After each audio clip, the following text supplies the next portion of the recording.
This rookie is an absolute menace who treats a brutal territory capture tournament like a personal piggy bank. Because he is supposed to be just a newbie, nobody expects him to be a massive threat. Even so, the rookie has absurd strength and ruthlessness, instantly slicing through anyone who steps into his zone just to farm credits at 300 a pop. Even the tournament's 10-year veteran, Schneider, is practically begging for a real fight, demanding the rookie use his legendary thunder or be cut down. The rookie's power is way too ridiculous for his rank. He materializes elemental lightning into a deadly thunder spear right before the veteran's eyes. And what his opponents fear the most is his fierce gaze and coldness as he lunges forward. As soon as their blades collide, it causes an overwhelming nuclear explosion. When the smoke finally clears, the 10-year veteran crashes to the ground, left with a massive hole like Toji from Jujutsu Kaisen. In the end, he claimed first place with 283 territories and walked away with the ultimate prize, farming a ridiculous amount of aura in front of the whole arena. But how could he do this? Our MC, Narukami Subaru, famously known as the Master of Lightning and the strongest player to ever climb the tower. Our guy is not just powerful. He's practically a myth thanks to the cool mask, which is his trademark. People across different worlds admire him, and his guild, the Blue Eyes, stands at the very top. During a high-stakes raid on the 8th floor of the tower against the Poison Dragon Hydra, Subaru is brutally betrayed by his trusted ally and former friend, Kyojo Itsuki. Subaru exhausts his remaining strength to make sure he saves his other guild members, but he is ultimately overwhelmed and killed. However, Subaru doesn't stay dead because he suddenly wakes up alive in a trash can in the body of a young dude also named Subaru, leaving him totally confused. In the end, he realizes he has been reincarnated 20 years into the future, fully aware of his past life and death. Even though the world has changed, his name still exists, but now it's treated like a distant legend, almost like a story people admire but don't fully understand. Meanwhile, Itsuki, the man who betrayed him, has risen to the top, living under stolen glory. Seeing how things have turned out, Subaru immediately swears vengeance, promising to take Itsuki down no matter what it takes. Subaru is standing in the hall that was named after him when a young boy runs into him, causing him to fall to the ground. Subaru quickly helps him up, but to his surprise, the boy is putting on his trademark mask. Before he can even say anything, the boy's parents rush over to him, and Subaru is completely overwhelmed when he realizes that they all have the same masks on their faces too. Subaru rubs his eyes to make sure he's seeing well, and he looks around to see that everyone in the hall is wearing the mask, leaving him totally confused. Just then, he remembers Itsuki's last words to him, telling him that even if he dies, he is still going to be a hero. Subaru then walks over to his memorial stand where people are dropping flowers since it is the anniversary of his death. Suddenly, spots a peculiar flower among the ones at the stand, and he pushes everyone out of his way to check it out. He kneels at the stand, grabs the frost flower, which he recognizes on the spot. He believes that one of his former teammates, Asajiri Shu, placed the flower there. It appears that he is right because standing on the distant rooftop are two of his former teammates, Shu and Reina. Apparently, Shu comes there every year to drop the flowers, hoping that Subaru is still alive and he might find the flowers that he left. Reina asks Shu if he believes that Subaru is still alive, and Shu replies that he never saw Subaru's body. Reina tells Shu that with the way things are going, they are going to get caught by Itsuki even before they get the chance to find Subaru. Reina yells at Shu, reminding him that there is no way Subaru would have watched as Itsuki hunted them for 20 years if he were still alive. On the other hand, Subaru is still totally confused if Shu is truly alive or not as he holds on to the flower he took from the memorial stand. Later that day, Subaru retires to the room of Hasoi Subaru, the body he reincarnated into. Apparently, the dude is broke like a church rat and all he has in his room is a bed. Subaru searched the internet for any clue about his guild, Blue Eyes, but he found nothing. However, he is pretty sure that Shu is still alive but in hiding. Subaru holds his head in frustration because he knows that his former teammates must have gone into hiding because of Itsuki, since there is no way he is going to let anyone who knows the truth walk free. Subaru is left wondering if only Shu survived or if the four of them that he managed to blast away also survived. However, he knows that one thing is sure, and this is the fact that if he tries to reach out to Shu at the moment, it is going to end in disaster. Since he has no power, he can't rush things either because it is just going to get worse. He figures out that the first thing he needs to do is to get his strength back. And according to Hasoi's memories, the player qualification tutorial will begin in 2 days. Subaru is convinced that he will meet Shu at some point if he is truly alive. At the tutorial trial grounds, Hyuga, the examiner, is not entirely impressed with the bulk of players who have shown up to take the trial. Once they manage to clear the first stage is killing 2 goblins, they just straight out dip out of there since they have gained their qualifications already. Hyuga is not really satisfied with the idea of allowing weaklings to go past the first stage, but rules are rules. Turns out that only one person has been able to impress him so far, and this is a dude named Isaac who is the son of a big shot Reinhardt. Apparently, Isaac was able to make it to step 2, but everyone else has been trash. Hugo complains about how the tutorial has gotten too easy, and the kids nowadays are just weaklings. Moments later, Subaru shows up to take the trial, and the moment he sees Subaru, Hugo admits that he has a big name. However, he would like to see if Subaru actually has what it takes to pass the test. The first stage begins where he is required to kill 2 goblins. And before Hyuga can even tell him to defeat the goblins, he has passed them, cutting them down with a single strike. Hugo watches in shock as he sees the goblins' heads fly past him. Subaru smiles because he knows what he is capable of since he spent the last 2 days getting his new body to work non-stop. He is glad that the body he reincarnated into is actually a decent one.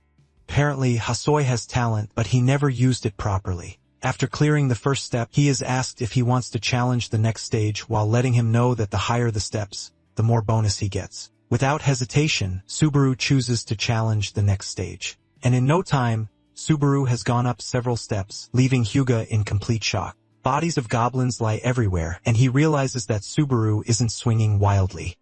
In fact, he is reading multiple moves ahead. He figures out that this is not just a basic skill as it is something beyond swordsmanship.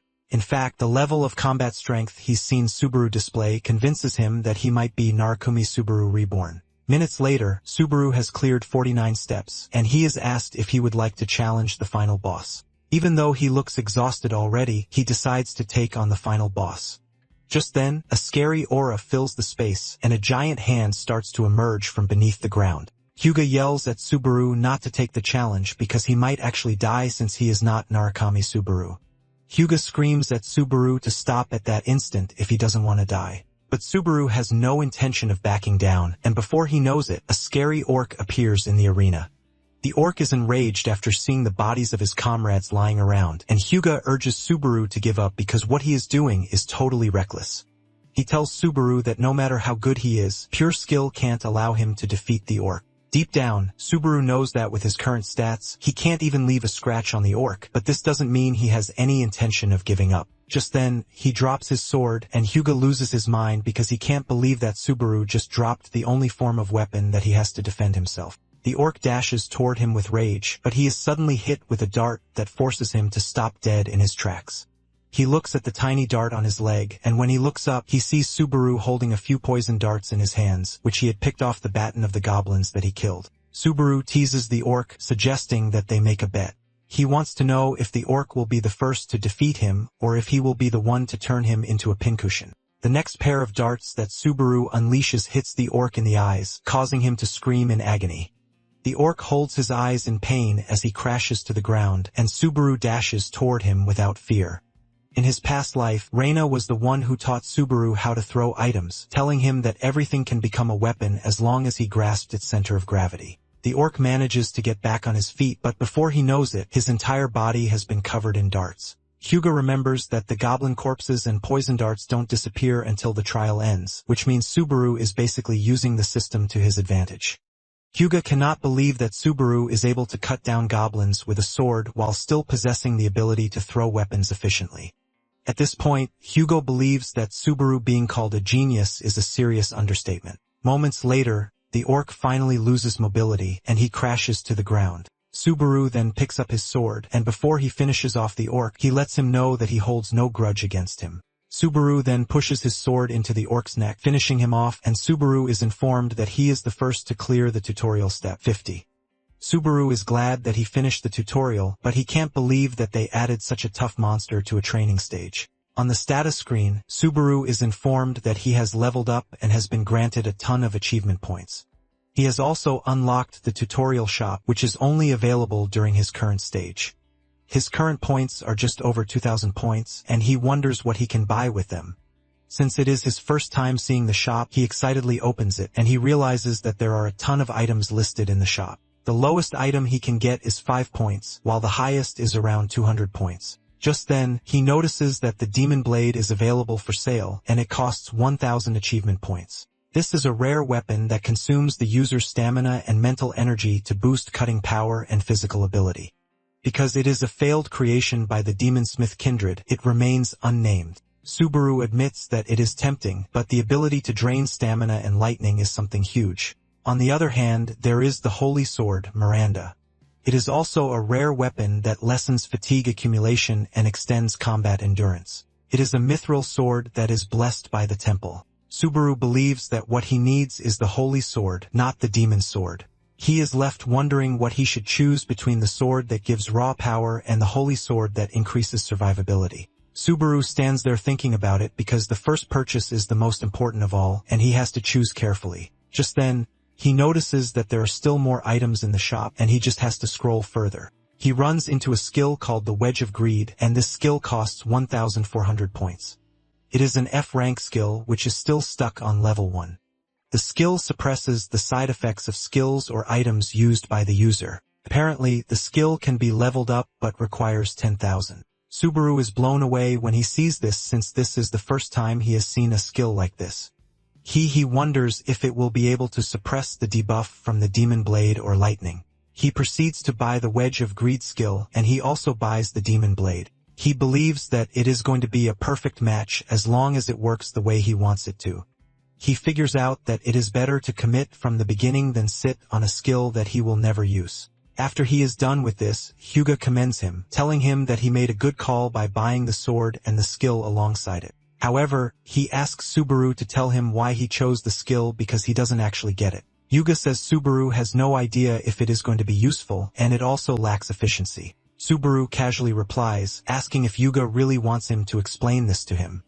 This pisses Hyuga off, and his aura shoots through the roof, forcing Subaru to quickly rephrase the question while using formalities. Hyuga then tells Subaru that he's going to let him off the hook that one time, since it appears that he is exhausted after the trial. Turns out that Subaru actually knows who Hyuga is from back then. Hyuga had once approached him asking for his autograph while revealing that he was a huge fan. Subaru told him that he doesn't have one, and Hyuga urged him to just sign with his name instead. Subaru smiles as he remembers the past and how much things have changed, including Hyuga's receding hairline. Subaru then tells Hyuga that he has no intention of explaining anything to him, but he urges him to keep the trial results confidential. Hyuga laughs, saying Subaru clearly lacks manners, and he plans to drill them into him. He asks him if he wants to join the Knightly Way Guild, but Subaru's no is sharper than his blade. Hyuga tries to convince Subaru, telling him that it is actually rare to see an examiner personally scouting someone, but Subaru ignores him and just moves up to the second floor of the tower, leaving Hyuga hanging. Subaru emerges on the second floor, which is buzzing with other players. And since he is back on a familiar floor, Subaru promises himself that he is going to play his new life smarter. He has been given a second chance to correct his mistakes, and he doesn't plan on wasting it. He is prepared to do everything for his teammates who are waiting for him and for the revenge that they never got in their brutal final moments. At the solo private training grounds, one can personally train, test skills that they have just acquired, and also try out equipment durability. Subaru walks up to the old attendant who asks him which floor he came from. Subaru replies that he just moved from floor 1, and the man suggests that he use the first training room where there are straw dummies. However, Subaru tells him that he wants to use the 5th room, leaving the old attendant shocked as he wants to believe that he's gone deaf. The old attendant tells Subaru that he is basically going to waste his money, and he suggests that he take his advice and use the 1st room. Subaru lets him know that he actually appreciates his concern, but he would like to use the room for 30 minutes. As Subaru heads to the room, the old attendant lets him know that he is responsible for whatever happens to him inside, while reminding him that they don't do refunds even if he leaves the room early. Subaru spends 50 credits to get the room, and he has 10,000 credits left. Basically, the higher the room number, the more challenging it is, and it is normal for anyone to look at him like a fool because he is a newbie with no decent gear. But he decided to take on the 5th room. Upon stepping into the room, Subaru grabs his weapon, the demon blade. And the moment the blade verifies the user, he is informed that all stats have been temporarily enhanced. His stamina and MP are consumed, and this immediately puts a strain on him. The Wedge of Greed then comes in to resist the secondary effects of the demon blade to recover a portion of Subaru's stamina and MP. However, the Wedge of Greed fails to do its job because it is still a level 1 skill. The Demon Blade continues to drain Subaru, causing him great pain. Seeing how crazy it is, Subaru quickly spends 10,000 credits to level up the Wedge of Greed skill. The skill moves from F rank to E rank, and with this, it is finally able to resist the effects of the Demon Blade to some extent. Subaru could finally hold the sword straight, and once his stats are enhanced, he dashes into the training grounds for a test run. Minutes later, the old attendant is sleeping and drooling when Subaru walks past him. He catches a faint image of Subaru leaving the premises with his body totally battered. The old attendant finally rubs his eyes to wake himself properly to check if he is seeing right. He doesn't want to believe that Subaru is the dude who went into the 5th room because it is not even up to 10 minutes yet. The old attendant walks over to the 5th room to knock on the door, asking Subaru if he is still in there. When he doesn't get a response, the old attendant opens the door to check, and to his utmost shock, the room has been turned upside down with almost every piece of equipment in the room shattered and destroyed. He freaks out while asking himself what happened in the room. Later on, Subaru wakes up in his room, and he figures out that he must have been out for quite some time. He stretches to try to move his stiffened body. He knows that he would have been screwed inside the training ground if he were using any other weapon, which is not the Demon Blade. Subaru then heads to a cafe to chill out while the strain on his body gradually reduces. He checks out his stats and realizes that if not for the Wedge of Greed skill, he wouldn't be able to even hold the demon sword, let alone wield it. Subaru smiles because he believes that this will definitely work well with lightning. However, Subaru figures out that his next problem is how he is going to level up the Wedge of Greed skill because the next cost is 20,000 credits, and he is left with 5 credits.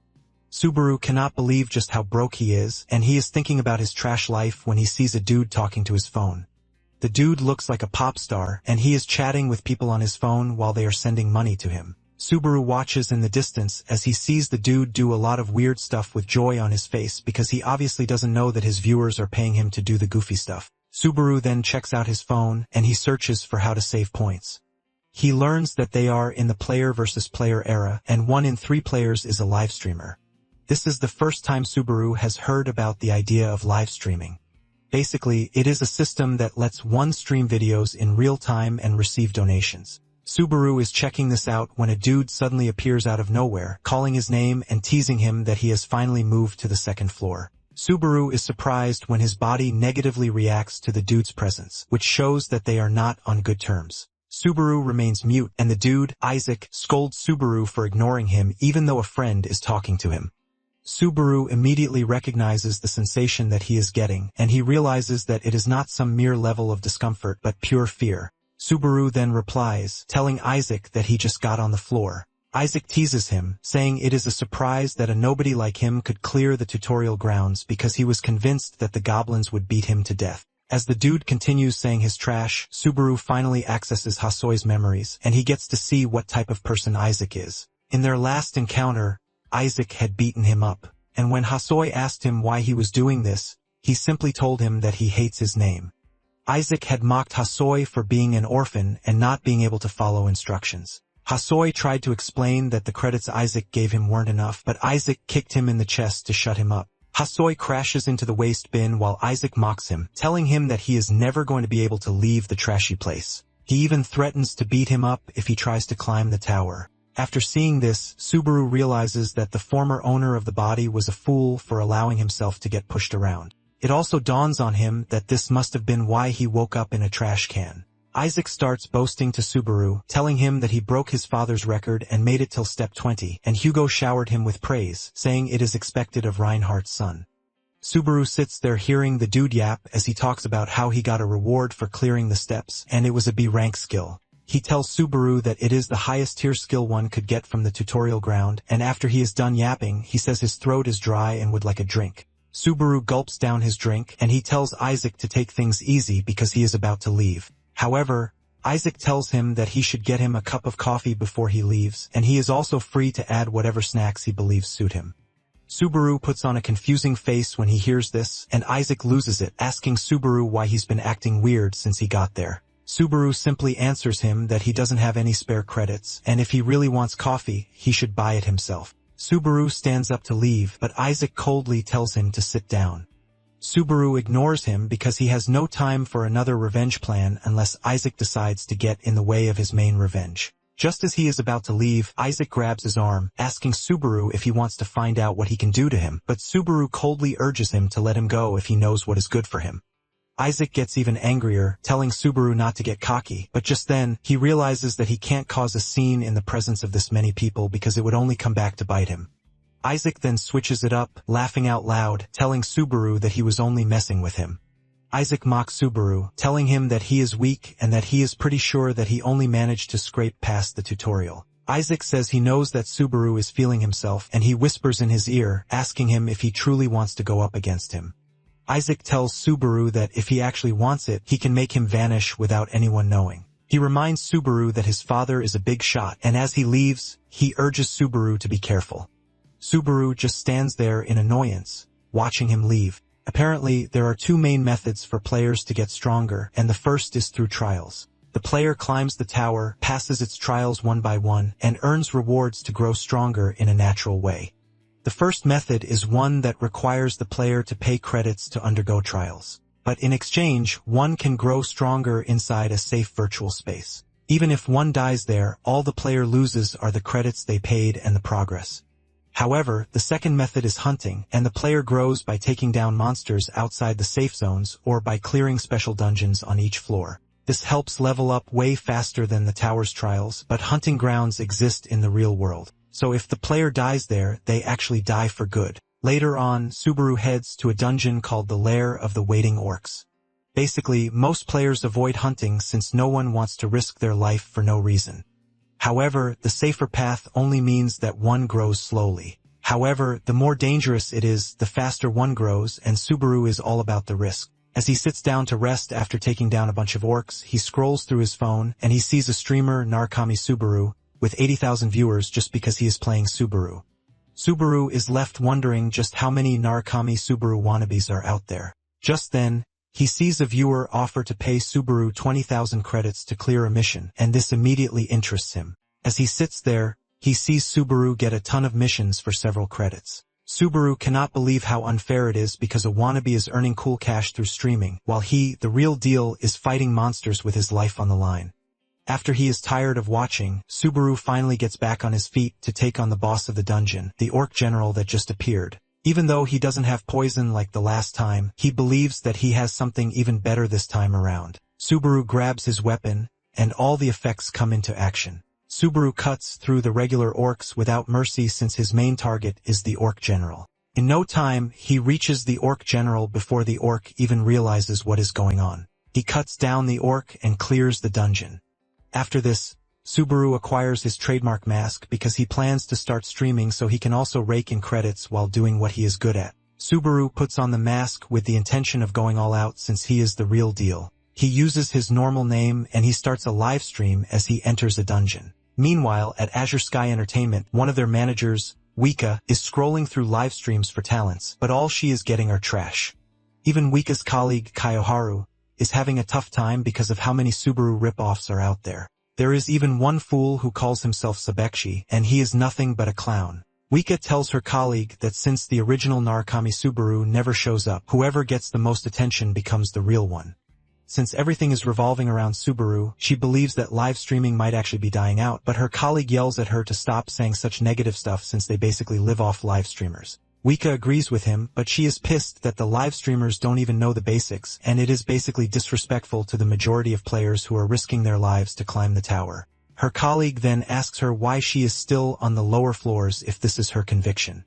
Wika sighs and replies that it is because it is boring while reminding the dude that he also gave up. She yells at the dude, telling him to go and find rookies who are worth scouting instead of nagging her. Apparently, Wika started climbing the tower to see Narukami Subaru in person, but when she didn't, she just gave up. Just then, Wika finds a new streamer, Narukami Subaru, who is our guy.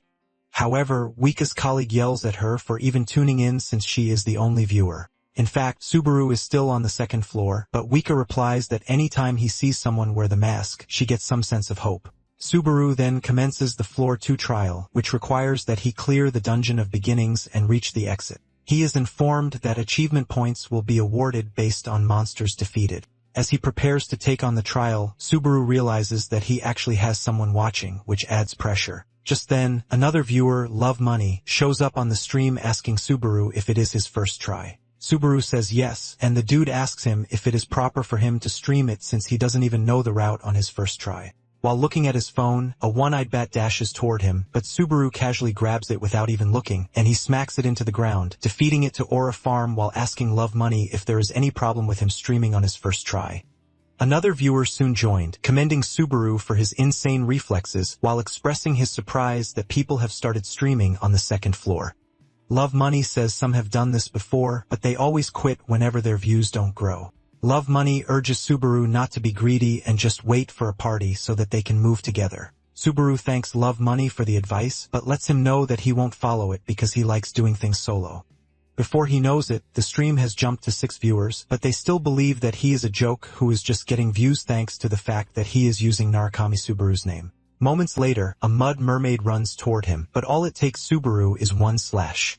It was so fast that even some of the viewers didn't notice this. As Subaru proceeds, he continues taking down monsters with ease, leaving the viewers stunned since Subaru kills monsters as if they don't pose a threat to him.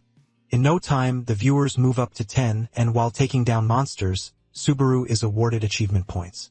Subaru tells his viewers that if they focus on the sound, they can actually tell where the monsters are coming from and how many of them are there. Most of the viewers reply that they actually know this, and Subaru tells them that they should be able to do it if they know it. However, they inform him that no normal person can do what he is doing since talent decides everything in the game. Subaru figures out that he is just going to stack up plenty of achievement points before leaving the dungeon. Just then, one of the viewers warns Subaru that he should stop charging forward because he might actually die. Moments later, he runs into a pack of one-eyed bats, and the moment the viewers see this, they all assume that he is done for. Surprisingly, one of the viewers, My Dead Stream, gives him a mission to kill all the bats for 100 credits. The other viewers laugh at this, saying there is no way Subaru is going to clear it. However, Subaru thanks Deadstream for the 100 credits. Meanwhile, Wika is glued to her screen, trying to see what Subaru is going to do while her colleague is losing his mind. The dude moves over to check what Wika is watching, and Wika suddenly screams out in surprise. The dude believes that Wika is yelling at him for losing money on a gamble, and he tries to clear the air, but Wika tells him that he has it all wrong. She mentions Subaru's name, and her colleague cannot believe that she is still watching Subaru's stream. He decides to take a glance, and he is stunned when he sees Subaru cut down bats like paper. Subaru remembers when Shu lectured him on how to properly use his sword angle. Turns out that Subaru was just moving out of instinct back then until Shu mentioned it. Basically, when clearing one-eyed bats, one shouldn't aim for their eyes one by one because they always lunge headfirst. The more they are, the bigger the opening that they leave, and Subaru demonstrates this to his viewers by cutting down the bats at once. The viewers are left stunned, and those who believed in him from the start are calling out those who called Subaru a noob. One of the viewers says he can't believe that he is currently on the 4th floor, but a 2nd floor noob is tutoring him. Most of the viewers don't even get the explanation because Subaru is basically a bad teacher. Just then, Love Money tells him not to forget to claim his credits, but this is where Subaru ran into an issue. They notice that he is not moving, and they ask him if there is something wrong. Subaru finally speaks up, asking them how he is supposed to claim the credits, and his viewers laugh out of their heads when they hear this. They realize that Subaru is cracked when it comes to fighting, but he is basically a noob when it comes to streaming. Love Money then explains to him, telling him to tap the claim button at the top of the mission list in chat. Subaru thanks him and then proceeds to do so. At this point, his viewers have jumped to 20, and he decides to go for the last push. Back at Azure Sky, Wika is losing her mind because she can't believe what she just watched. Her colleague scolds her, telling her that she is basically insane, but she asks him if he has ever seen a stream like this before. The dude urges Oika to stop freaking out because it is just the 2nd floor, but this only makes Oika freak out more. Oika is totally sold as she stares at her screen, and she even starts cooking up assumptions that Subaru might be Narukami Subaru reincarnated. Kayoharu cannot believe that it is easy for her to lose her mind anytime it is about Narukami Subaru. Just then, Wika talks about scouting Subaru, and Kayoharu almost loses his mind. Kayoharu says Subaru might have talent, but he is definitely a nobody with a dead stream. Wika says she knows this, but Kayoharu doesn't really think she does because the department will only scold her again. Wika berates Kayoharu, reminding him that he was just gambling, so there is no difference between them. Nonetheless, she has no intention of giving up on her ambition to scout Subaru. Soon afterwards, Subaru makes it to the end of the dungeon, and he pushes the door open to reveal a wolf warrior, Greg. The moment he reaches the stage, the viewers start talking about their experiences with Greg, and one even says he needed 8 tries to get past Greg. The system tells Subaru to make Greg acknowledge him, and the moment he proceeds through the door, the trial has begun. Subaru knows that wolf warriors aren't monsters created to hunt. Their job is to judge whether a player who cleared the Dungeon of Beginnings is worthy to proceed, which simply makes them gatekeepers. Suddenly, a viewer offers him 3,000 credits to kill Greg, leaving him totally shocked. Most of the viewers believe that the dude who offered the 3,000 credits won't pay up. The moment Greg notices Subaru, he gets up and prepares to do his thing. Greg is surprised that only Subaru is there, and Subaru taunts Greg, asking him if he sees anyone else around. Greg admits that Subaru is funny, and he mentions that he can smell the scent of a great warrior on him. The viewers are surprised to hear this because most of them got insulted by Greg. Basically, wolf warriors can distinguish special scents because what they perceive is not body odor, but the person's real essence. Greg then tells Subaru that he already possesses the qualifications to pass through, so the trial ends there. Greg points to the door telling him that he can leave, and the viewers are surprised by just how easy the trial is. However, Subaru is conflicted because he now has a mission that didn't even happen in his past life. Subaru then tells Greg that he is actually his main goal, and Greg asks him what he means by this. Subaru mentions that he has been given a mission to kill him, and Greg replies that he is not surprised by this since he has the soul of a great warrior. Meanwhile, Wika and Kayoharu are in the office of the department's head, John Tail. John asks them how many viewers Subaru has, and Kayoharu replies that he has about 20. However, Wika cuts in, saying Subaru now has over 30 viewers. Kayoharu cannot believe that Wika is seriously pushing this, as if there is a difference between 20 and 30. When John hears this, he asks the two if they are playing some kind of prank on him. He lets Kayoharu know that he is aware of his gambling frenzy during work hours.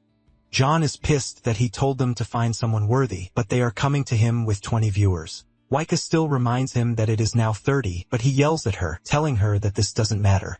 John asks Wika why she doesn't start since it appears that she has real talent, and it is pretty obvious that she is going to be famous. He's in the middle of this when Wika cuts in again, telling him that she just took a quick peek at Subaru's stream, and he now has over 40 viewers. John almost loses his mind in anger when he hears this because he still doesn't see what the difference is, and Wika is left urging the chief to chill out. At the dungeon, Subaru prepares to engage Greg, and he takes a deep breath while reminding himself that he doesn't have to think about anything. The moment he grabs his weapon, the effects come into play just as usual. Even though this is his first time taking on Greg, Subaru believes that he just has to calm down and do what he's always done. Just then, Greg dashes toward him, lunging at him with his crazy giant claws. Subaru manages to block the strike with his weapon, but the force from Greg's attack pushes him back. Greg doesn't stop there as he continues charging at Subaru. Subaru admits that Greg is insanely strong, and at this point, it is impossible to take on Greg with strength alone. After a few strikes without landing a hit, Greg admits that Subaru is an impressive warrior. However, this doesn't stop him from continuing to swing crazily at him, since he is pretty confident that Subaru is no match for him. Greg pushes Subaru backwards, forcing him on the defensive while he stands tall above him. The viewers are left in awe, and some have already written Subaru off saying he can't take on Greg because it is basically impossible. One viewer believes that Subaru will get it done after 2 to 3 tries. One viewer even scolds whoever gave Subaru the mission because he could have moved past Greg without having to go through stress. On the other hand, Subaru is analyzing the situation, and he knows that there are methods more effective than using pure strength. Minutes later, Greg decides to finish Subaru off since he is already tired of the fight. He lunges at Subaru with one crazy push, but he misses Subaru. This leaves his underbelly completely open, and this gives Subaru the clear path to land a powerful attack that cuts through Greg's belly. Greg screams in pain, and as he crashes to the ground, Subaru leaps onto him, finishing him off by cutting his throat. Greg crashes to the ground, and Subaru is informed that he has defeated the wolf warrior. The system tells Subaru that he has leveled up twice, and his strength has also increased by 2. His other stats also enjoy increases, and he is given 500 achievement points. The viewers are left in confusion because they can't believe that Subaru just took down Greg. Basically, this is the first time Greg has been taken down, which makes it all crazy. The viewers continue heaping praises on Subaru because he just did something that he never thought was possible. At this point in time, his current viewer count has gone up to 56, and the viewer who promised him the credits immediately deposits the credit. Subaru thanks him for the credits, assuring him that he is going to make good use of them. The door then opens, and the moment he walks through it, he is hit with 13 trials at once, shocking the viewers again. It turns out that the number of trials is proportional to the player's talent, and the system asks him if he would like to choose the Thunder trial. Without hesitation, the viewers urge him to pick the Thunder trial since this is Narukami Subaru's trademark. Subaru then picks the Thunder trial, and he is transferred to the site of the trial. Meanwhile, Wika, John, and Kaioharu are losing their minds because Subaru just did something they didn't expect. Wika then turns to John, asking him what he thinks about Subaru because she is pretty sure that there's been no streamer like him in the past. In addition, he was given 13 trials at once, which is insane because a normal player gets 2 to 3 missions. John admits that Subaru is impressive because he even defeated the Wolf Warrior that has never been defeated in the past. However, John is worried about scouting a streamer who is still on the second floor. Just then, Oika suggests that they make a bet. Oika tells John that if Subaru fails to master Thunder, she and Kaioharu's salary will be fixed for the next 5 years. Kaioharu degrades to his black and white version when he hears this while asking Wika why she is dragging him into the wager. Wika lets her boss know that they have to sign a contract with Subaru if he does master it, but Kaioharu is still freaking out about it, telling his boss not to mind Wika because he has no idea what she is talking about. John then reminds Wika that only the player has been able to master Thunder, and this is the original Narukami Subaru himself. Wika replies that they are never going to know unless they try, and John immediately takes the bet while Kaioharu is freaking out about it. On the other hand, Subaru has started the Thunder trial, and he suddenly finds himself in a strange area. He's still wondering where he is when he gets tackled to the ground by a dude with a scar on his face. It turns out that he just saved him from getting struck by a titan. The dude yells at Subaru, telling him to stop spacing out unless he wants to get himself killed. Subaru then realizes that he has been given a mission to defeat the fragment of the Titan race. Subaru is left in shock because there is not supposed to be a Titan right there. Even the viewers are left in shock because Subaru shouldn't have come across a Titan yet. The Titan is supposed to be a boss-level monster that appears in the second half of the trial, and Subaru wonders if something changed in the system because he defeated Greg. The Titan swings at him really hard, forcing Subaru to leap out of the way to avoid getting crushed. Subaru is not entirely scared since he knows that the Titan is inferior to Greg, even though he has a bigger body. The dude who saved Subaru earlier yells at him, telling him to get to safety, but Subaru aims to finish off the Titan before another interference butts in. Subaru grabs his sword, and the Titan swings at him. Subaru leaps out of the way, and the moment the Titan's weapon hits the ground, Subaru uses it as a stepping stone to leap toward the Titan. This helps him to get behind the Titan, and he lands on the Titan's neck. With surgical precision, he pushes his sword into the Titan's nape, killing him in one shot. The Titan crashes to the ground, and the system informs Subaru that he has defeated the fragment of the Titan race, which means he has cleared the 4th stage. The viewers are puzzled when Subaru is informed that he cleared the 4th stage. Additionally, he leveled up thrice with his stats increasing too. Just from defeating the Titan, he is awarded 4,000 achievement points, and the system tells him that once he obtains the item called the Titan's Heart, he is going to obtain the Thunder. The viewers are left raving because Subaru just got 4,000 points, and he also gets rewards for stages 1 through 4. They believe that Subaru must have automatically cleared stages 1 through 3 because he defeated Greg. The dude who saved him, Falcon, witnesses Subaru take down the Titan in one hit, and instead of talking to Subaru rudely, he starts addressing him formally. Falcon asks Subaru why he is there, and Subaru replies that he is there to defeat the Titan. Later on, Subaru retreats to his room, and his viewers beg him to show his items. Subaru agrees to this, and he shows them the Titan's heart that he acquired. It is a ring made by removing the heart of a Titan that increases stamina and healing efficiency. Subaru is pleased with the item because it increases his stamina. He also gets protective gear named Thunder. This is an armor imbued with the power of Thunder. Can use Thunder once per day, and status ailments are negated. The viewers are blown away, and they believe that Subaru should be able to use this up to the 5th floor. Just then, a viewer, Narukami Subaru Love, gives him a mission to obtain Thunder for 5,000 credits. Before Subaru knows it, several other viewers troop in, telling Subaru that they are going to give him thousands of credits for the same mission. Subaru thanks them, promising that he is definitely going to show them Thunder. Subaru is left in awe because he didn't know that many people were actually rooting for him to acquire thunder.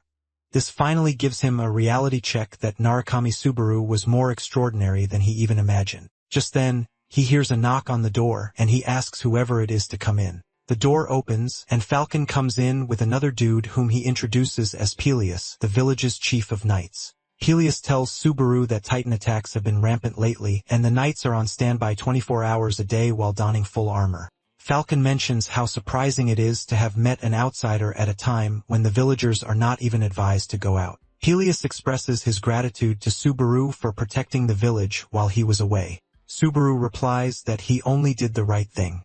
Subaru knows who Peleus is, and he is a brave knight who is not scared to take on Titans. Peleus reveals that they have been able to find out where the Titan leader is, and they plan to finish things once and for all. Falcon and Peleus then bow to Subaru, asking him to help save their village. On the live stream, the viewers are already dropping hints that Peleus is going to die. Apparently, Peleus actually dies in the next stage. Subaru then urges them to raise their heads while assuring them that he is going to help them. With this, the fifth stage, which is named Survival, begins. Not long after this, Peleus and his knights, accompanied by Subaru, head to where the Titan leader is. Subaru checks out and realizes that the comments are coming in every second thanks to the growth in his viewership, and he is worried that he might not be able to communicate properly with his viewers. Moments later, they find the Titan leader lying down in the distance. Peleus prepares to draw the Titan leader's attention so that they can attack from behind, but Subaru taps Peleus on the shoulder, telling him to wait. Peleus wonders why he has stopped, and he soon understands when he sees a ton of Titans emerge from their hiding places, revealing that the Titan leader is not alone. Before they know it, the Titans swarm them, grabbing some of the knights and tearing them apart. The knights scream for help as the Titans feast on them, and Peleus yells at the knights, telling them to retreat to the foot of the mountain. Some of the knights don't want to leave as they watch their loved ones get shredded by the Titans, but Peleus shouts an order at them, telling them to leave the battlefield. He tells them to think about the village and their families who are waiting for them at home because their fight isn't over yet. The knights start making a run for it, and Peleus urges Falcon to lead the way. He also turns to Subaru, telling him that he also has to leave, but Subaru ignores him and reaches for his weapon as the Titans approach. Peleus urges Subaru to retreat so that they can reorganize their troops and challenge them later. However, Subaru tells Peleus to leave instead, revealing that he won't be able to move freely if Peleus is around. He tells Peleus that he is free to stay if he would like to die. Peleus still wants to argue, but Subaru tells him that he won't like to repeat himself. Peleus finally retreats, promising that he will gather soldiers, so Subaru should hold on as best as he can. With Subaru left alone with the Titans, he charges toward them, and he makes sure to cripple their advance by cutting the heels of the Titans in front. By defeating 2 Titans in quick succession, Subaru gains the attention of the other Titans. Subaru mentions his plan not to leave any of them behind even though it is just a trial. Meanwhile, Peleus is overwhelmed with guilt that he left Subaru to take on the Titans by himself. With Subaru standing firm in front of the dozens of Titans, the viewers are left wondering if he plans to take on all of them by himself. It turns out that Subaru sent the troops away because his score is going to depend on the number of remaining troops. However, one viewer believes that without the troop support, his chances of clearing the mission have reduced to 0. On the other hand, Subaru is convinced that he can actually save everyone, including Peleus, who was supposed to die at that stage. The Titans rush at him, but Subaru remains unfazed as he cuts down one of the Titans relatively easily. He continues cutting through them while earning achievement points in the process. Subaru knows that he has no issue taking down the Titans one by one, but the time he has left to borrow the Demon Blade's power is the real issue. Subaru figures out that what he needs is the Titan leader, and he takes the fight into the air. He leaps onto the Titans' heads using them as footstones to leap forward. Subaru dashes past the Titans using this method, leaving the Titans eager to catch him, but they are having a hard time doing so. The viewers are blown away by Subaru's agility, but they know that one misstep from him and he is going to find himself in the belly of a Titan. One viewer even mentions that air combat is Narukami Subaru's specialty. Just then, the Wedge of Greed comes in, helping him restore some of his mana, and he realizes that having equipment makes a huge difference. However, Subaru knows that he has to take down the Titan leader before he reaches his limit. Moments later, he spots the Titan leader in the distance, smiling at him, teasing him to give it a try. Subaru doesn't hesitate even though the Titan leader is more than capable of finishing him with one strike thanks to the Titan leader's big baton. Nonetheless, Subaru knows that he has just one chance to take down the Titan leader, and he has to do it in one hit or else he is done for. He has a plan in hand, but he can only beg that it works or else he is screwed. Just as he is about to reach the leader, Subaru snaps his finger and activates the thunderclap. The thunderclap hits the battlefield in the most brutal way as it reverberates throughout the entire battlefield. The Titans are critically affected, and they grab their heads in agony, including the Titan's leader. He screams in pain while calling Subaru a vile human, but with the leader covering his ears with his hands, Subaru gets a free chance at his neck. While doing this, the demon blade is excessively consuming his mana. Without wasting too much time, Subaru puts all his energy into the attack, and he pushed his sword into the leader's neck. In one strike, Subaru takes out the leader by exploiting the only weakness he has. Before the other Titans can even recover, Subaru has taken down their leader, and the system informs him that he has cleared the 5th stage. The system admits that Subaru has accomplished an astounding feat, and because of this, he has leveled twice. His stats also get significant increases. The viewers are left in awe, and messages start flooding. They are totally blown away because they don't even defeat the Titans in this current stage. They don't even understand when the Titans became killable, and they admit that Subaru is an impressive person to have been able to defeat monsters that are not meant to be defeated. Even some of the viewers hate that they are so weak that they can't do what Subaru is doing. Just then, the Titans start recovering from the thunderclap that hit them. At the same time, Subaru is informed that the Wedge of Greed can no longer resist the secondary effects of the Demon Blade. This is when it dawns on Subaru that even though he has cleared the stage, the monsters will only keep respawning until he finishes the actual trial. Subaru can't believe that he is about to be bitten in the back by the same mechanism that he exploited. Subaru finds it hard to stand straight as he loses his strength with every second that passes. Just as he's about to be overwhelmed by the Titans, thunder hits from above, running through Subaru's body in an overwhelming amount. Meanwhile, in a distant remote area, Reina is on her phone when Shu steps out of the cabin asking her what she is doing. Reina talks about how nice the weather is while sadly revealing that this is the only thing that they can indulge in now. Shu tells Reina that it is about time for them to put an end to things. Shu then notices that Reina is focused on her phone, and he decides to take a glance. Reina explains that she is watching the stream of a player named Narukami Subaru, and Shu freaks out when he hears this. However, Reina urges him to chill out because she is pretty sure that he is not the one they know. Reina believes that the Subaru is just calling himself that since he is a streamer who has just started taking his second floor trials. Reina then tells Shu that it is pretty obvious that if Subaru were still alive, Itsuki would have been long gone from the tower. Shu asks her what she's trying to say, and she yells at Shu saying that what she is trying to tell him is that Subaru is dead. She wants Shu to face reality, but Shu suggests that they change the topic. Reina is not about to hold back, and he asks Shu how long he plans to continue living in Subaru's shadow. Shu retaliates, asking her why she is also watching the stream of someone using Subaru's name. He grabs the device from her, and Reina claims that she is only trying to pass the time. Suddenly, they see something insane on the stream that leaves them totally speechless. Back on the battlefield, it turns out that the thunder that struck was a sign that Subaru has acquired the skill, Thunder. In addition to this, he has been awarded 2,000 points, and he is asked if he wants to continue the trial or if he would like to move to the next floor. The viewers go wild when this happens, and it finally dawns on them that this is how to obtain Thunder. A viewer says it is pretty easy to get the Thunder since it only requires the player to kill the Titan leader. One replies that they finally understand why Narukami Subaru didn't tell anyone, but another lets them know that even if Subaru had revealed this, there is no way any of them is pulling it off. It turns out that the Thunder skill is a rank skill that drains stamina and magic to use the power of Thunder. Since it is still at level 1, it can be leveled up using additional Thunder shards. Nonetheless, Subaru is glad that he survived the stamina drain because the trial ended at the right time. Because he cleared the mission, his credit started rolling in from people who gave him the mission to do so. Subaru thanks them, and at this point he has 20,000. Subaru then decides to put on a thank you show for the support, and he resumes the trial. He wastes no time spending 20,000 credits to level up the Wedge of Greed, so that it can finally hold back the Demon Blade's debuff. Even though he would like to cover his entire body with thunder at that moment, he knows that he can't, and he limits the use to his hand in the meantime.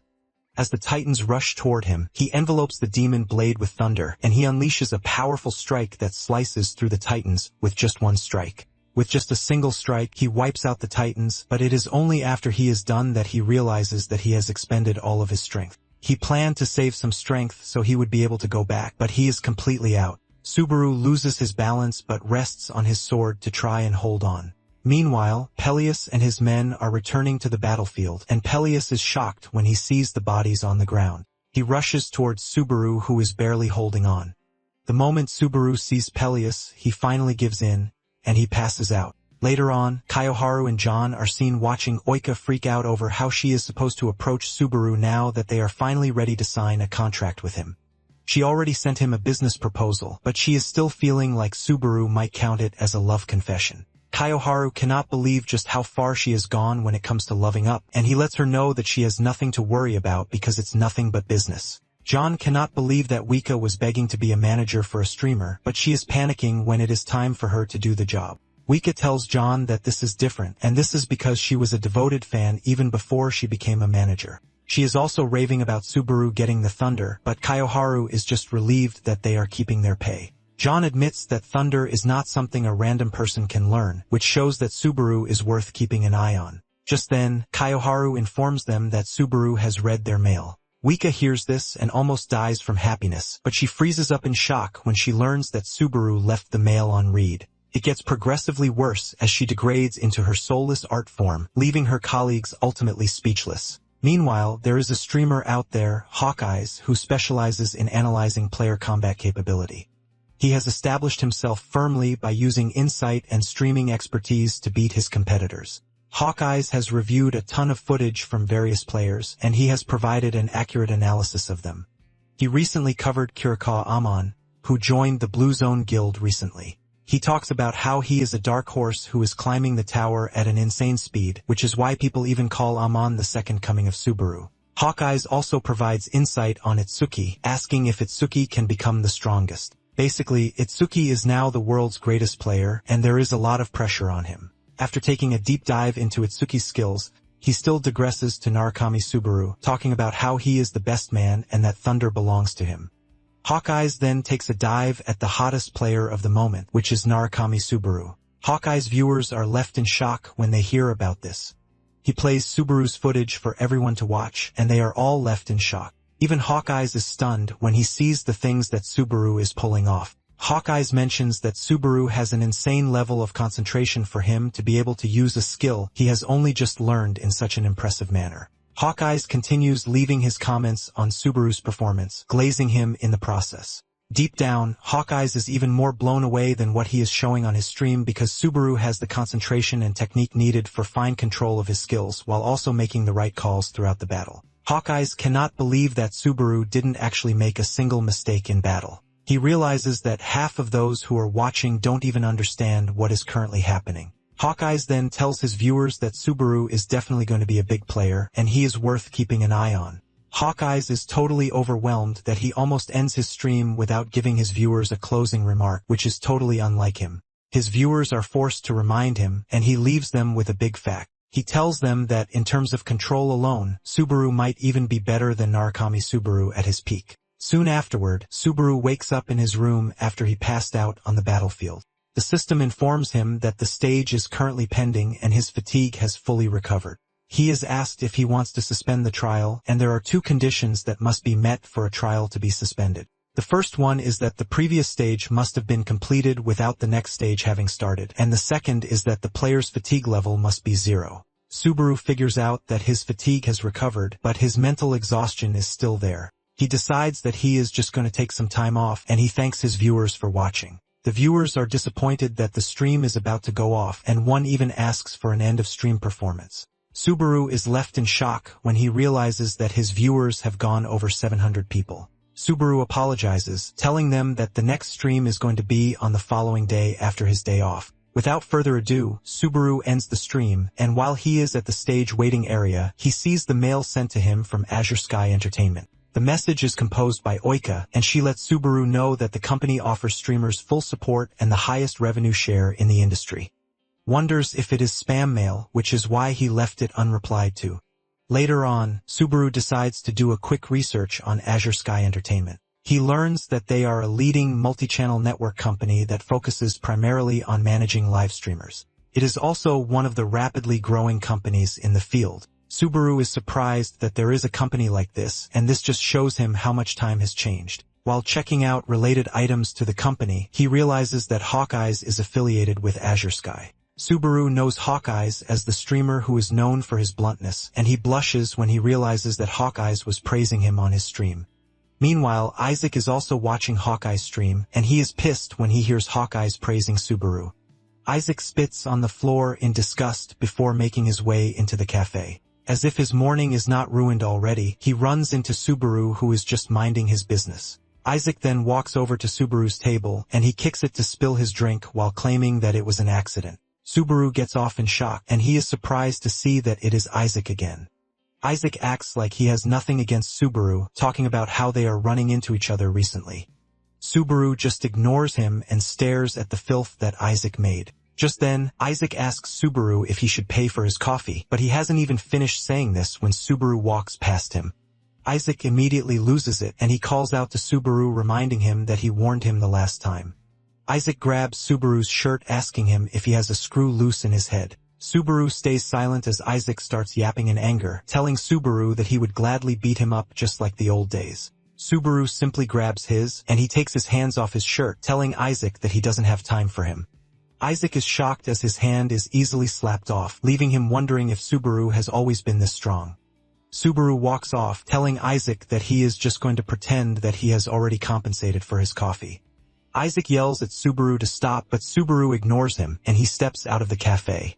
This leaves Isaac raging, and he concludes that all the Subarus are mocking him. After stepping out of the cafe, Subaru finally figures out that he has to reply to Wika's email. He sends a text to her suggesting that they meet in person, and Wika is having her bath when the message comes in. Later on, Subaru takes on a dungeon, and in no time he reaches the boss room. Subaru heads to the boss room of the lizard man's hideout after wiping out the underlings. At the same time, he realizes that he is already getting used to it, and just then, the boss, a fire salamander, appears on the scene. Subaru figures out that he has to know exactly how much power he can release with thunder to avoid the same situation that happened in his past battle. Once he gathers thunder in his legs, Subaru leaps toward the salamander, and as he approaches the salamander, it is just like old times to him.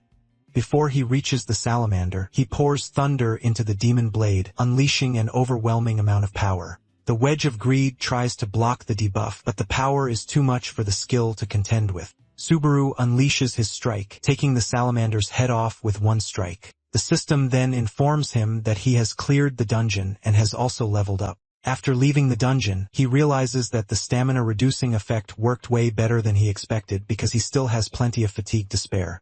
He figures out that this would be enough for him to push his output even further. As for the Wedge of Greed, he now needs 40,000 credits to upgrade to C rank, which implies that the cost doubles every level. He wishes that someone would show up out of nowhere and offer him a good bounty for once. Suddenly, he hears someone's voice from the woods, asking him if he is hunting. Subaru comes to a halt, and this strange person comes out. It turns out to be the annoying Isaac, and he tells Subaru that they might have known each other for a long time, but it doesn't take away the fact that Subaru is hitting him with surprises every day. Subaru is tired of seeing Isaac's face, and he can't believe just how persistent he is. Isaac mentions that his anger has piled up, and he has finally lost it. He walks up to Subaru suggesting that they end the beef once and for all. Subaru stands there, wondering why Isaac is so annoying. At the same time, John is meeting with Hawkeyes. It's been a long time since the two last saw each other, and John asks him how his streams have been faring. Hawkeyes replies that his viewer count hasn't changed in a while, and John tells him that it is actually healthier that way. John tells him that things that are built up little by little don't crumble easily. Hawkeyes quickly moves past the boring talk, and he asks John why he dragged him out for tea out of nowhere. John then mentions that it is about Subaru, whom he reviewed the day before. John wants to know if Hawkeyes is serious about what he said. Hawkeyes then tells John that he means it, but the question remains if Subaru will be able to make it far or not. Hawkeyes asks John why he wants to know his take on it, and John replies that he is thinking of scouting Subaru for their agency. Hawkeyes is surprised to hear this, and he reminds John that Subaru's viewership is way too low, which means he is a nobody. John agrees with him, but he lets Hawkeyes know that after he's heard what he has to say about Subaru, he's convinced. John then suggests that Hawkeyes do a collaboration with Subaru. John says the agency will handle boosting his numbers and getting his name out to the public for people to know. Back in the woods, Isaac tells Subaru that it is just the two of them out there, and Subaru confirms this for him. Isaac tells Subaru that this is something that happens when he gets cocky and wanders into a dungeon. He teases Subaru, asking if he backed out early since he has no scars on him. Isaac tells Subaru that this is exactly why he told him to stay put, and he asks Subaru if he is pushing himself hard because he believes that he is the next Narukami Subaru. Isaac asks Subaru if he thinks he can learn thunder just because Hawkeye said it. Isaac grabs Subaru's shoulder, telling him that Narukami is dead, and he should just rot in his grave. Isaac talks about how everyone is getting on his nerves. Deep down, Subaru is frustrated because he himself didn't expect to find himself in an era overflowing with Narukami Subaru wannabes. Subaru then decides to ask Isaac something important. He asks him why he hates him so much, and Isaac replies that it is because his name is Subaru. Subaru then asks him why he hates the name so much because everyone else seems to like it. Isaac yells at Subaru angrily saying he knows who his father is, and he is still saying such nonsense. Subaru asks Isaac what his father has to do with anything because he is a grown man, but he is still blaming everything on him. Isaac loses it and says his father is Reinhardt, a ranker on floor 9. The moment Subaru hears this, it finally dawns on him that Isaac is Reinhardt's son, and Reinhardt is known as the One-Swordsman. In the past, Reinhardt had challenged Subaru to a duel because he was a newcomer, but all it took Subaru to defeat him was a single slash. The whole fight didn't even last 30 seconds, and Subaru defeated him in such a humiliating manner. Isaac yells at Subaru, telling him not to mention his father's name so casually.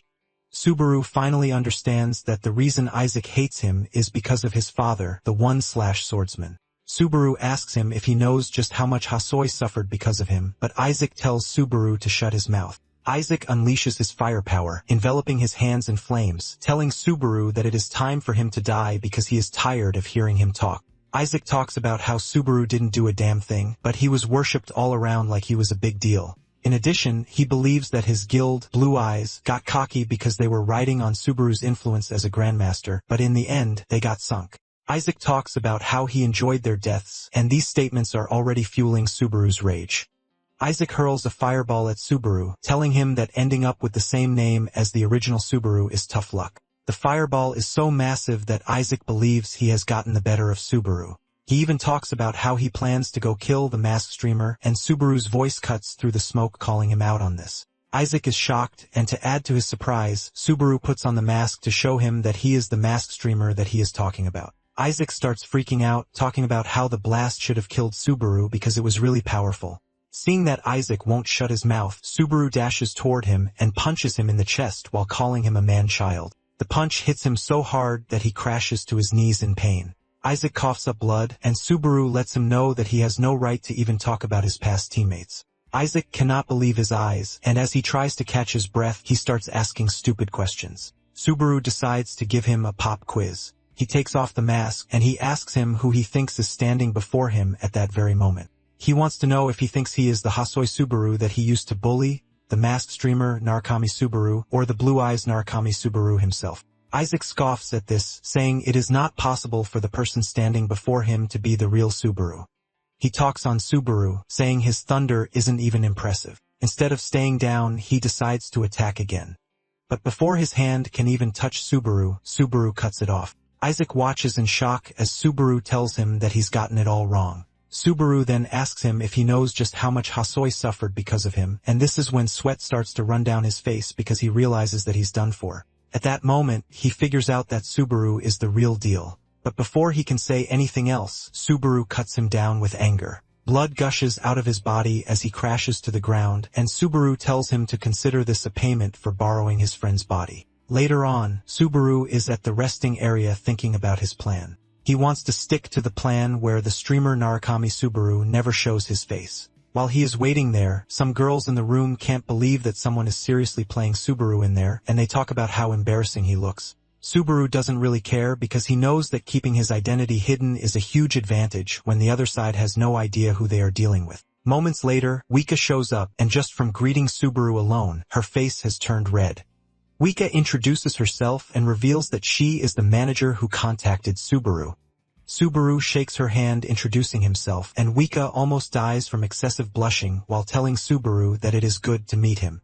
Deep down, Wika is blown away because it appears that the real Subaru is standing in front of her. Subaru notices how Wika is staring at him, and he asks her if there is any problem, but she nervously says no. Before coming to meet Subaru, John had told Wika that she had to get everything right since it was her first time meeting a client. However, seeing how she has just messed up her intro, she can't believe that her boss's words went to waste. Subaru notices how she is acting all nervous, and he asks her if she is a fan of the late Narukami Subaru, and she says yes.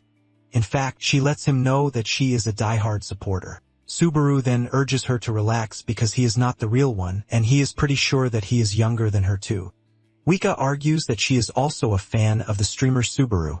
She starts talking about the first time she watched Subaru's stream when he went into the dungeon to defeat the one-eyed bats and all. This is when Subaru starts to wonder if Wika is his first viewer because she basically remembers everything in detail even more than him. Subaru commends her saying he was sloppy back then, but it now feels dreamlike to hear Wika talk about how she watched everything. Wika boasts about this and mentions that this is exactly why she told the company to assign her to be his manager. It then dawns on Wika that it is finally time for her to act professionally so she can win Subaru over. Wika mentions that they have already drafted the contract, and since it is bulky, she will try to summarize. She places the contract book on the table, revealing that their company will handle everything from commercials, event highlights, merchandising, and anything that they can build using the brand Narukami Subaru. Subaru asks her what he needs to do in return, and Wika says all he has to do is keep streaming as he has always done. Subaru then asks Wika if being a streamer is this convenient, and Wika replies with a smile that Subaru is the first streamer to have learned Thunder. In addition, she mentions that John thinks highly of Subaru. Wika is about to push for the final part when Subaru cuts her short, asking her if this is how all the managers in Azure Sky act. Wika replies truthfully, saying everybody else is way cooler and even more reliable than her. However, Subaru tells her that this is not what he means.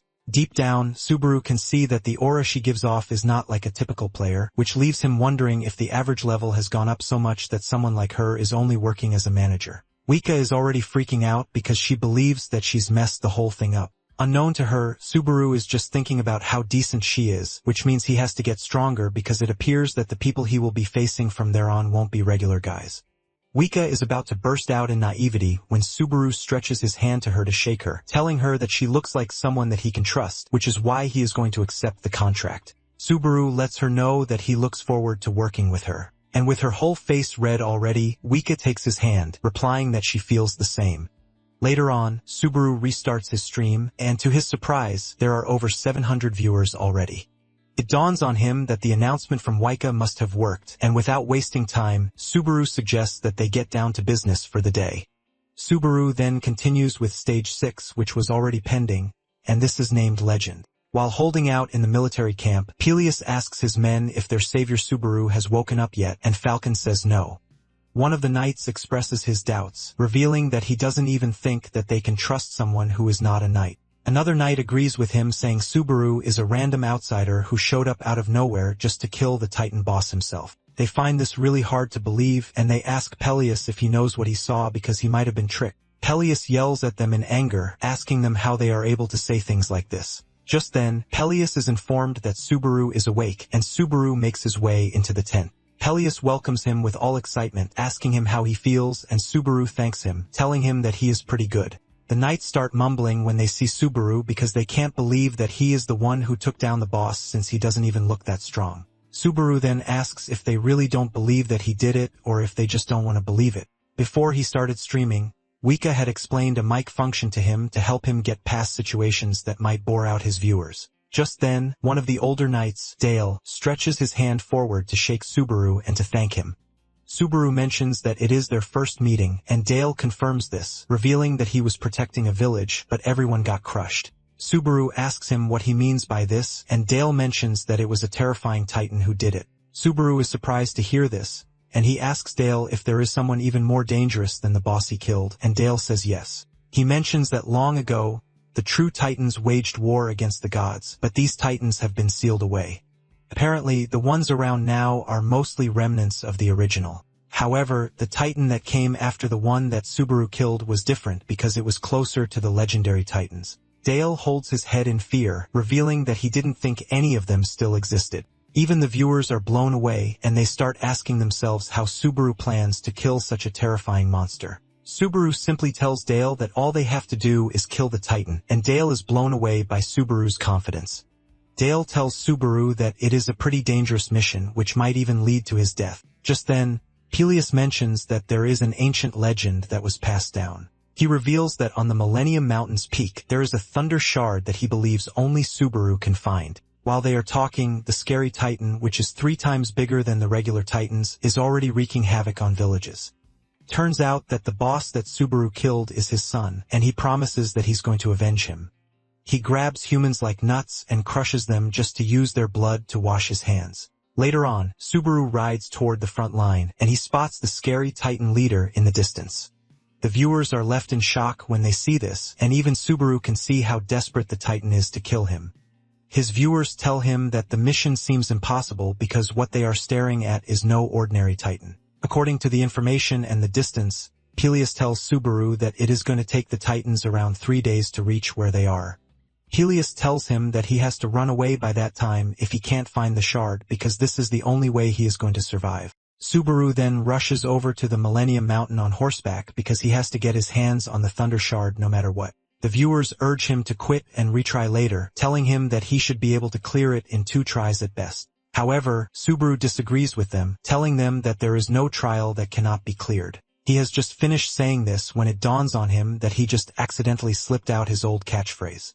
One of the viewers recognizes this catchphrase but can't pinpoint where exactly. Just then, viewers start to drop credits for him to beat the mission. Subaru is only glad that they didn't catch on to what he just said. Moments later, he arrives at the peak of the mountain where the shard is said to be. He remembers Peleus telling him that the Thunder Shard only appears in legends, and no one even knows if it is a unique power item or even a person. Subaru had asked Peleus if he knew how to obtain it, but Peleus told him that the only thing they knew was the location. However, he lets Subaru know that someone who once wielded the thunder wiped out the Titans entirely. Meanwhile, when Wika told her boss that it was a success, they celebrated this as if they had just won the jackpot. John teases Wika, telling her that she's finally becoming someone reliable. John then reveals that he met with Hawkeyes. And before he can even finish his statement, Wika ends the call on him because she is done with work for the day. She figures out that it is time to watch Subaru's stream, and this is when she hears Subaru casually let out his catchphrase. This catches Wika's attention immediately because this is something she hasn't heard in 20 years. Back on the mountain, Subaru is punching the rock really hard while the viewers believe that he's gone mad. Subaru reinforces his fists with thunder, and he delivers a powerful punch that shatters the rock, revealing what was hidden behind it. It turns out that there is a door behind the rock, and Subaru can sense an overwhelming energy of thunder calling out to his own thunder from behind the door. Because of how big the door is, the viewers believe that it was made by the Titans. And since there is no key, they are left asking how Subaru plans to open it. One even says he might just punch his way through it. Subaru touches the door, and it gives off a lightning reaction, which is the perfect hint that Subaru wants. Subaru immediately casts thunder, and he conjures a lightning ball in his hand because he can sense that the real trial is behind the door. Once the thunderstrike is charged enough, Subaru unleashes it onto the door. And as it courses through the door, it gives off a massive sensation, causing the door to open by itself. The viewers are eager to see what is behind the door, and they start urging him to go inside. The moment he steps through the door, the system informs him that he has entered the pathway of thunder. The door shuts behind him, telling him that he cannot leave the area until he has cleared the stage. Meanwhile, Peleus and the others are holding out at the camp, and Dale asks Peleus if he truly believes that Subaru can get the shard. Peleus replies that he is sure of it, and Dale asks him why he trusts Subaru so much even though he is an outsider. Peleus replies that Subaru has already demonstrated his skill, so there is no reason for him to doubt him. Suddenly, one of the knights starts freaking out, telling the adults that there is no way out for them. The dude says even the shard won't save them because the Titans are pretty strong. He says he has witnessed what the Titans can do at the village, but Peleus tells him that this doesn't mean that they have to give up. Peleus suggests that they have a bit of faith in the hero who has done so much for them without asking anything in return. However, the young knight tells Peleus that this is so easy for him to say since he hasn't witnessed what the Titans can do. He is so scared down to his bones that he has bitten his fingers till blood is coming out of them. Suddenly, a scout rushes into the tent to tell them that the Titans are upon them, and this immediately sends shivers down their spines. Meanwhile, Subaru is still walking through the tunnels wondering what he is supposed to do. Even the viewers are confused since they can't see anything so far, and one of them mentions that maybe thunder is just too fast to see. Subaru hears this and realizes that the dude is actually making a lot of sense since thunder is nothing more than a dispersed electric charge in the air before it discharges. This is basically why someone cannot see it, which means the trial isn't something that can be seen with the naked eye.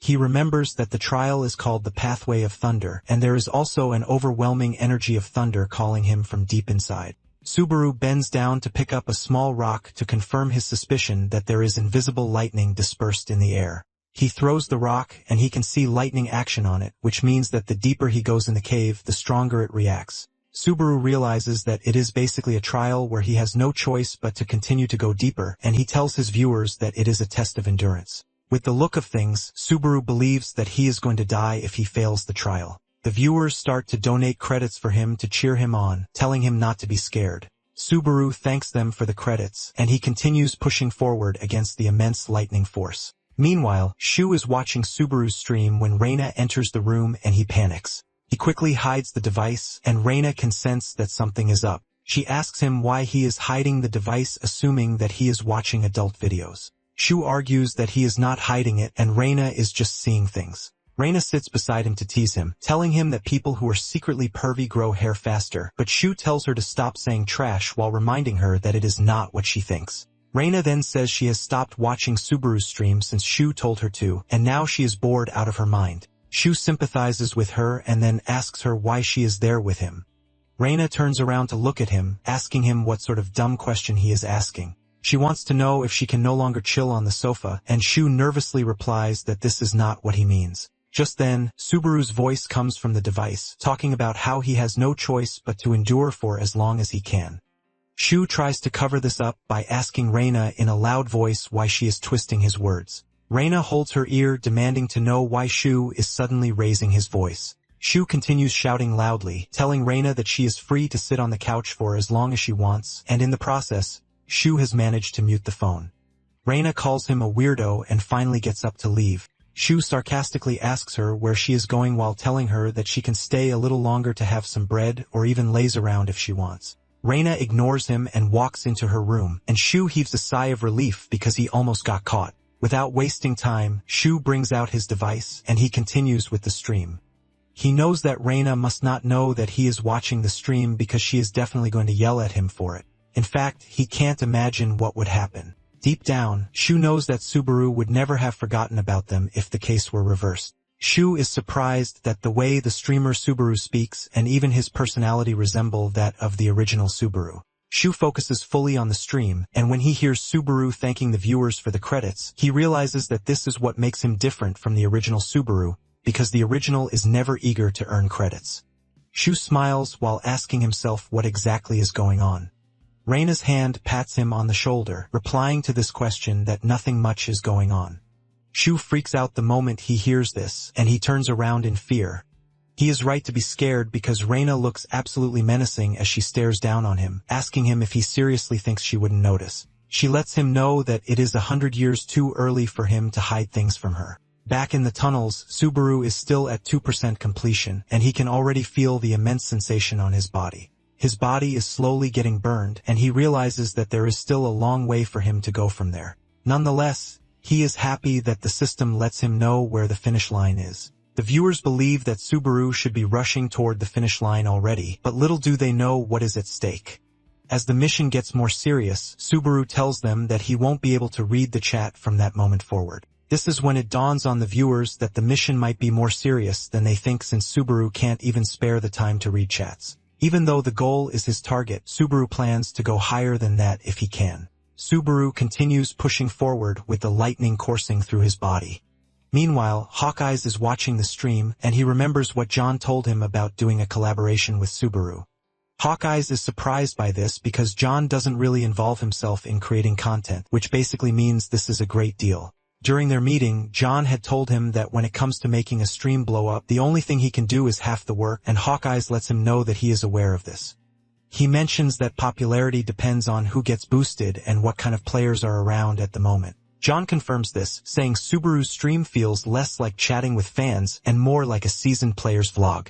He says Subaru might be a rookie streamer, but he wants Hawkeyes to just do his regular spectator-style broadcast with him. John lets Hawkeyes know that this might actually be his chance. He urges Hawkeyes to ride the comet's momentum and become a star that rises with it. These words hit so deep into Hawkeye's skin, and while watching the stream, he admits to himself that he turned to streaming because he wasn't confident that he could climb the tower.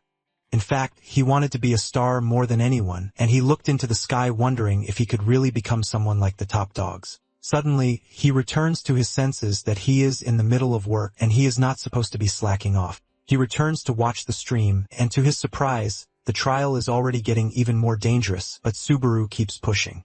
His body is badly burned by lightning, but Subaru has no intentions of stopping whatsoever. He crosses his arms to get a proper brace to push through the overwhelming force. The stronger the thunder is, the deeper it can strike his body. He can even feel the lightning coursing through his body, starting with the Ren and Du meridians. At this point, he is still at 20% completion, and he is informed that thunder is now taking root inside his body. Subaru aims to make it his by all means. Basically, the Ren and Du meridians are the two main energy paths that run straight through the center of the body. The thin pulses are the tiny pathways that connect everything throughout a person's system.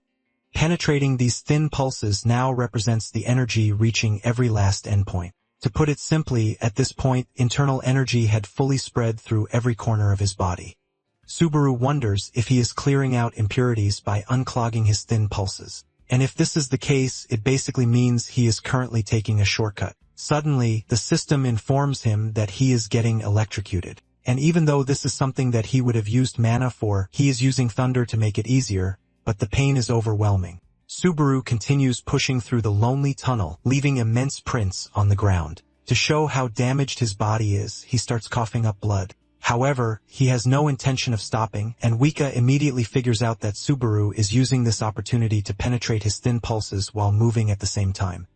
Wika is not a baby, and she knows that by using external force instead of his own mana to do this, he must be going through a crazy level of pain. In this type of situation, most people won't even be able to sit upright, and 80 to 90% of people would have passed out instantly. Apparently, the experience in trials doesn't cause real damage, but the pain is just like reality. This leaves Wika wondering why Subaru would go that far. While doing this, Subaru's mana is also increasing, and he has managed to reach a 50% completion rate. Guilt starts to take over his mind as he remembers his dead friends. He blames himself for what happened because he was always assuring his teammates that there is no trial that cannot be cleared. He hates himself for saying something so reckless because it was his arrogance that pushed his teammates so hard, causing their deaths. He remembers Itsuki's words, telling him that everything that is happening is because he got cocky. Riddled by this guilt, Subaru continues pushing himself through the thunder pathway while bleeding along the way. He even crashes to the ground at some point, but this doesn't stop him from continuing. His mind suddenly takes him back into the past where he sees his comrades having fun under a tree. Seeing all of them alive, Subaru raises his voice in joy, and he dashes toward them because he believes that everything that has happened so far is nothing but a bad dream. He rushes over to them, telling them that he just had a bad dream, and he tells them to ask him what the dream was all about. Suddenly, everything changes as one of them turns around to stare him in the eyes, asking him why he dragged them into their deaths. Their voices start to echo in his head as they tell him that they never wanted to die. They start criticizing him, telling him that he always talks so big, and the calm, serene memory suddenly erupts into total madness. Their voices overwhelm him as they keep screaming at him, saying they never wanted to be swallowed by the darkness. In the end, the voices vanish, and he screams at his friends not to leave him, but no one could hear him anymore. He crashes to the ground in pain, crying out his heart before waking back in the tunnel. Subaru realizes that he just suffered a hallucination, which is something that happens during thin pulse penetration, and this almost sent him into psychosis. Subaru continues moving, and before he knows it, he has reached a 97% completion rate. Subaru is no longer as energetic as before, and he thanks whoever came up with the trial for reminding him why he is still alive. Itsuki's face flashes before him to show that his revenge course is the only way forward. On the outside, the Titans have descended on the villagers. They see a bald-headed Titan appear behind the wall smiling down on them, and the knights freak out. The Titan is so scary that they believe that he is the boss, and one of the knights talks down on Subaru saying he ran away when the fight came to meet them. However, Peleus defends Subaru, saying he is pretty sure that he is going to make a triumphant return. Peleus cannot believe that they are already putting all their burdens on an outsider, but they are still doubting him on top of it. The knights try to change their words, but Peleus scolds them, asking them if they have no shame whatsoever even though they call themselves knights.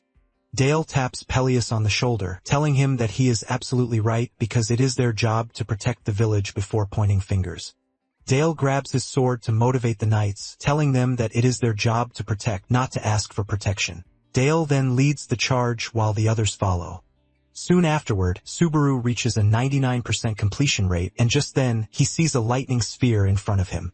He immediately figures out that this is the target, but to make it worse, his fatigue has reached 97%. However, Subaru is not about to give up when all he needs is just one more step. He continues pushing forward while the system yells at him that the fatigue levels have increased exponentially and further activity might be dangerous. Subaru ignores the warnings, and he continues moving. On the outside, Dale uses his speed to his advantage, as he is able to cut the Titan's heel, causing him to scream out in pain. The Titan crashes to his knees and he throws a huge punch at his attackers, but Dale and the others dodge the attack. Peleus then makes the final charge, telling them to leave the rest to him. He lunges toward the Titan as he kneels down defenseless, and Peleus delivers powerful strikes to shatter the Titan's head, ultimately defeating him. The Titan crashes to the ground, and the knights start to celebrate because they have finally gotten it done. The knights stomp on the Titan's body, calling him a gross freak, while hailing Dale for leading the charge. Peleus smiles, saying that they can finally rest since the most dangerous Titan is already dead. However, Dale clears the air, saying this isn't the Titan that he is talking about. The knights misheard him and believed that he said that they had defeated the target already, so they started celebrating Dale and Peleus' bravery. One of them is talking big until he suddenly gets smashed by a giant leg, and before they know it, a huge shadow covers them. They look up, and what they see sends horror into their bodies. The knights yell out in fear, admitting that the Titan they are looking at is on another level. Meanwhile, Subaru has finally gotten his hands on the lightning ball that he has been walking towards since he entered through the giant door. The moment he gets his hands on the shard, he promises to kill Itsuki and send him to hell. A huge wave of lightning is discharged, and before he knows it, an overwhelming energy courses through his body, shocking every atom in his body. The system informs him that the thin pulse penetration is complete and his mana has been amplified by 20%. In addition, all skill activation speeds have received a 20% boost, while his stats have increased by 2. Subaru crashes to the ground thanks to the last shock that was delivered to his body out of surprise. As he hits the ground, the system tells him that he has cleared the 6th stage, Legend. John is also watching the stream, and he is surprised at just how reckless Subaru is. He concludes that Subaru is not fit to be a streamer, and just then, he gets a call from Hawkeyes. He picks up and mentions that he was watching Subaru's stream, and Hawkeyes is glad to hear this because this means that he saw what happened. John doesn't truly understand what he is talking about, and he suggests that he explain in a way that he can understand. Hawkeyes lets John know that Subaru is going to be a star, and he means it in both ways, which means that as a player and a streamer, he is going to be big. John is surprised to hear this because he believed that streaming would be challenging for Subaru since he looks more like a player than a streamer. Hawkeyes mentions that this is the point of it all. He says the core concept the viewers seek in this broadcast is a Narukami Subaru that closely resembles the real one. Basically, the real Narukami Subaru was a player, not a streamer. To put it simply, they can broadcast the birth of Narukami Subaru, the player, in real time. Sometime later, Subaru gets back on his feet, and the viewers are surprised that he got up a little faster this time around. Subaru's head is totally fuzzy, and he checks out his fatigue level to see that it is pretty high as it sits at 81 points. Nonetheless, he is glad that it went down a bit in response to his stats going up. He basically didn't expect the last lightning strike, but he can still consider the whole thing a win. Since he has completed the mission, those who promised him credits start donating to him. In the end, Subaru has racked up 20,000 credits. However, this is not even enough to upgrade the Wedge of Greed, which needs 40,000 credits. He wonders if defeating the Titan boss will help him acquire the right skill set. Basically, defeating the Titan boss depends on the Thunderspear skill that he just acquired. This is a skill that cannot be sold or bought, and it is a legendary ranked weapon. It is an ancient spear forged from thunder itself, and it unleashes a single mighty strike but has just one use. Since the item is spherical in shape, the viewers are confused about how it is going to turn into a spear. Subaru is surprised that such a legendary item showed up on such a low level, since it is something that normally appears on the 8th floor. Subaru stashes it in his inventory, and he tells his viewers that depending on the conditions, a high-ranking item can change shape. The viewers are surprised to hear this, and they ask him how he knows this. Subaru doesn't answer this and continues his way back out so that he can take down the Titan boss. At the village, the knights are still frozen in fear from the sheer size of the Titan King, Grog, and how menacing he looks. Suddenly, the young knight from the tent rushes over to the Titan King, and Peleus yells at him, asking him what he is doing. He turns around, telling Peleus and the others that he warned them. The dude then crashes in front of Grog, begging him to spare him because he is different from the foolish humans who didn't believe he existed. He even addresses Grog as a god, and the moment Grog hears this, he loses it because he can't believe that the dude is lumping him with the despicable gods. Dale suddenly appears beside the dude, asking him what exactly he thinks he is doing. Dale screams at Peleus to take the villagers to safety because he knows that there is no escape for him and the young knight. He hasn't even finished saying this when Grog crushes Dale and the scared knight to death. It dawns on Peleus that they can't win in a situation like this because their exit has been blocked by regular titans. Even the villagers are rushing back to the middle since there is no way forward for them again, and Peleus comes up with a plan right on the spot. He screams out telling Grog that he knows who killed his son. Grog demands to know who it is, and Peleus whips out his blade pointing to his right. He mentions that the person who killed his son went in that direction, and he is accumulating power to kill him. Deep down, Peleus is begging that Grog take the bait and go where he is pointing. However, Grog refuses to take the bait. He immediately figures out that Peleus is lying. Grog's expression changes immediately, and he asks Peleus if he only pointed to a random direction while telling him that he is going to kill him if he doesn't answer the question quickly. Suddenly, a bright ball of lightning appears on the left at the top of a mountain. The lightning ball is so big and overwhelming that even Peleus is left in complete shock. With Subaru's appearance in the distance, he has finally activated the 7th stage, which is lightning. The viewers spot Grog in the distance, and they are left in shock because it appears that he has gotten bigger again, which shows that he is still in his growing stage. Subaru agrees with them because Grog is so enormous that Subaru concludes that if someone stronger than him shows up, then it cannot be counted as a floor 2 trial anymore. The viewers start suggesting that he run away because running might even be the whole point of the trial. Subaru then tells his viewers not to worry because he only has to hit Grog once. He reaches into his inventory, and he grabs Thunder Spear because he knows that at the moment, Grog is no match for him. Subaru figures out that the plan is to take Grog out even before he attacks. Subaru then activates Thunder Spear, and it shoots a strand of lightning into the sky as it starts to charge. However, the moment he starts charging the skill, his fatigue begins to climb too.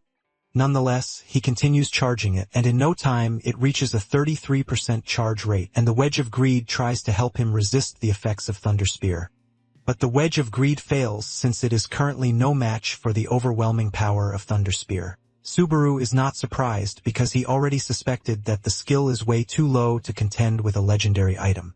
In no time, the charge rate reaches 50%, and Subaru figures out that he just has to endure the effects with his already exhausted body. The viewers can see how he is struggling, and they talk about how he has been suffering since he acquired Thunder. Moments later, Grog turns his attention towards Subaru, and Subaru is surprised that he finally notices him. The viewers let him know that there is no way anyone wouldn't notice him with the amount of energy he is pulling. Subaru agrees with them, saying there is no way he won't actually notice him. At this point, the Thunder Spear has charged up to 70%, and Grog is already coming toward him. Peleus tries to distract Grog, but he is already fixated on the one who killed his son. In no time, Grog picks up the pace, and he starts dashing towards Subaru's position with the intention of causing him so much pain just as he did to his son. Grog closes the distance in no time, but the spear is still at 88% charge rate. And as Grog climbs the rock toward him, Subaru realizes that there is only a 5,050% chance. The viewers are freaking out that he might not be able to land the hit because Grog is pretty fast. However, Subaru doesn't even move from where he is as he keeps his eyes fixated on Grog. During one of his training sessions in the past, one of his former teammates, Sako, had told him never to take his eyes off the target. In fact, Sako lets him know that he is not allowed to even look away for a second. Seiko tells him that he must forget about trying to make a clean throw or an arc throw. Seiko had told him that he didn't even need predictions because he is not like the regular spearman. Grog has closed down the distance already, and the charge rate is still at 95%, leaving Subaru wondering what he is supposed to do in situations like this. He remembers Psycho telling him not to throw the spear, but to blast it since he is obviously not throwing a normal spear. The viewers are already panicking, and they yell at Subaru to throw the spear because he is going to die if he doesn't.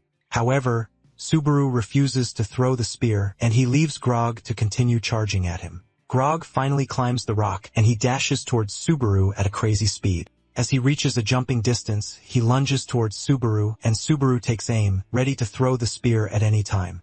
Fortunately, the charge rate reaches 100%, but Subaru still doesn't rush in throwing the spear because he knows that he only has one chance. He lets Grog dive toward, and once he realizes that he is in a position that he can't dodge his attack, Subaru throws the spear at him. The spear travels at a blinding speed, carrying overwhelming energy along with it as it pierces Grog's forehead. Grog is thrown off the rock with the immense force of the attack, and he is sent down the ledge. He hits the ground, resulting in a large explosion. The lightning starts eating him up, and Grog realizes that he is already dying. He could only call his son's name one last time as he was torn into shreds. The viewers are blown away when they see this, and they start hyping Subaru, talking about how overpowered he is. The system informs him that he has killed Grog, and by this, he has cleared the 7th stage. As usual, he levels up, and his stats also go up while he is awarded 5,000 achievement points. Just then, he is informed that he has obtained the Thunder's heart, and a heart-shaped thunder appears on his hand. Subaru is confused because this is the first time he has seen something like this. The bright light from the heart-shaped lightning flashes into his eyes, and Subaru suddenly finds himself in a strange space. He looks around to see giant figures staring down on him, and before he knows it, he is knocked to his knees by an invisible, overwhelming force. He can't even speak, let alone move his body. The system informs him that several strange entities are staring at him, but their names are restricted, and Subaru wonders if these entities are trying to tell him something. The heart-shaped lightning shines bright again, and Subaru returns to reality. The system tells him he can investigate the village for clues using Thunder's heart. The viewers notice that he is not moving, and they start asking him what is wrong. Subaru is overwhelmed by what just happened because he initially believed that it was a cut scene. But with the look of things, it seems real. Subaru then apologizes to his viewers, telling them that he only blacked out for a second. Some of the viewers tease him, asking him how many times he plans to pass out during the trial, but some do not blame him since it is a legendary trial. Subaru then clicks on the claim section to claim his credits, and by the time he is done, he has racked up to 40,000 credits. The viewers urge him to show them the Thunderheart, but he lets them know that he is exhausted, so he might show them another time.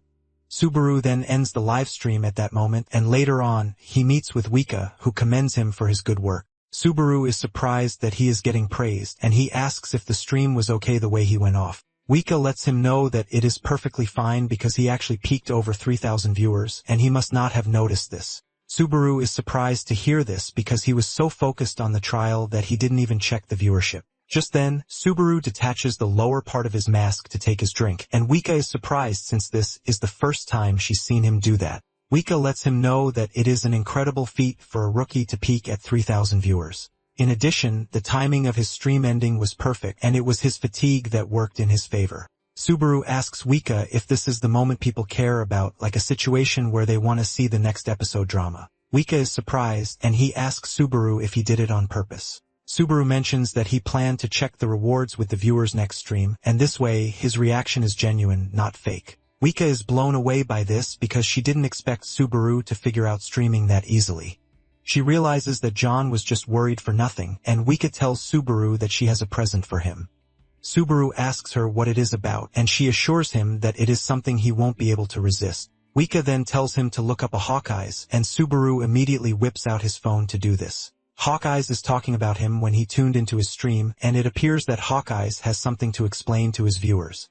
Hawkeyes mentions that during the pain endurance trial, Subaru was also taking on another challenge. Basically, Subaru was facing the main trial while putting himself through another trial. Hawkeyes decides to sum it up in one sentence, and he mentions that the streamer Subaru might be Narukami Subaru himself. Subaru is surprised when he hears this, and he wonders if Wika thinks the same thing. Wika then asks Subaru if she can ask him something weird, and he tells her to go ahead. Wika says what she is about to ask is rude, but she's gonna ask anyway. Wika asks Subaru why he streams, as she wants to know if it is for money. Subaru takes a minute before answering, and he replies that it is for money. Subaru says there is no other reason why he does it, and Wika almost turns into a tomato thanks to how red she is. Wika apologizes for asking something so weird, saying money is pretty important, and Subaru lets her know that he is not taking any offense. Wika mentions that Hawkeyes is part of Azure Sky, and he has been contracted for 6 years, so he is pretty reliable for his commentary-style content with a loyal fanbase. Wika then mentions something important, and this is the fact that all of Hawkeye's stream revenue will be split with Subaru. Basically, Hawkeye's current content is based on Subaru, which includes ads, donations, archives, and everything. Subaru is surprised to hear this, and he mentions that since he joined the agency, he has been hearing nothing but good news. Wika blushes just as she always does, and she asks Subaru if this is how he really feels. Subaru says yes while mentioning that what she just told him is basically a surprise bonus. Wika then asks him if he would like to do a collaboration with Hawkeyes as a small gesture. When Subaru returned to his room, he started wondering if he didn't need to wear the mask when he met Wika. In addition, he believes that he shouldn't have pushed the "I'm only here for money" line. He takes off his mask, and he stands in front of the door thinking about the whole thing.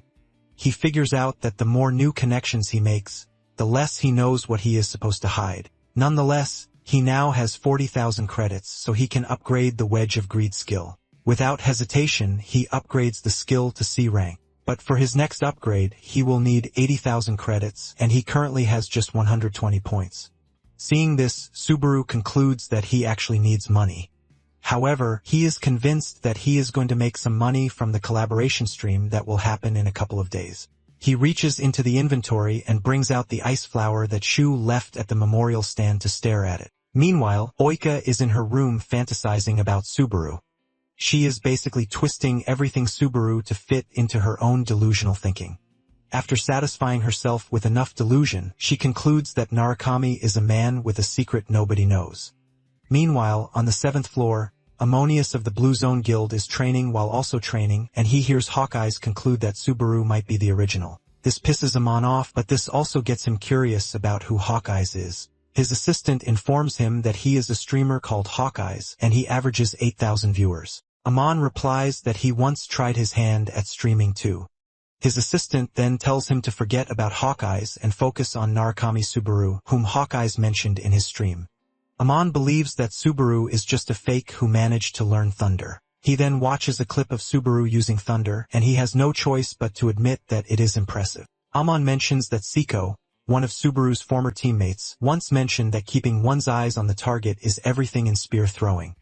Ammon's assistant is surprised that Ammon remembers lines like this, and Ammon mentions that he tried his best to copy everything that revolves around Blue Eyes Guild since it was filled with players who stood at the very top. In addition, he believes that everyone intentionally avoids the fact that every single member of Blue Eyes was at the pinnacle, not just Narukami Subaru. Amon mentions that the way they even died didn't make sense. Amon is pissed that Hawkeyes just kept mentioning Subaru's name like they are buddies or something. His attendants let him know that this is the problem streamers have. As long as it makes good content, streamers will basically toss their pride and conviction right out the window. Amon angrily turns off the screen, asking his assistant why he would show him something as annoying as that. The dude then replies that it wasn't his intention but Itsuki's decision. Ammon is surprised to hear this, and the dude mentions that lightning was Blue Eyes symbol and the same Blue Eyes as Blue Zone's predecessor. The assistant says that they have received intel that Subaru is obsessed with money. A background character wheels in a cart, and the assistant takes off the cloth covering the cart to reveal what is stored there. Amon is completely blown when he sees what was just brought in. The entire consists of a stack of gold, and the assistant mentions that Itsuki has ordered that they bring Subaru in no matter what. Amon can't believe his eyes, and he concludes that Itsuki is a moneymonger. Later on, Subaru continues the trial, and he shows up when Peleus and the knights are putting everything in order. The moment Peleus sees him, his face lights up in joy, and he rushes over to ask him how he is feeling because he collapsed right in front of the village, so they were all worried. Subaru lets him know that he is still a bit dizzy, and Peleus understands this since it's just been a day. Subaru then suggests they talk at the inn later because there are things he would like to ask him. Peleus assures him that he is up to answering whatever question he has. Peleus then rushes off, telling Subaru that he is going to see him later.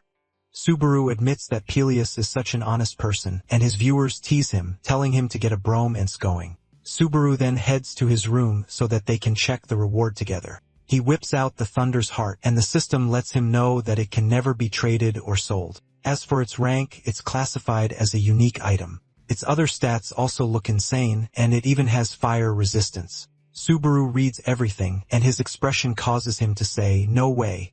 The viewers ask him what this means, as they don't know if he is impressed or disappointed with the expression he just gave off. Deep down, Subaru realizes that the Thunderheart has perfect stats for Thunder users, which is insane. He smiles under his mask, and he makes a fist bump because he has just stumbled on gold. Just then, he hears a knock on the door, and he tells the person to come in. Peleus enters the room bearing fruits while asking Subaru if he slept well.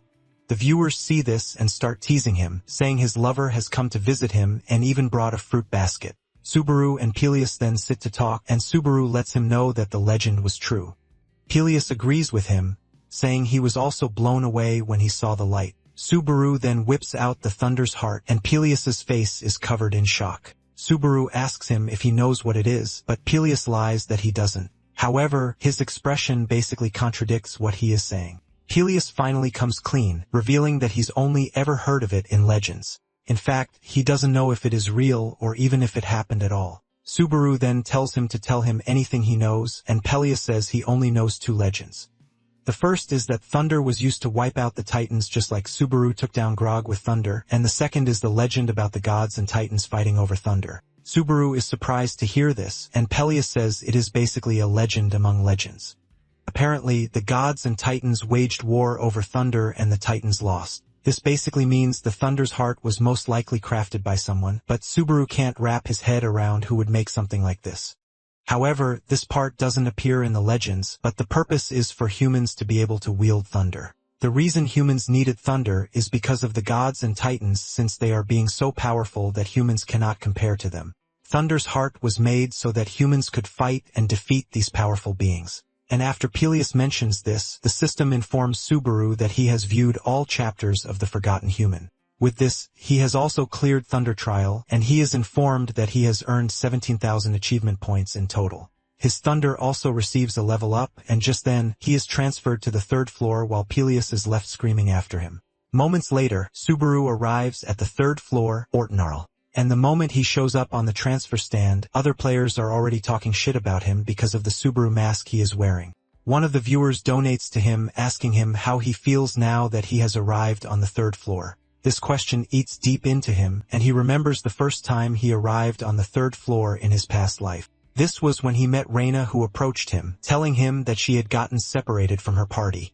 She tries to describe who she is looking for, and Subaru points her in the direction she is supposed to go. Reina rushes off with excitement, revealing that she was always a happy girl. However, she couldn't even get the direction that Subaru pointed her to, and Subaru is forced to lead the way since he is also heading in this direction. Subaru showed her the way that day, and it was the day they got to know each other. This leaves Subaru wondering if Reina and the others would still be alive if he had only shown her the way and nothing more that day. After thinking about this beautiful but sad memory, Subaru answers the question he was asked. He replies that he feels as if he has lost something important, and this leaves his viewers asking themselves what he meant by this.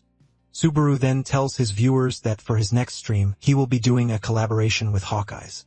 And after passing along the information, he ends the stream. Later on, Subaru meets with John in the cafe, and he lets him know that Wika is going to join them very soon.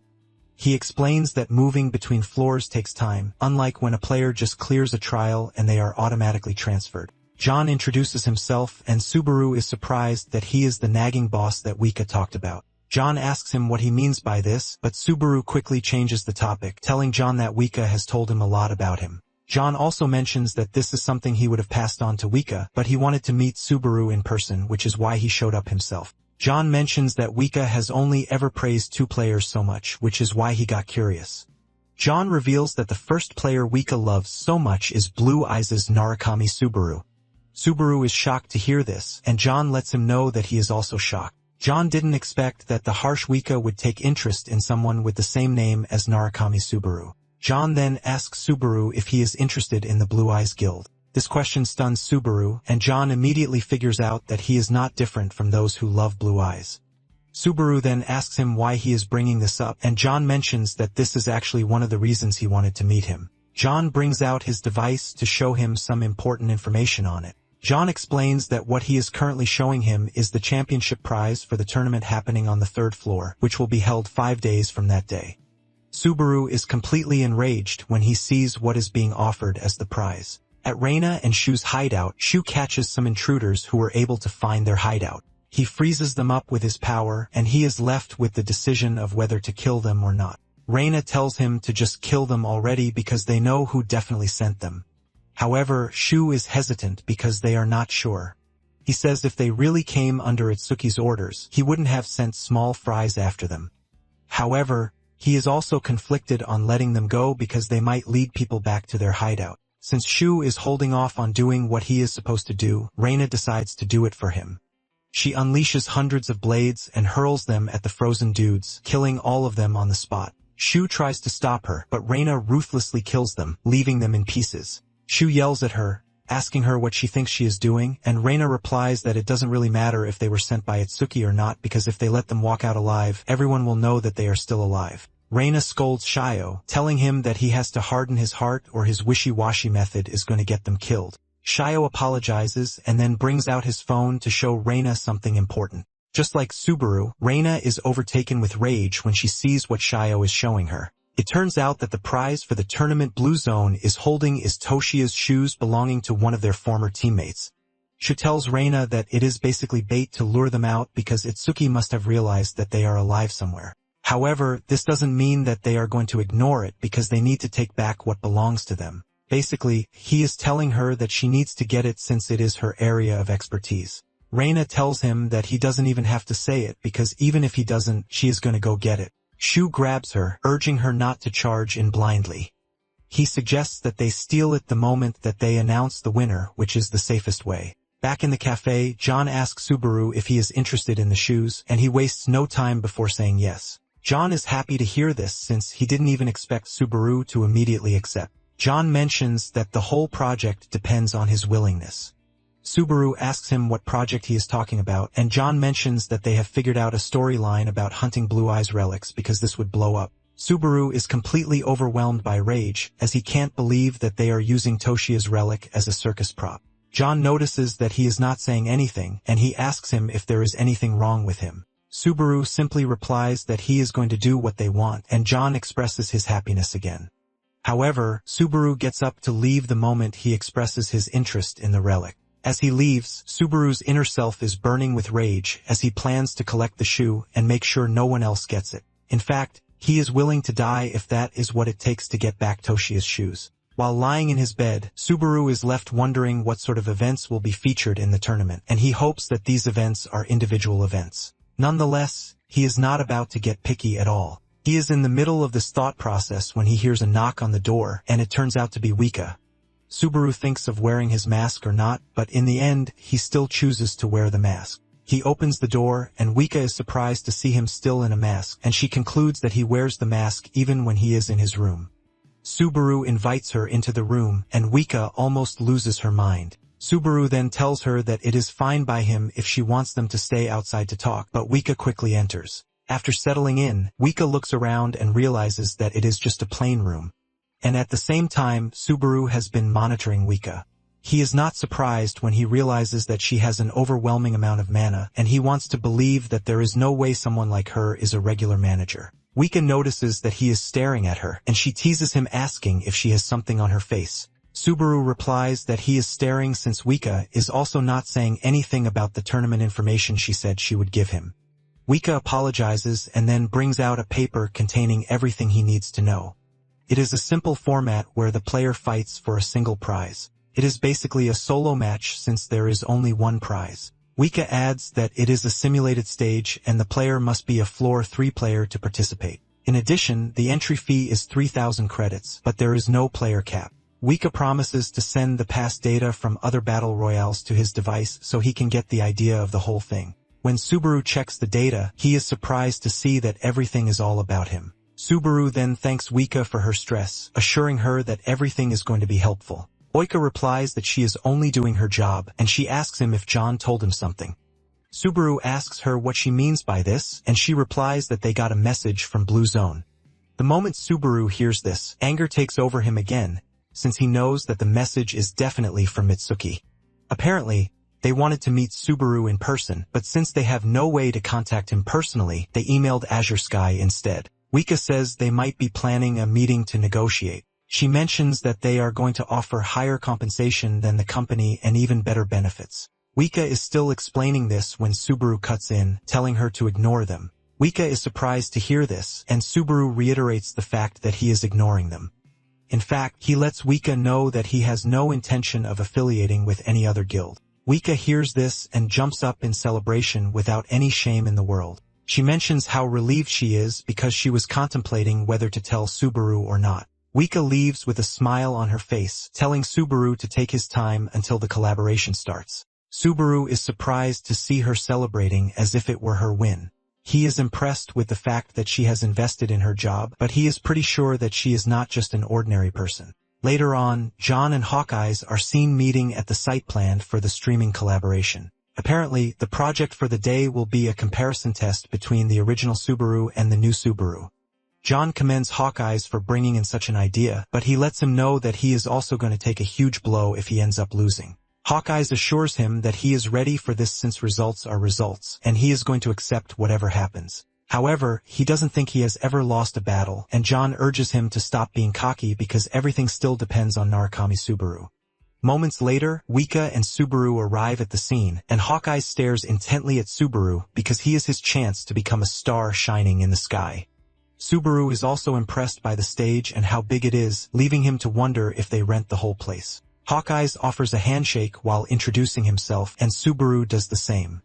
Hawkeyes talks about how blown away he is, but Subaru urges him to chill out because he is just a newbie streamer and he is nothing compared to Hawkeyes. John urges Hawkeyes to save the bonding for when they are on live, reminding the two to get friendly like that on the stream. Without wasting further minutes, Hawkeyes starts the live stream, and in under a minute the viewership jumps to over 12,000. Hawkeyes himself is blown away because he never expected this amount of pull even though the announcement blew up. Hawkeyes greets his viewers before letting them know that he brought Subaru with him. He shows Subaru's face to everyone, and the comments start rolling in. One of the viewers asks Hawkeyes if he's seen Subaru's face, but he lets them know that he hasn't. He adds that even Wika, his manager, hasn't seen his face.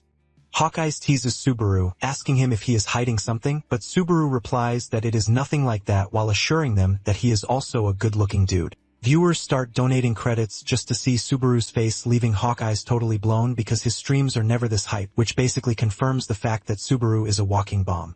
Subaru teases the viewers, telling them that he is never going to lose when it comes to looks, and Hawkeyes is impressed with the fact that he knows how to vibe with the crowd. Subaru reveals that he has no friends and no girlfriend too. Wika hears this and turns red, and John can't believe just how shameless she is. Hawkeyes then suggests that they stop teasing Subaru so that they can move to the main topic of the day. Hawkeyes starts the trial, and he decides to explain the reason why he picked this particular trial. Hawkeye says this is a trial that is perfect for measuring control, and secondly, he gets to prove his claim that Subaru is goated. On the trial leaderboard, it turns out that the original Subaru is the one topping the chart. A viewer donates credits to ask Subaru if he thinks he can beat the trial, and Subaru replies that he wouldn't have accepted if he didn't think he could. Just then, the trial bots descend on him. As they surround him, the viewers are conflicted on whether Subaru has what it takes to be able to clear the trial. A viewer then offers 10,000 credits for Subaru to get 43 or more kills in one run. And if he fails to do so, he is going to show his face to the camera. Subaru quickly raises his hand to reject the mission because he knows it is way too early for him to risk taking off his mask. However, several viewers start pouring in credits just to follow up on the same request. Subaru finally agrees, promising the viewers that he's going to show his face if he fails. Suddenly, one of the viewers mentions that only Subaru is eating the penalty, but he is still going to split the mission reward. Hawkeyes agrees that this is a fair point, and he decides that for the mission, all credits will go to Subaru. Once they are all in agreement, Hawkeyes starts the timer, which is 3 minutes. The bots start charging at him, and Subaru activates Thunder as he dashes toward them head-on. He grabs the first bot and smashes its head into the ground, one-shotting it. The viewers are blown away when they see Subaru one-shot a bot without his sword. Even Hawkeyes is hyped because he never thought he would see Thunder live in action. To take things seriously, Subaru unleashes his demon blade, and he cuts down 4 bots at the same time. Before they know it, 20 seconds have gone by already, but the viewers are still impressed with how fast Subaru is.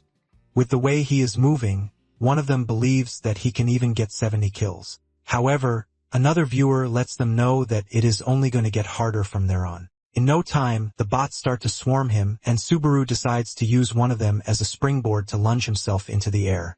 This leaves the viewers raving again since aerial combat was the specialty of the OG Subaru.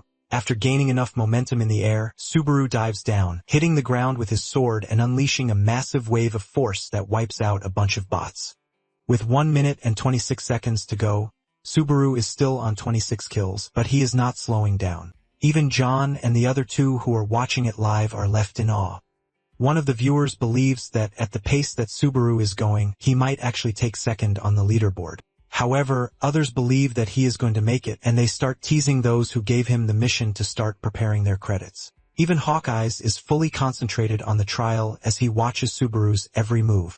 With 13 seconds to go, Subaru is on 41 kills, and Subaru slows down at the last second. Once the timer is about to run down, Subaru makes a last push for his last kill, killing 43 bots, thus tying with the original Subaru. The record is updated, and the 2 Subarus follow each other on the record list. At this point, there are over 38,000 viewers on the stream, and they are all blown away by what they just witnessed. Hawkeyes rushes over to Subaru screaming out of his lungs, talking about the 43 kills and how he tied with the original Subaru. The viewers start giving their opinion, and one mentions that he believes that Subaru struggled to get second place while others praise him. Viewers also donate to Hawkeyes to get hyped on the stream. Hawkeyes then reminds the viewers who are asking that it is not Subaru's stream. Suddenly, a viewer, Reinhardt, gives Subaru 10,000 credits, and Hawkeyes is stunned when he sees the name. Even the viewers start to freak out asking if it is the real Reinhardt. They want to believe that it is a fake because they don't see why the one/swordsman is watching the stream. Hawkeyes thanks Reinhardt, mentioning his disbelief that a high ranker is watching the stream. Even Subaru is surprised when he hears this. Reinhardt then donates another 1,000 credits, revealing that he always watches Hawkeye's stream, and Subaru's run inspired him. Hawkeyes is blown away, and he lets Reinhardt know that he is highly honored to hear this. Meanwhile, Subaru is left wondering why Reinhardt is watching the stream. He keeps asking himself if Reinhardt has found out about what he did to Isaac. Reinhardt then donates another 1,000 to ask Subaru if he is going to do a collaboration with him. The viewers are blown away when they see this since they know what it means. Even Wika and John are already jumping for joy, but Subaru shocks everyone, revealing that he is going to decline because he has to focus on trials in the meantime. The trio on the scene almost dies from shock, and even the viewers start spamming the chat with question marks as they cannot believe what just happened. Subaru then takes a bow, saying he has to leave because he used up too much energy. Hawkeyes tries to call him back, but he refuses, and he just continues walking. John is forced to ask Subaru why he turned Reinhardt down because he is basically a chance to boost his streaming career. Subaru asks John if the whole thing is really a big deal, and John lets him know that doing a collaboration with rankers, especially a high ranker, rarely happens. Subaru then tells John that if being a ranker matters that much, he is just going to become one himself. After ending the stream, Hawkeyes walks up to Subaru to commend him for the amazing performance while promising to send his own share of the stream once it comes in. However, Hawkeyes lets him know that there is something he is curious about. Hawkeyes mentions that he noticed that Subaru felt different when he was fighting earlier. It was as if he wasn't in top condition, and Hawkeyes asks him if he is hurt. Subaru is surprised that Hawkeyes noticed this because he actually did his best to hide it well, but this shows why the dude is called Hawkeyes. Subaru replies that whether he won or lost, he would have been screwed either way. Hawkeyes asks him to explain, and Subaru mentions that the highlight of the stream is to see whether he can surpass the original Subaru, which is where growth lies. Subaru says if he had won, he definitely would have gotten a temporary boost, but the hype around the rivalry would eventually take a nosedive. If he had lost, people would just say that he is no match for the real Narukami Subaru. This basically meant that in the test, he needed a result where both characters are on equal grounds, which is why he picked the draw since it was the only optimal outcome. Hawkeyes then mentions that this means Subaru could have overtaken the original if he wanted, but Subaru doesn't give a definite answer to this, saying it is over and they can't change the results again.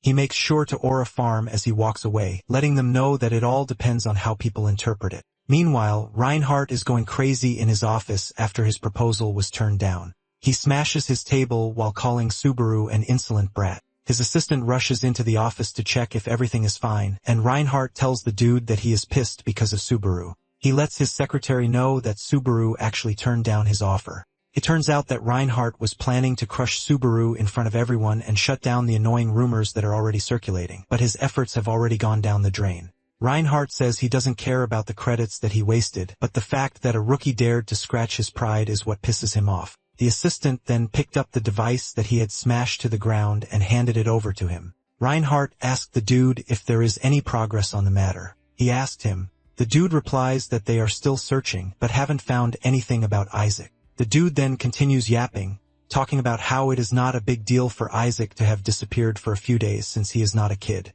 He hasn't finished saying this when Reinhardt grabs him hard by the neck using his power. He starts choking him out, asking the dude if he is also trying to mock him. With his life flashing before his eyes, the dude apologizes and Reinhardt slams him into the wall. Reinhardt asks him when he started nitpicking his orders. The dude quickly goes on his knees begging for forgiveness while assuring Reinhardt that he is going to resume the search immediately. Later on, Wika is having a good day until she receives a call from her boss. Just from the way she speaks, John can see that she is frustrated, and he yells at her, asking her if his call is that unbearable to her. John tells Wika to at least talk to him the way she talks to Subaru, but this only makes it worse. Before John continues yapping, Wika cuts him off, asking him if what he called about is the Reinhardt proposal. John says yes, revealing that they cannot afford to blow such a big opportunity. Wika replies that their hands are tied, but John reminds her that Subaru is a streamer. And since it is a huge chance for him also, he urges Wika to convince him as his manager. Wika explains to John that Subaru cares more about climbing the tower than doing collabs, and this is basically the right mindset for a player. John scolds her, saying she only has energy when she wants to argue with him. But before he can say anything else, Wika hangs up. Deep down, Wika knows that it is a big opportunity for Subaru, and she decides that she might just give it a try. Wika knocks on Subaru's door, and Subaru opens it, but he still wears his mask. Wika is forced to ask him if he always wears his mask, and Subaru replies that, in the meantime, he has to. Subaru goes hard at her, asking her if she is also curious about his real face. Wika stutters when she hears this, but it is pretty obvious that she is interested. She starts yapping about how Subaru will one day show his real face, and Subaru asks her why everyone is obsessed with Narukami Subaru. Wika replies that she can already think of a couple of reasons, like how he is a low-level Earthborn with bad stats. In addition, Subaru is just cool just from existing alone. The most important part of all is that Subaru was their hope. Subaru asks her what she means by this, and Wika mentions that there is something that Subaru doesn't know. She mentions that when she first came to the tower, there was literally nothing. There were monsters everywhere and nothing to eat, no means to make money, and stability was a fantasy. There was only one way to survive, and this was to keep climbing because if a player climbs, they earn credits, and with credits they can settle down. Little by little, people started believing the world could actually become theirs. The greatest players back then left the regular players like her with hope, and this is the hope that the tower can be conquered. It was a hope that the tower was a world where they could win, and the player who stood above them all was Narukami Subaru. Wika mentions that Subaru's achievements weren't just about clearing floors, but he was the first person to prove that it was possible. After hearing this, Subaru asks Wika if this is what she also thinks. Wika replies that this is her secret, just like what is behind his mask, and she might tell him one day. Subaru then apologizes for bombarding her with questions because he knows she must have come there for something. He suggests that they talk inside, but Wika nervously replies that it is not a big deal while telling Subaru that she is just going to head out. Subaru watches as she walks away, and to Wika, she no longer sees any reason to persuade Subaru after blabbing like that in front of him. She also wonders why he is always trying to invite her in. Sometime later, Subaru restarts his stream as he prepares to go on another mission. From the get-go, 2,000 viewers have already joined the stream, and donations are also pouring in.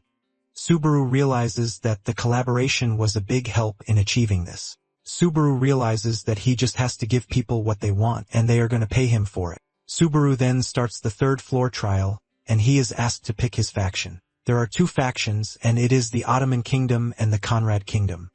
Most viewers are rooting for the Ottoman Kingdom because it is the most popular among players. Apparently, this floor's trial solely depends on the player's faction. There are two factions that despise each other, so the quests change depending on which one the player joins.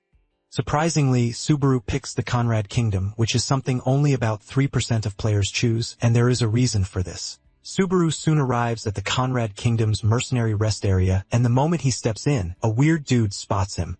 The dude looks like a troublemaker, and he quickly makes his move. He walks past Subaru and intentionally brushes his shoulder. The dude is surprised when he loses his balance, showing that Subaru is actually strong. Instead of stopping, Subaru continues walking, and the dude yells at him to watch where he's going. Subaru turns around, and the dude asks him what his problem is. Subaru simply answers that he is the one with the problem because he bumped into him on purpose. The dude angrily grabs Subaru's shirt, saying he is pretty sure that Subaru is an E-rank mercenary, so he is not supposed to talk to him who is a B-rank mercenary.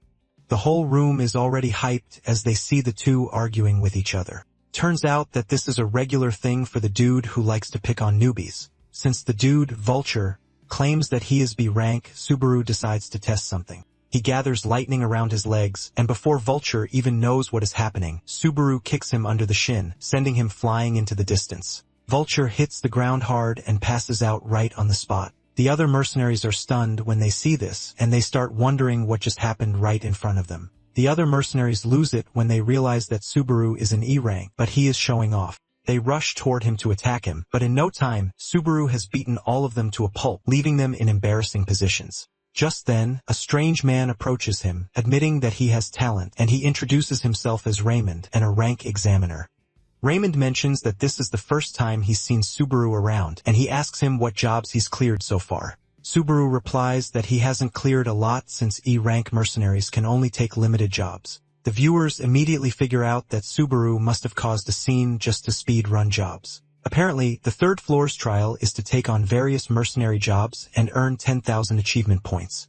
The completion reward for E-rank mercenaries is not more than 50 points, so players usually get stuck at the floor for over a year on average, which is why Subaru decided to take a shortcut. Subaru knows that he doesn't even have the time to waste. Raymond then asks him if he is an otherworlder, revealing that it's been a long time since they have seen people like him. Raymond reveals that even though he appears to be impressive, he can't give him special treatment since everything has its proper order. Subaru tells him that there must be a way to shorten the order, and Raymond asks him if he thinks that there is any point in giving special benefits to an otherworlder who will eventually leave. Basically, the people refer to the players as otherworlders. Subaru then tells Raymond that he is going to make his dream come true. It turns out that there is a way to clear all the floor trials at once, but this is something he didn't even try in his past life. Raymond asks him what he means, and Subaru replies that he is talking about the Cave of Thunder. Subaru assures Raymond that he is going to make sure that the cave gets into Conrad's hands. Raymond is shocked when he hears this since only a rank mercenaries can take the job. Subaru lets him know that he is aware of this since it is a battle of pride between Ottoman and Conrad over an impregnable dungeon. Apparently, the Cave of Thunder has never been cleared in history. Between the Conrad and Ottoman kingdoms, there is an enormous impassable mountain range that the two nations have fought over for decades. This is the Cave of Thunder, which allows easy passage straight through the mountains, and it has long been their ambition to block invasions to gain military superiority. Subaru assures Raymond that if he issues him proof of a rank status, he is definitely going to clear it while assuring Raymond that he is not going to abuse it. Raymond takes a moment to think about it, and Subaru becomes worried since he knows that if he gets turned down, he will have no choice but to take Raymond down. After thinking about it for a minute, Raymond tells Subaru that he is going to write him a letter of recommendation so he can join the raid. Raymond mentions that raid parties always need manpower, and he reveals that the raid party departs in 5 days, so he is going to bring the recommendation letter over. He urges Subaru to wait for him, and after his departure, a viewer offers Subaru 20,000 credits to clear the Cave of Thunder solo. Before Subaru knows it, huge credits start rolling in for him to clear the Cave of Thunder. Subaru remembers that 5 days later is exactly when the Floor 3 tournament ends, and he wonders if Blue Zone planned the tournament schedule with this in mind. Raymond soon returns with the recommendation in his hand, expressing his disbelief that Subaru plans to clear the Cave of Thunder. Raymond mentions that he also challenged the cave when he was younger, and he lost half of his party members that very day. Subaru collects the recommendation letter, assuring Raymond that something like that won't happen this time around. Raymond then asks him why he asked for the recommendation letter, and Subaru replies that he plans to go in alone. The viewers are surprised when they hear this because it basically means Subaru has agreed to accept their mission. Raymond yells at Subaru, asking him if he is out of his mind because the Cave of Thunder is meant for a 20-man raid, and Subaru is basically saying he is going to go alone. Subaru replies that he heard that Conrad is short on manpower compared to Ottoman, and he doesn't really think that Conrad can even gather 20 people. Raymond admits that it is going to be tough, but he assumed that Subaru already had companions. Subaru lets him know that he doesn't at the moment. Meanwhile, Reina is already on her way to the 3rd floor, and she is surprised when she hears Subaru talking about clearing the dungeon alone. Reina realizes that he is just like the original Subaru, and just then Subaru mentions something important on the stream. He lets them know that he won't be taking on any trials, and he will also be taking a break from streaming. The viewers are shocked, and before they even get the chance to convince him otherwise, he ends the stream. Reina laughs out loud, admitting that Subaru really resembles the OG Subaru. Since Subaru is also entering the tournament, she believes that it might be a good time to stick around to chat with him, but she hopes that he doesn't win.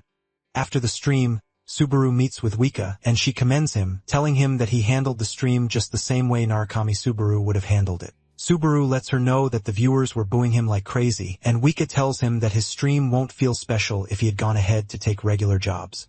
Subaru thanks her for the compliment, and Wika asks him what he plans to do next. Subaru mentions that he is going to hunt until the tournament. Since he doesn't know what kind of rivals might show up, he has to level up in preparation. It turns out that he also wants to get a handle on how much thunder he can use with his current stats. In addition, he is looking to test the performance of the Thunder's heart too. However, one thing is for certain, and this is the fact that he is never going to let anyone get their hands on Toshiya's keepsake. Elsewhere, a Blue Zone player, Ginzaki Naoto, is seen ranting about why he is sent to meet with Subaru after he declined the guild's request. He is surprised that Subaru has the guts to actually decline Blue Zone's request, and he angrily walks into the cafe where he is supposed to meet with Subaru's representative. The rep meeting him turns out to be John, and the two sit down for a drink. John welcomes him, telling him to go ahead with what he wants to say because he heard that there is something he wants to discuss with one of his streamers. Ginzaki confirms this but asks John where Subaru himself is. John replies that he is not there because he is out on other business. Ginzaki calls Subaru an arrogant rookie for attending to something else when he knows that he has to meet with Blue Zone. John lets him know that the business Subaru is attending to is private, so they can't respond to it. In addition, he reminds Ginzaki that they have already conveyed his wishes to them, and this is exactly why Subaru is no longer meeting them. Ginzaki mentions that they plan to speak directly with Subaru regarding the matter, and John lets Ginzaki know that it is going to be difficult for them to meet Subaru. Ginzaki loses his cool, staring down at John, saying he is the one who is shielding Subaru away from them. Deep down, Ginzaki knows that he is going to be in trouble if he returns without seeing Subaru. Ginzaki continues yelling at John, saying he knows that he is just trying to keep his golden goose. He stands up and moves closer to John, telling him that Subaru would be better off joining a major guild instead of streaming. John smiles, telling Ginzaki, no one knows since famous streamers earn just as much as top-ranked players. John continues talking casually, revealing that they usually run into players who are biased against streaming as a profession. Ginzaki then warns John, telling him that the way he is speaking makes it seem like he is trying to make Blue Zone his enemy. John then urges Ginzaki to listen carefully to what he is about to say. He lets him know that they prioritize their streamer's own wishes above anything else. Since Subaru has made his decision, John says that the company is going to back him fully. Ginzaki mocks John, telling him that he is out of touch with the world even though he is a grown man. Ginzaki asks John if he thinks Blue Zone will stay quiet about the whole thing. Just then, the atmosphere changes, and John's voice becomes colder as he tells Ginzaki that he is the one who doesn't get it because there are people in this world who can't be swayed by force or threats. John looks really scary as he tells Ginzaki to get lost if he knows that he is done talking. Fear grips Ginzaki as he tries to understand what just crippled him, but he manages to get back on his feet while pointing fingers at John, asking him who he thinks he is for him to just command him to get lost. John didn't even utter another word as he pointed to the door, and as Ginzaki left, he threatened John, telling him that he was going to regret what had just happened. John taunts him, smiling at him while sarcastically telling him that his threats are so scary. 3 days later, Subaru is seen at the Sky Serpent's nest taking on the scary giant snake. With a single strike imbued with thunder, Subaru badly injures the snake, forcing it to scream out in pain. After this, Subaru concludes he's trained enough already, and he decides to wrap up the fight. He lunges at the giant serpent, and he delivers a powerful strike to finish the fight. After defeating the serpent, he is informed that he has leveled up, and just as usual, his stats also receive increments. Subaru obtains a red item, which is the Sky Serpent's Fang. Subaru figures out that this will sell for around 10,000 credits, which was the rate 20 years ago. Subaru checks his stats, and he is surprised that he is already at level 35. He basically went up 9 levels in 3 days, and Subaru believes that this is already good enough so he doesn't have to be greedy. Later that day, he meets with Wika, and judging by the smile on Wika's face, Subaru asks her if something good happened. Wika asks him if he sees it, but Subaru has no idea what she is even talking about. Wika is surprised that he hasn't seen the collab video, and Subaru lets her know that he was busy grinding. Wika lets him know that this is fine because this is what makes him Narukami Subaru.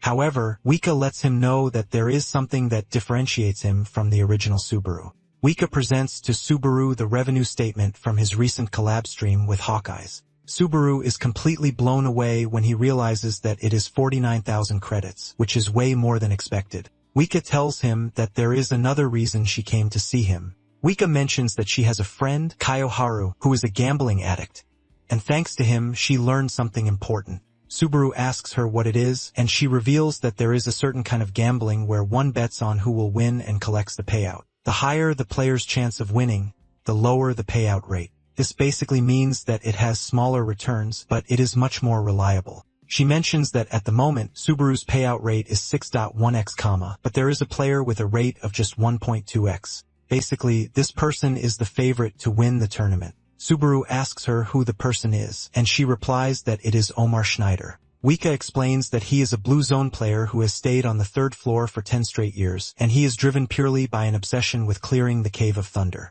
Wika mentions that because of his insane fixation, he is famous even though he is not a streamer nor is he a ranker. Wika believes that Schneider is probably scheming right at that moment to meet with him because, to him, the solo Cave of Thunder challenge that Subaru declared on his stream is an insult to his 10-year grind. Before Wika knows it, she is almost kissing Subaru until Subaru reminds her that she is too close already.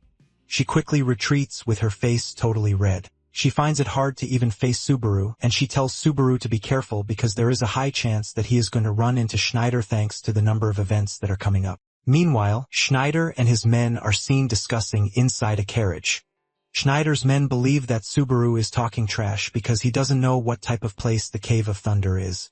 Schneider lets his men know that whatever Subaru does doesn't bother him because he has the reputation to brag. Schneider mentions that Subaru might be a rookie, but he is the new Master of Thunder, which is something they have wanted for so long. The bald-headed man in the group agrees with Schneider, but mentions that Subaru is already getting way too full of himself. As the boys continue raging and spitting on Subaru, Schneider cautions them, telling them that it is not the time for them to be envious or jealous. He adds that trashing Subaru's achievements is also out of line. The bald head asks Schneider if he would prefer that they respect him instead. Schneider replies that if necessary, they are free to do this. In fact, Schneider says he doesn't mind respecting Subaru. The two are completely shocked when they hear this, and they know that the captain might be talking big, but they are pretty sure that his pride is currently shredded. The two are worried about Subaru as they don't understand how he plans to go up against a monster like Schneider. Later on, Subaru reads up about Schneider in his room, and he is completely overwhelmed. He realizes that Schneider only started to stand out about 5 years ago, which is around the same time he joined Blue Zone. Subaru finally realizes why Itsuki is so confident in organizing such a tournament, and this is because there is an internal favorite to win. However, Subaru is pretty confident that Schneider has nothing on him, and he is eager to see if things will go Itsuki's way or not. The next day, Subaru heads to the market to sell the serpent's fang that he obtained. Unfortunately for him, he picked the worst trader in the market, and this is a trader who is known to defraud players.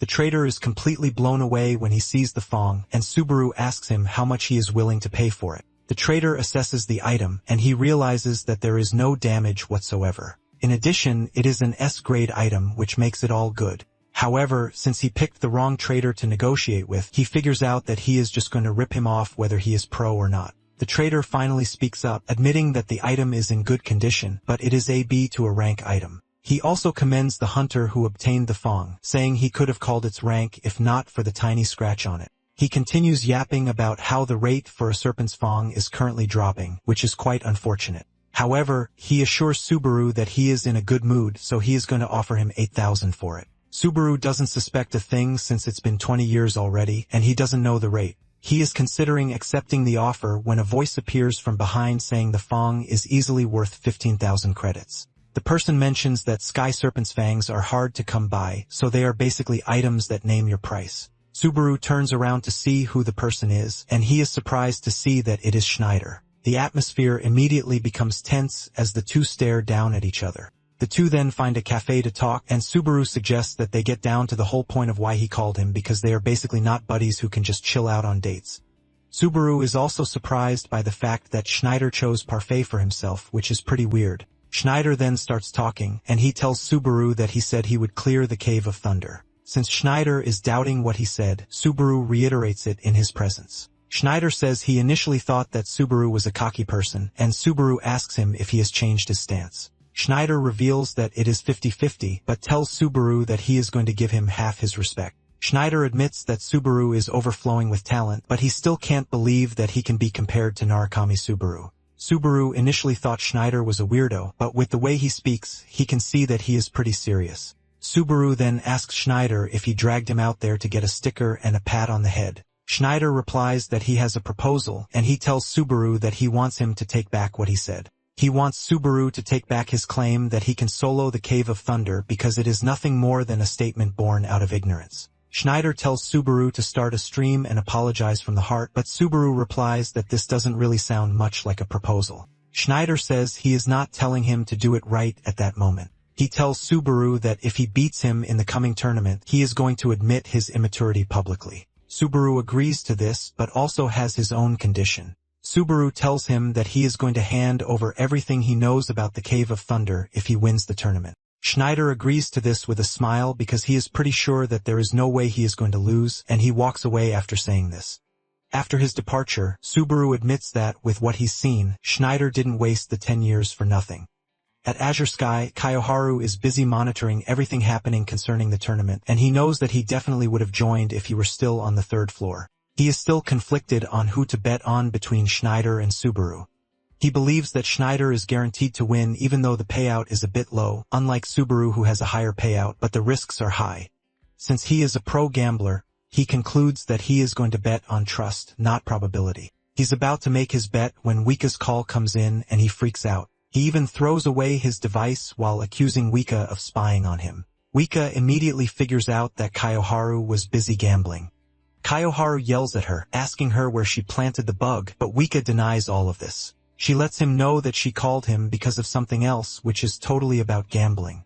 Kiyoharu is surprised when he hears this, and Wika tells him that she is thinking of betting on Subaru, and Kiyoharu yells at her, saying that credits are hard to get. Wika immediately understands that Kiyoharu believes that Subaru is going to lose. Kiyoharu replies that he is not underestimating Subaru, but with the analysis he's done, Schneider is going to come out on top since he is not even a player who belongs on the third floor. Since Kiyoharu is hell-bent on betting on Schneider, Wika suggests that they make a bet between them using their next month's entire paycheck. Kiyoharu wastes no time accepting the bet, and just then, Reina walks past Wika. Even though she is wearing a hood, Wika can feel an overwhelming presence from her. She immediately hangs up to try to verify what she saw, leaving Kiyoharu to start wondering if something happened. Elsewhere, the bald head asks Schneider what he thinks of Subaru, and Schneider admits that he is not a player to be joked with. However, he is pretty sure that he is not going to lose to him. Meanwhile, Reina is watching from a rooftop, and she can clearly see that Schneider's mana is overwhelming, which means he is insanely strong. With this, Reina believes that she can relax knowing that there won't be an upset. It is finally tournament day, and the Coliseum is already filled with people. The moment Subaru enters the arena, everyone starts hyping him up. However, it is not a secret that he is still second on the ratings, and the first is none other than Schneider. Schneider steps into the arena, and the noise triples with everyone shouting his name. Moments later, the lady host shows up in the sky welcoming everyone to the arena. She introduces herself as Mizuha, and she is also from Blue Zone, the organizing guild. She mentions that the tournament will be divided into qualifiers and the main event, and she shows everyone the prize to be won, the shoes, Talaria, which belongs to Toshia. The moment Subaru spots the shoes, he makes a silent vow that he is definitely going to get Toshia's shoes back. Meanwhile, Wika is watching from the stands, and she is waiting for Subaru to restart his stream. Just then, she hears someone spitting out curse words beside her. And when she turns around, she realizes that it is the same lady who walked past her in the street before. This time around, she is wearing a Subaru mask to conceal her face. Before the tournament begins, Subaru starts the live stream, and the viewers go crazy again since they are all waiting to see how the tournament is going to end. Subaru apologizes for disappearing, but they assure him that they are there for him. Subaru is surprised to see how hyped up they are, and with the number of messages coming in, he can hardly keep up. A viewer then gives him a mission to win the tournament to get 30,000 credits, which blows Subaru's mind, and he thanks the viewer. Some viewers don't believe that Subaru can win, and they are just there to make sure they witness him lose. Once everything has been spelled out, the tournament begins. The host casts a large greenish umbrella over the arena, which blows everyone away. Once the entire arena is covered, the players are thrown into the preliminaries, and they are informed that once they die, they are out. They are informed that the round is going to end when the number of survivors drops to 1,000. At the start of the preliminaries, there are over 10,000 players in the arena. Subaru takes a moment to think about his strategy. Since no one will be targeting him in the prelims, he plans to save his strength, but just then someone gives him a mission, telling him that he is going to pay 100 credits for every kill. Others join in, and one of them uploads a mission for him to kill Don Chow for 1,000, while Schneider is going for 10,000. Suddenly, Subaru spots a player trying to run from him, but since he has eyes on him, there is no escape. At the same time, Schneider has been surrounded by some other players, but he doesn't even want to fight them since his entire focus is on Subaru. An arrow flies past his head, and before Schneider knows it, he realizes that the players who have ganged up on him are even more than he thought. The players don't believe Schneider can do anything to them since he is just a dumb player who has rotted on the 3rd floor for 10 years. Schneider assures them that they have a good plan, but they only picked the wrong opponent. The players still do not believe that he is a threat, and they assume he is talking big. Suddenly, one of the players loses his head before anyone even understands what is happening. The fear immediately kicks in since they couldn't even see Schneider's attack until the dude's head flew off. Schneider figures out that it is time to or a farm, and he starts spinning his spear so fast that it can even hypnotize whoever is staring at it. Without further hesitation, Schneider makes his move and heads start disappearing while lecturing them too. He lets them know that shortcuts don't work on the tower because the only thing that can help a player is their own strength. Schneider's cold expression covers the entire screen, and the spectators are blown away. On the battlefield, some of the players who were talking big before start running away in fear for their lives. Those who are brave try to convince the runners that they should stay and fight since it is just an exam and nothing big. Meanwhile, Reina is focused on Schneider, and she can clearly see that he is on another level compared to the other players. Reina is pretty sure that once Schneider climbs higher, he is going to break into the top ranks. However, she can't even fully concentrate on the match because Wika is busy screaming and hyping Subaru while watching his stream. Reina immediately becomes interested when she realizes that she is watching Subaru's stream. She makes a comment, and Wika asks her if she knows Subaru. Wika then assumes that Reina is a fan since she is even putting on a Subaru mask. Wika lets Reina know that she is also a fan, and she's been a fan for 20 years. Back in the arena, Subaru has been able to gather 90+ kills, and the survivor count has dropped drastically. There are just 1,300 survivors left, and Subaru knows the prelims are about to come to an end. Even though he is getting 200 per kill, he believes that the number of kills he's gotten so far is a bit underwhelming. Suddenly, he gets the bright idea to announce his presence to draw players in. The viewers immediately figure out that he is up to something the moment he pulls out his sword. The bright ones realize that he is trying to farm aggro to get the players to charge at him. Subaru then cuts down the large tree in front of him in one single strike, but he makes sure to pack lightning into the strike to make it cool and let anyone who is around know that he is there. The treetop crashes to the ground loudly, but standing at the other side of the tree is Schneider and not any random player. Schneider has just finished wiping out the players who made the mistake of ganging up on him, and the universe has also dropped Subaru at his doorstep. Schneider declares with a cold voice that he's found Subaru, but Subaru replies that he found him first. The viewers immediately remind Subaru that there are 10,000 credits on the line, so he knows what to do. Schneider is also hyped, and he suggests that they end their beef right there. Subaru aura farms in front of the viewers, saying he is going to be taking the 10,000 credits away sooner than he expected. Suddenly, Schneider's spear flew past Subaru's head, and he barely dodged it, preventing him from losing his head. The hit from the spear evaporates the tree standing behind Subaru in an instant, and Schneider teases him that he has time to breathe since there are 202 players left. Subaru senses that what almost hit him wasn't a skill but a pure technique, and he is dead if he loses track of the tip of Schneider's spear. Basically, the spear is able to casually reach distances that it shouldn't even reach. Schneider swings at Subaru again, and Subaru quickly grabs his weapon to use his sword's power. He blocks the overwhelming strength of Schneider's attack, and he replies with a counterstrike. Schneider immediately closes the distance on him, trying to tear his head off with the spear. Subaru manages to dodge the strike, and he leaps sideways. Subaru swings at his opponent, but he also blocks it. Subaru manages to create a distance between them by unleashing a powerful strike that sends Schneider flying backwards. Schneider then calms down, asking Subaru why he is not using thunder, and Subaru replies that it would be a waste. Subaru then says the whole thing is about to end, so it doesn't even make any sense. Schneider loses his cool when he realizes that Subaru is basically telling him that it is going to be a waste to use thunder on him. He then realizes that Subaru was only stalling for time since there are just 7 players left before the survivor count drops to 1,000. Schneider angrily dashes towards Subaru, aiming to finish the fight at once. Subaru teases him, telling him that he can also say the same thing for him, that he is not going all out. Before Schneider gets the chance to finish the match, the number of survivors drops to 1,000 and the preliminaries end. As they are transported to the waiting area, Schneider tells Subaru to prepare himself for the next time that they are going to meet. Subaru also boasts, saying he is just going to have to wait till later to collect the 10,000. Upon arriving at the waiting room, the players are informed that they have 30 minutes to rest. Subaru stares at his hand and can see that it is shaking. He admits that he almost got pushed back right at the very end, and if it had dragged on even a little longer, he might have been killed. Surprisingly, Subaru's viewers have climbed up to 11,000. He remembers Wika's words that there is a streamer's wall which has 10,000 viewers. However, once a streamer breaks the 10,000 view count, they can survive in the industry. He realizes that the stream with Schneider ended up being a positive net for him. Nonetheless, he is left worried that someone as strong as Schneider couldn't even clear the Cave of Thunder. Meanwhile, Shu is also watching the stream, and with what he's seen so far, he realizes Schneider has the upper hand. This leaves him asking why Schneider is still stuck on the 3rd floor. However, there is one thing that Subaru has over Schneider, and this is thunder. Even though Shu is hoping for an upset, he doesn't think it is going to happen with what he has seen so far. While waiting for the match to resume, Subaru starts claiming the credits that he already has.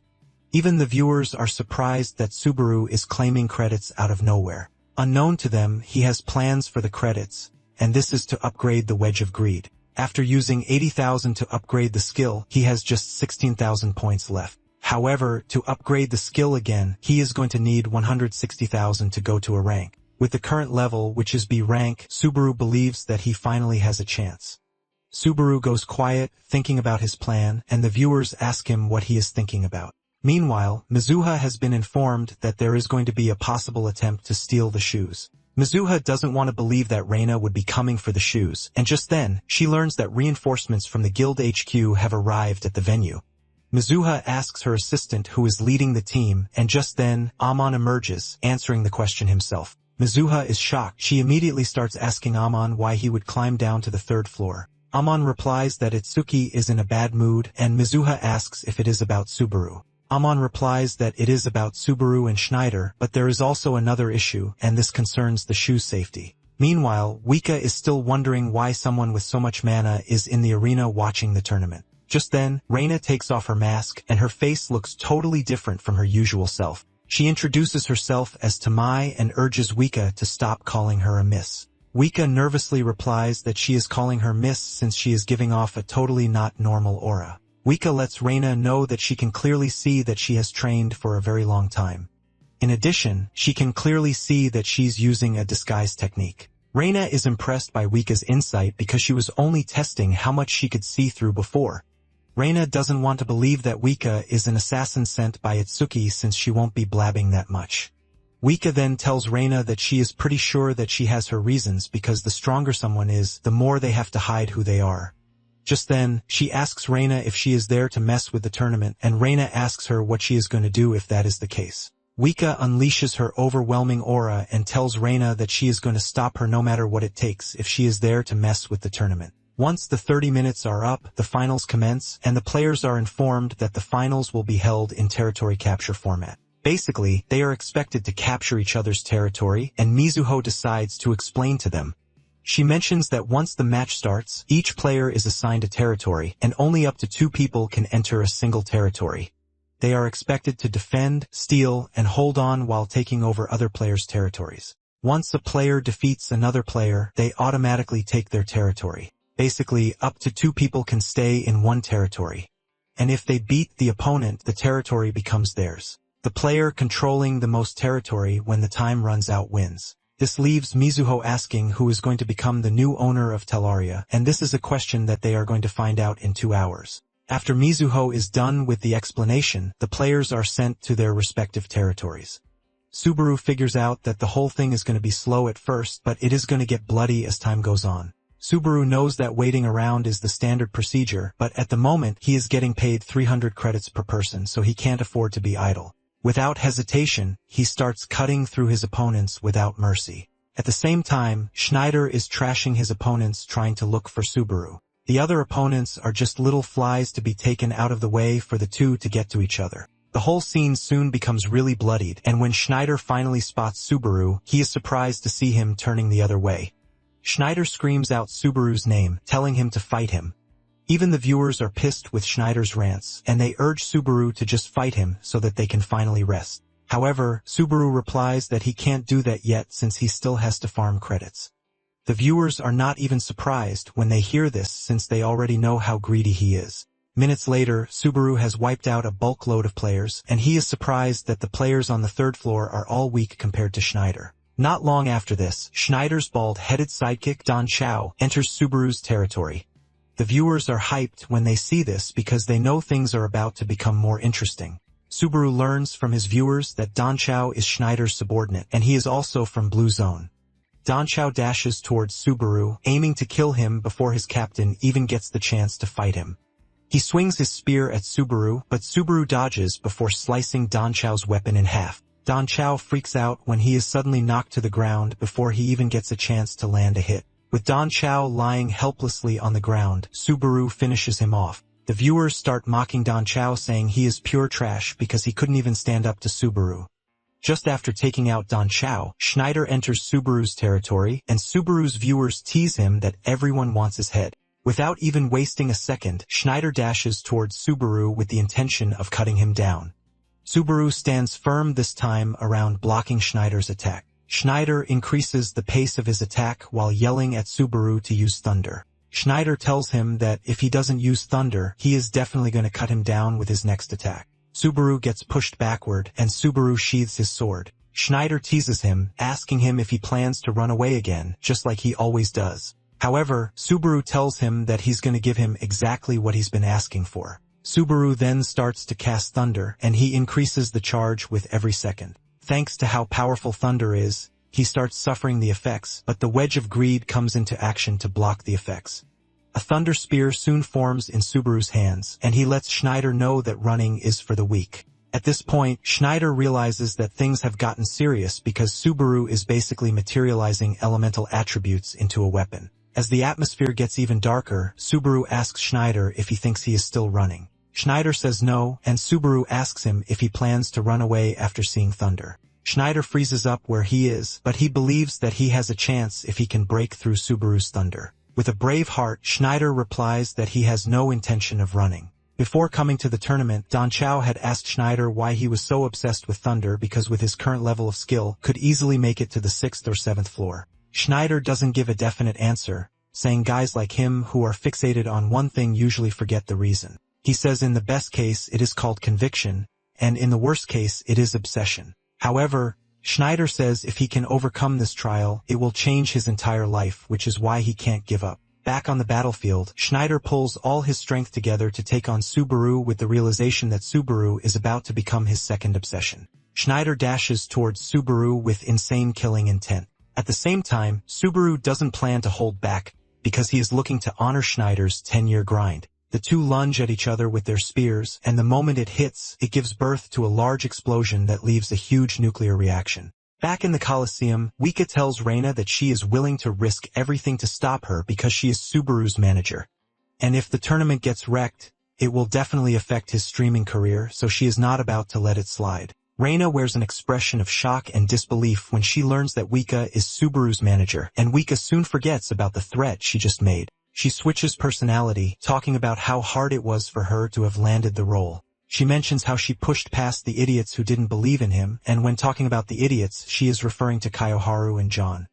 Reina maintains her fangirl reaction, revealing that she used to watch Subaru's stream since the Wolf Warrior fight. The two are in the middle of their conversation when the explosion hits, immediately catching their attention and everyone else present in the arena. When the smoke finally clears, Wika cannot believe her eyes because the unexpected basically happened. It turns out that Subaru's thunder was able to overwhelm Schneider's attack, creating a huge hole in Schneider's upper body. Schneider crashes to the ground and dies, but Subaru doesn't trash-talk him as he hopes that they meet again pretty soon. In the end, Subaru was able to capture 283 territories, making him the winner of the tournament. Fireworks hit the arena to celebrate his win, and the spectators almost lost their minds. However, Wika notices that Reina has suddenly gone cold, and this is because she didn't expect Subaru to have defeated Schneider. Mizuho returns to the arena, and as the host, she officially declares Subaru as the winner of the tournament. As promised, Subaru is presented with the prize, and at that moment, Reina leaves her seat. As the shoes sit in his hand, Subaru is hit with a nostalgic feeling since it's been 20 years already. In a flashback scene, Toshiya is seen running around the apartment asking them who wore his shoes. He's about to take out his anger on an innocent dude when the culprit shows himself. To make it worse, Sako, who is one of the biggest, is the one who wore the shoes. Toshiya almost faints when he sees this, and he rushes at Sako, kicking him in the chest for wearing his shoes after he warned him. While the two are busy going at it, the rest of the team is laughing their hearts out since Toshiya is the smallest, but he causes the most trouble. Back in the arena, the viewers assume that Subaru is going to sell the shoes, which is why he made sure he got them. However, Subaru responds immediately that he has no intention of selling the shoes. Mizuho is confused when she hears this, and Subaru clears the air saying he is replying to his viewers because they were saying the shoes will sell for a high price. Mizuho confirms this, saying the shoes can go as high as 1,000,000 credits, but Subaru quickly cuts her off, saying no matter how much the shoe is worth, he has no intention of selling it. Even the viewers are already losing it as they are all willing to pay a high price for the shoe. Bids start flowing in from the arena, but Subaru replies with so much coldness in his voice, telling them to screw off. Lightning brews in the air as he makes himself clear to everyone that he is never going to sell the shoe, even for 10 million credits. The aura from Subaru is so overwhelming that even Mizuha is shaken by it. After making his decision clear to them, he walks away. After the event, Ammonius is surprised to see that Subaru actually won the tournament. He admits that it is way above his expectations. Ammonius' colleague, Hanamaki Hiyori, talks about how amazing Subaru is because he was able to defeat Schneider of all people. Hiyori asks Amon if he thinks Subaru will go ahead to become like the real Subaru.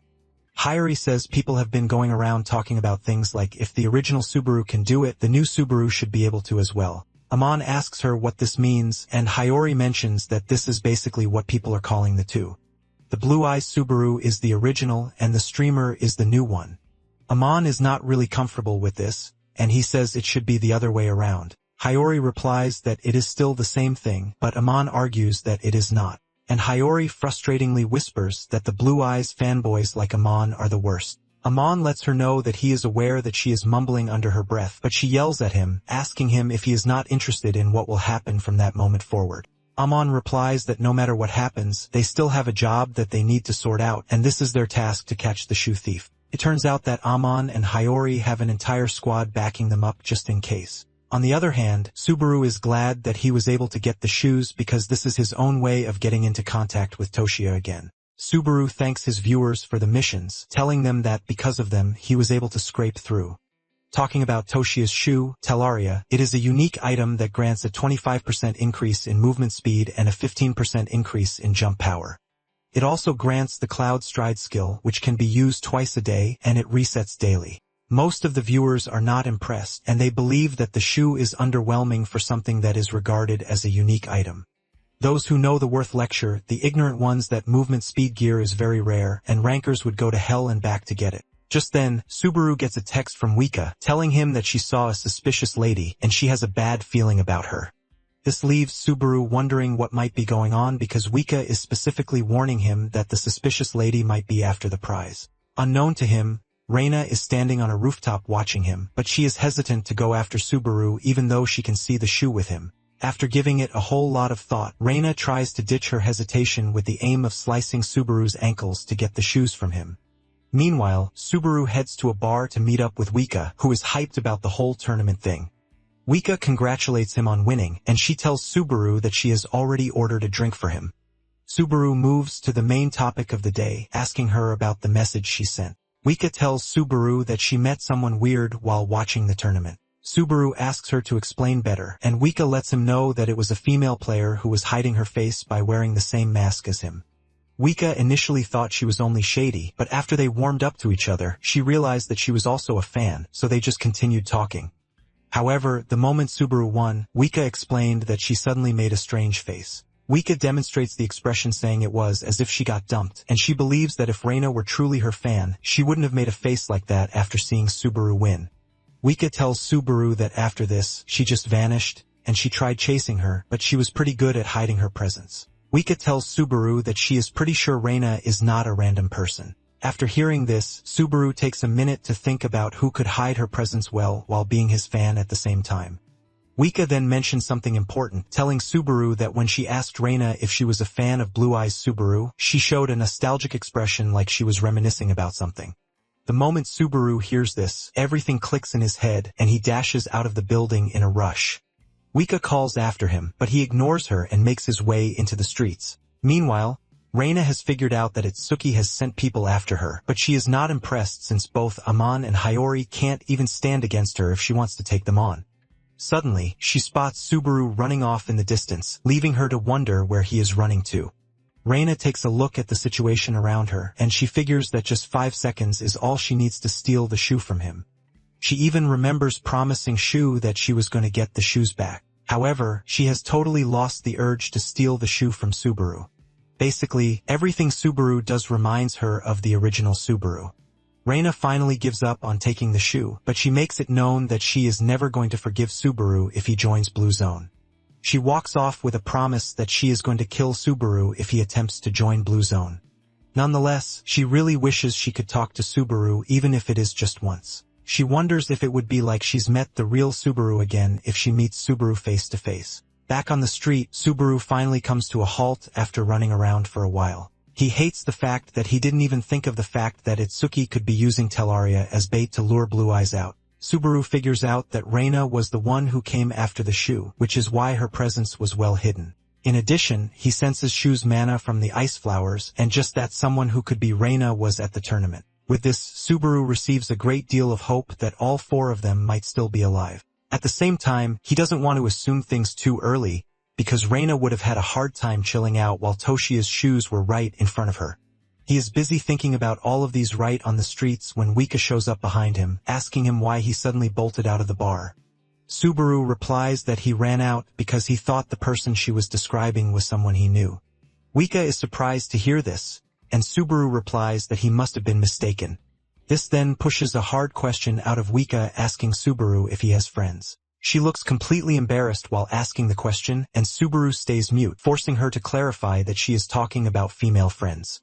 Subaru ignores her question and suggests that they go home. He walks off hastily, leaving Wika to run after him, asking him if she had upset him. Later on, Amon and Hiyori are still staking out the shoe thief when Amon gets a text telling them to back off. Hiyori is surprised to hear this, and Amon mentions that the order is directly from Itsuki. Hiyori is pissed off when she hears this because they have been waiting forever only to get pulled off. Amon says if the shoe thief had come, there is no way they would have allowed someone else to walk off with the prize. Amon believes that Itsuki was only overthinking things, and in addition, he says Itsuki is under the belief that the guys from Blue Eyes would have shown up anyway even if they knew it was a trap. Hiyori is surprised to hear this because she initially thought everything was just a baseless rumor. Amon also tells Hiyori that he seriously wants to believe that it is just a rumor. But with the way Itsuki is moving, it might actually be real. It turns out that the popular belief is that Narukami Subaru died because Blue Eyes betrayed him. At the same time, Subaru is standing on a rooftop reading an article about his death, and he finds out about the rumor that he died at the hands of his comrades. He finally understands why his comrades are in hiding. Since it's been 20 years already, Subaru is convinced that Itsuki is probably in a place where he can't even reach him. Subaru knows that to catch up to Itsuki as the rookie he currently is, he would need something even more special. Something special like the spear he showed in the tournament. Basically, he managed to recreate the one-time legendary item that he used on the second floor to defeat Grog. Subaru thought he knew everything that was there to know about thunder, but it appears that there is a long way for him to master it. Thunder is basically a tremendous power that both the Titans and the gods wanted, but humanity seized it in order to fight back against them. This leaves Subaru wondering if he has even been using thunder properly all this time. In addition, Subaru is pretty sure that he is going to learn something if he clears the Cave of Thunder. Later on, Kaioharu is seen bowing to Oika on a video call since she won the bet and has stripped him of all his money. Wika makes sure he tramples his head on the ground while mocking him, telling him that she can't hear him properly. Even though Kaioharu is begging with all of his might, Wika just continues trashing him because he is now a broke loser. Kaioharu tells Wika that he is so broke after paying Wika everything he owes her that he can't even pay his electricity bill. He tries to sweet-talk Wika to help him, but Wika doesn't get moved by this. He starts acting all goofy to just get Wika's attention, but Wika chases him off, telling him how disgusting it is. Since Kaioharu is pretty desperate, Wika decides to ask a favor of him. Elsewhere, Subaru heads to a bar to meet Schneider, who is already waiting for him.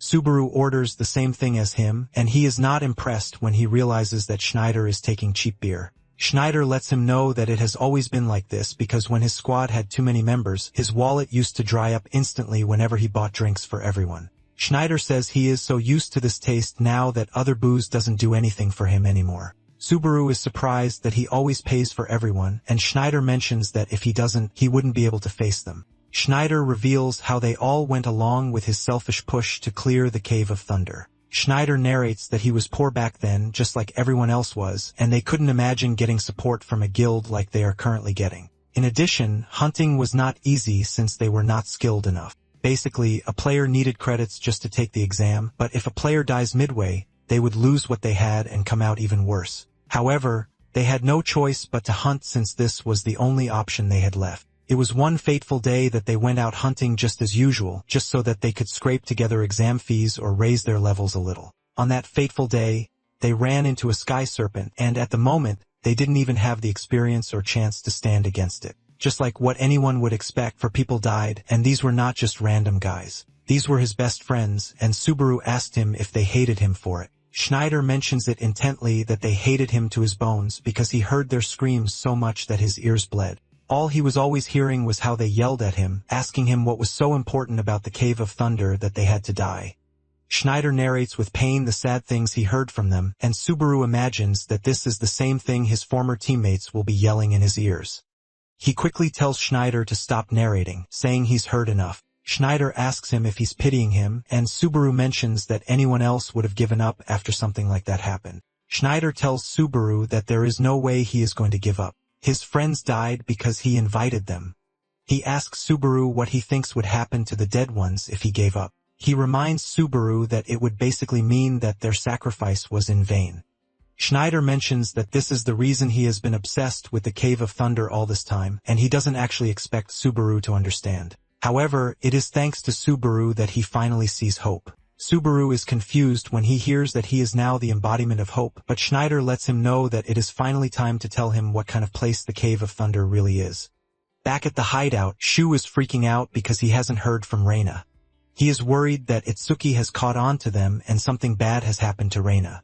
Shu unleashes an overwhelming amount of mana that freezes the entire space just from the slight thought of Reina dying, and he promises Itsuki that he is going to kill him in a merciless manner.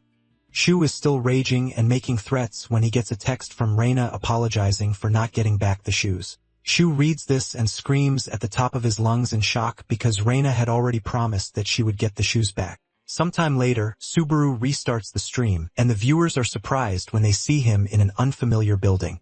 They ask him if he is challenging the Cave of Thunder that day, and he replies that he has the intention of doing so, which is why he went live to make it happen. He's having a chat with his viewers when a player suddenly shows up asking Subaru if he is the streamer. Subaru confirms this, and the player nervously replies that they also got a request to clear the Cave of Thunder. Subaru looks behind the dude to see a whole party lined up. The dude casually asks Subaru if he would be willing to team up with them since he is also on the same quest. At the same time, Subaru gets a private DM from Awika, telling him that the players he is looking at are a party that was put together in haste just to ride on his clout. Subaru then turns to them, asking them what they mean.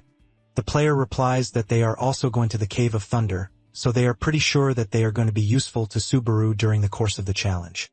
One of them even claims that they are not trying to ride on his clout or anything like that. Subaru takes a deep breath before replying, telling the players that he hopes that everyone does their absolute best. Subaru lets them know that he is accepting because if people say he took the request and bailed, he would have no excuse. The leader of the party tells him that this is how the system works, and Subaru turns around telling the party that he basically can't kill everyone just because he is not feeling it. The leader of the party is shocked to hear this, and he asks Subaru to repeat what he just said. Subaru then informs the party that there is one thing that they have to make clear, and this is the fact that they are not comrades. He lets them know that they are only traveling together. Later on, they meet at the Conrad Kingdom gathering point on the outskirts of the kingdom. They meet with the S-rank mercenary in charge, Demon. He is surprised when he sees the loads of people coming with Subaru, and he complains that there are a lot. He even trash-talks Subaru, calling him an E-rank mercenary. Demon intensifies the trash talk when he realizes that Subaru is an otherworlder, and he mocks him, saying people like him love to throw their lives away. Subaru is pissed, and he asks his viewers if he should turn Demon into a vulture bait. The viewers are surprised to learn that Subaru actually knows what vultures are. Subaru can sense the bloodlust in Demon, and it is the fact that it is human blood, not monster blood. At the same time, at the Ottoman Kingdom gathering point on the outskirts, Schneider is preparing for the quest with his men. Out of nowhere, a Blue Zone player, Pulleyman, shows up telling Schneider that he and his squad have been sent by the headquarters to join the raid. In fact, Schneider will have to drop half of his men. Schneider is surprised that such an order was passed from above, and Pulleyman teases Schneider, telling him that this is happening because he messed up. Pulleyman says Schneider lost to Subaru, which made the guild lose valuable assets. Schneider asks Pulleyman if he thinks he would have done better, and Pulleyman replies that it is pretty obvious that he wouldn't have lost to a rookie who just got to the 3rd floor. In addition, Pulleyman doesn't think he would even have to waste 10 years on the 3rd floor. Don Chow almost unsheathes his weapon when he hears this, but Schneider stops him. Pulleyman boastfully tells Schneider that he should be grateful that he showed up because they might finally have the chance to clear the Cave of Thunder now. Don Chow yells in anger, eager to shut Pulleyman up, but Schneider tells him to leave the dude. And since the raid team is full of rookies, swapping people out won't matter. Schneider lets Don Chow know that Pulleyman actually said one thing right, and Don Chow asks what it is. Schneider replies that it is the fact that he said they would definitely clear the Cave of Thunder this time around. On the other hand, as Subaru and his opportunist teammates head to the Cave of Thunder, the viewers are pretty sure that Subaru is pissed that they have just come to ruin his vibe. Demon mentions that the whole area feels really off because doors opening on a fixed cycle feel way too man-made. Subaru doesn't really understand what he is saying, but just then, they arrive at the Cave of Thunder. There is a giant door at the entrance, and Demon mentions that insane lightning keeps striking the entrance repeatedly, which is why one can't get in at specific times. The leader of the opportunist party rushes over, asking Demon how many times he's challenged the Cave of Thunder. Demon replies that this is his 3rd time, and fewer than 10 mercenaries have ever gone in and made it out alive, which means he is one of them. The dude gets closer to Demon, asking him if he kept challenging the Cave of Thunder afterward, but Demon replies that he is not dumb like the other worlders. The dude asks Demon why he is now coming with them, and he replies that there is only one thing he is after, and this is the traces of Thunder itself. Demon mentions that if he can get this, he will be able to quit his job for good because he is done with a job that wants his life every minute. The party leader is surprised that Demon is not planning to go all the way, and he replies that he has no intention of doing this. He tells the dude that they are acting all jovial the way they are because they have not witnessed the Cave of Thunder firsthand. Demon still makes sure to turn around to trash talk Subaru, telling him to die quickly if he wants to. Upon arriving at the entrance, the party comes to a halt and Demon tells them that in about an hour, the thunder will stop and the entrance will open. One unlucky rat runs past at that moment and Demon slaps it toward the door. The rat gets electrocuted to death and Demon basically uses this to show them what will happen if they try to approach the door when the lightning is still active. He urges them to stay put until then, and the viewers urge Subaru to tell them a story while they wait. However, Subaru shocks everyone as he walks toward the door, ignoring Demon's warning. Deep down, Subaru could see that it looked like the test back on the second floor when he went to the Millennium Mountain. The party members start calling on Subaru, asking him if he is trying to get himself killed. Upon arriving at the gate, Subaru places his hand on it and the Heart of Thunder starts to resist the gate. His body composition also prevents him from getting electrocuted. And after this, the gate verifies the qualifications. This unleashes a massive thunderstrike that shocks the party members who keep asking themselves how Subaru is still able to stand. After the verifications are done, the thunder gate disappears, thus revealing the traces of thunder. Traces of thunder drops on the floor, and Demon freaks out when he sees this because it is what he is after. He immediately grabs his weapon, asking Subaru to explain how he was able to call out the traces of thunder. Subaru stays quiet, wondering if the item was waiting until someone qualified actually showed up. Even the viewers are surprised that Subaru got his hands on the item right at the entrance of the cave. Just then, Demon swings his big axe at Subaru, and he barely dodges it, but the axe cuts him on the shoulder. The system immediately detects that he is being attacked by his own party members, and because of this, no counterattack penalty will be applied. Demon believes that Subaru must have gotten lucky, and he demands that he hands over the item to him. Subaru asks him why he has to do his bidding, and Demon mentions that items gotten from the cave should belong to the locals like him instead of people like Subaru who are outsiders. Demon tells Subaru that he is pretty sure that he is scared of dying even though he is not from that world. Subaru agrees with him because even if dying in the trial doesn't mean that the player would die, the pain still feels 100% real. Dying in the trial leads to extreme fear and mental breakdowns or even PTSD.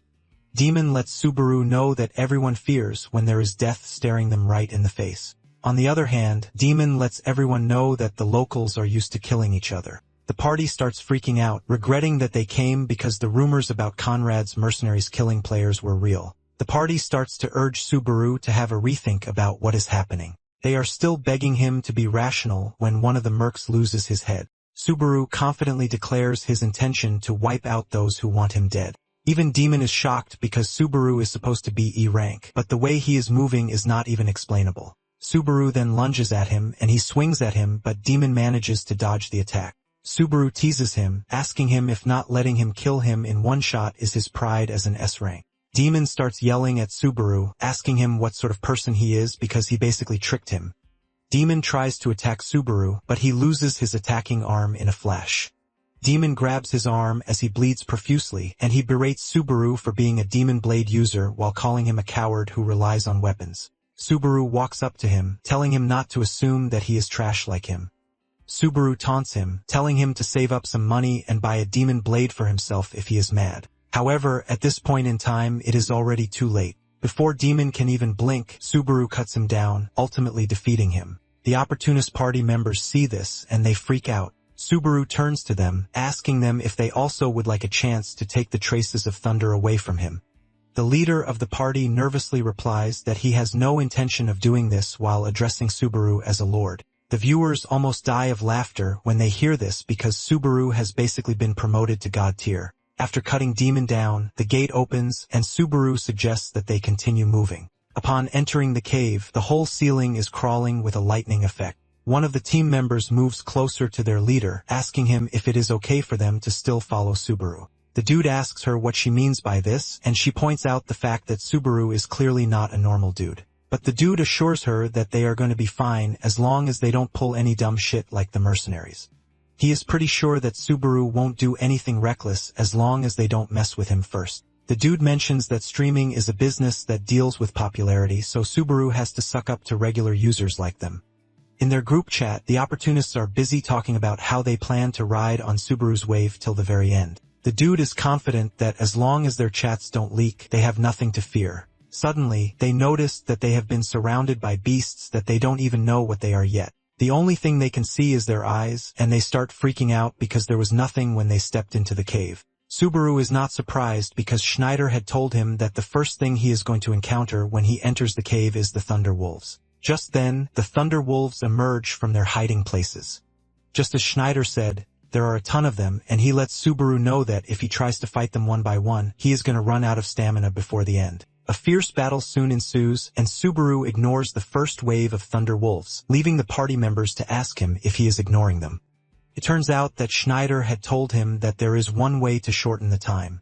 In typical cases, the boss of the pack is always the biggest. But when it comes to the Thunder Wolves, the smallest among them is actually the boss. Standing behind the pack is the Thunder Wolf boss, and this is the monster Subaru is going after. Without holding back, he slices the monster in front of him in half. He then activates Cloud Strike to leap into the air, dodging the hundreds of Thunder Wolves that are blocking him from getting to the boss. While moving in the air, Subaru finally sees how Toshia always felt whenever he was using his shoes.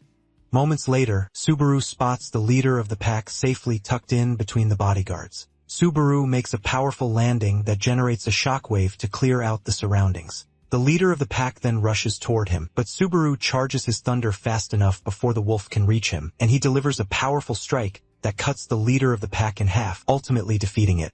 The moment he does this, the system informs him that the Thunder Wolf's frenzy has decreased. By defeating the pack leader, he has also leveled up. Apparently, by defeating the boss, the player has already won according to Schneider. The wolves are running wild when Subaru suddenly screams out an order, telling them to sit, and surprisingly, they all obey him.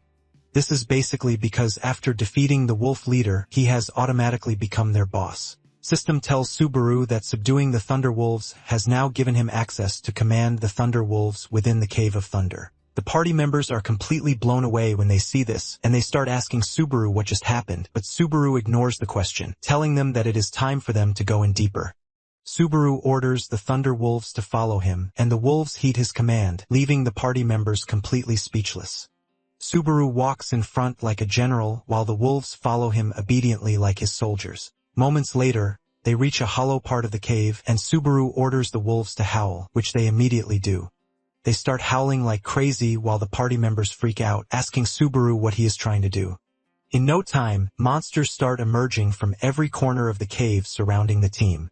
The party freaks out, urging Subaru to calm down because he is going to draw all the monsters here if the wolves continue howling. They ask Subaru what he is thinking, and he replies that he wants a surrounded hunt, which is how he does his things. Subaru tells the team that they don't have to worry about him because he has the Thunder Wolves, so he is definitely going to manage. However, the team leader reminds him that they are vulnerable. Subaru then reminds the team leader that he already told them from the start that they are all just tagging along, so at this point in time they have to survive on their own. After saying this, Subaru ignores them and starts cutting down the monsters on his own. Meanwhile, John and his assistant are watching the stream, and they are surprised to see what Subaru is pulling off. The lady freaks out asking John if Subaru is allowed to do this, and John casually replies that Subaru has already made his call. So it is left for him to do whatever he wants. However, with the team members getting trashed by the monsters, it is pretty obvious that he is going to get flamed. John then shows the girl a piece of info on his phone, telling her that it is a totally different case this time. It turns out that John has been able to get his hands on the group chat, detailing how the party quickly put themselves together just to tag along for Subaru's Cave of Thunder tour. John says this is solid proof that they are on a hitchhiking tour, so there is no reason for suspicion. Basically, they aren't even strong enough to clear the Cave of Thunder on their own, so they didn't hesitate when they saw an opportunity to hop on a free ride. The lady asks John if he thinks the viewers will see it this way, and John says if it is just for this one time. John explains that if Subaru had allowed them to take a ride with him, it would have continued to happen. Basically, at this point, Subaru is making an example of them so that no one would think of leeching off him. Back in the cave, after wiping out the bulk load of monsters that were attacking, Subaru turns around to see that the team has been wiped out already. Subaru is pleased with this because he just got back his solo run gig. The viewers are blown away when they see this because Subaru has just found a way to wipe them out. While some fully support what Subaru did, there are some who believe that it was overkill. Some of them even log out of the stream because of what happened. Without any care for what might happen, Subaru lets his viewers know that this is what will happen to anyone who tries to leech off him.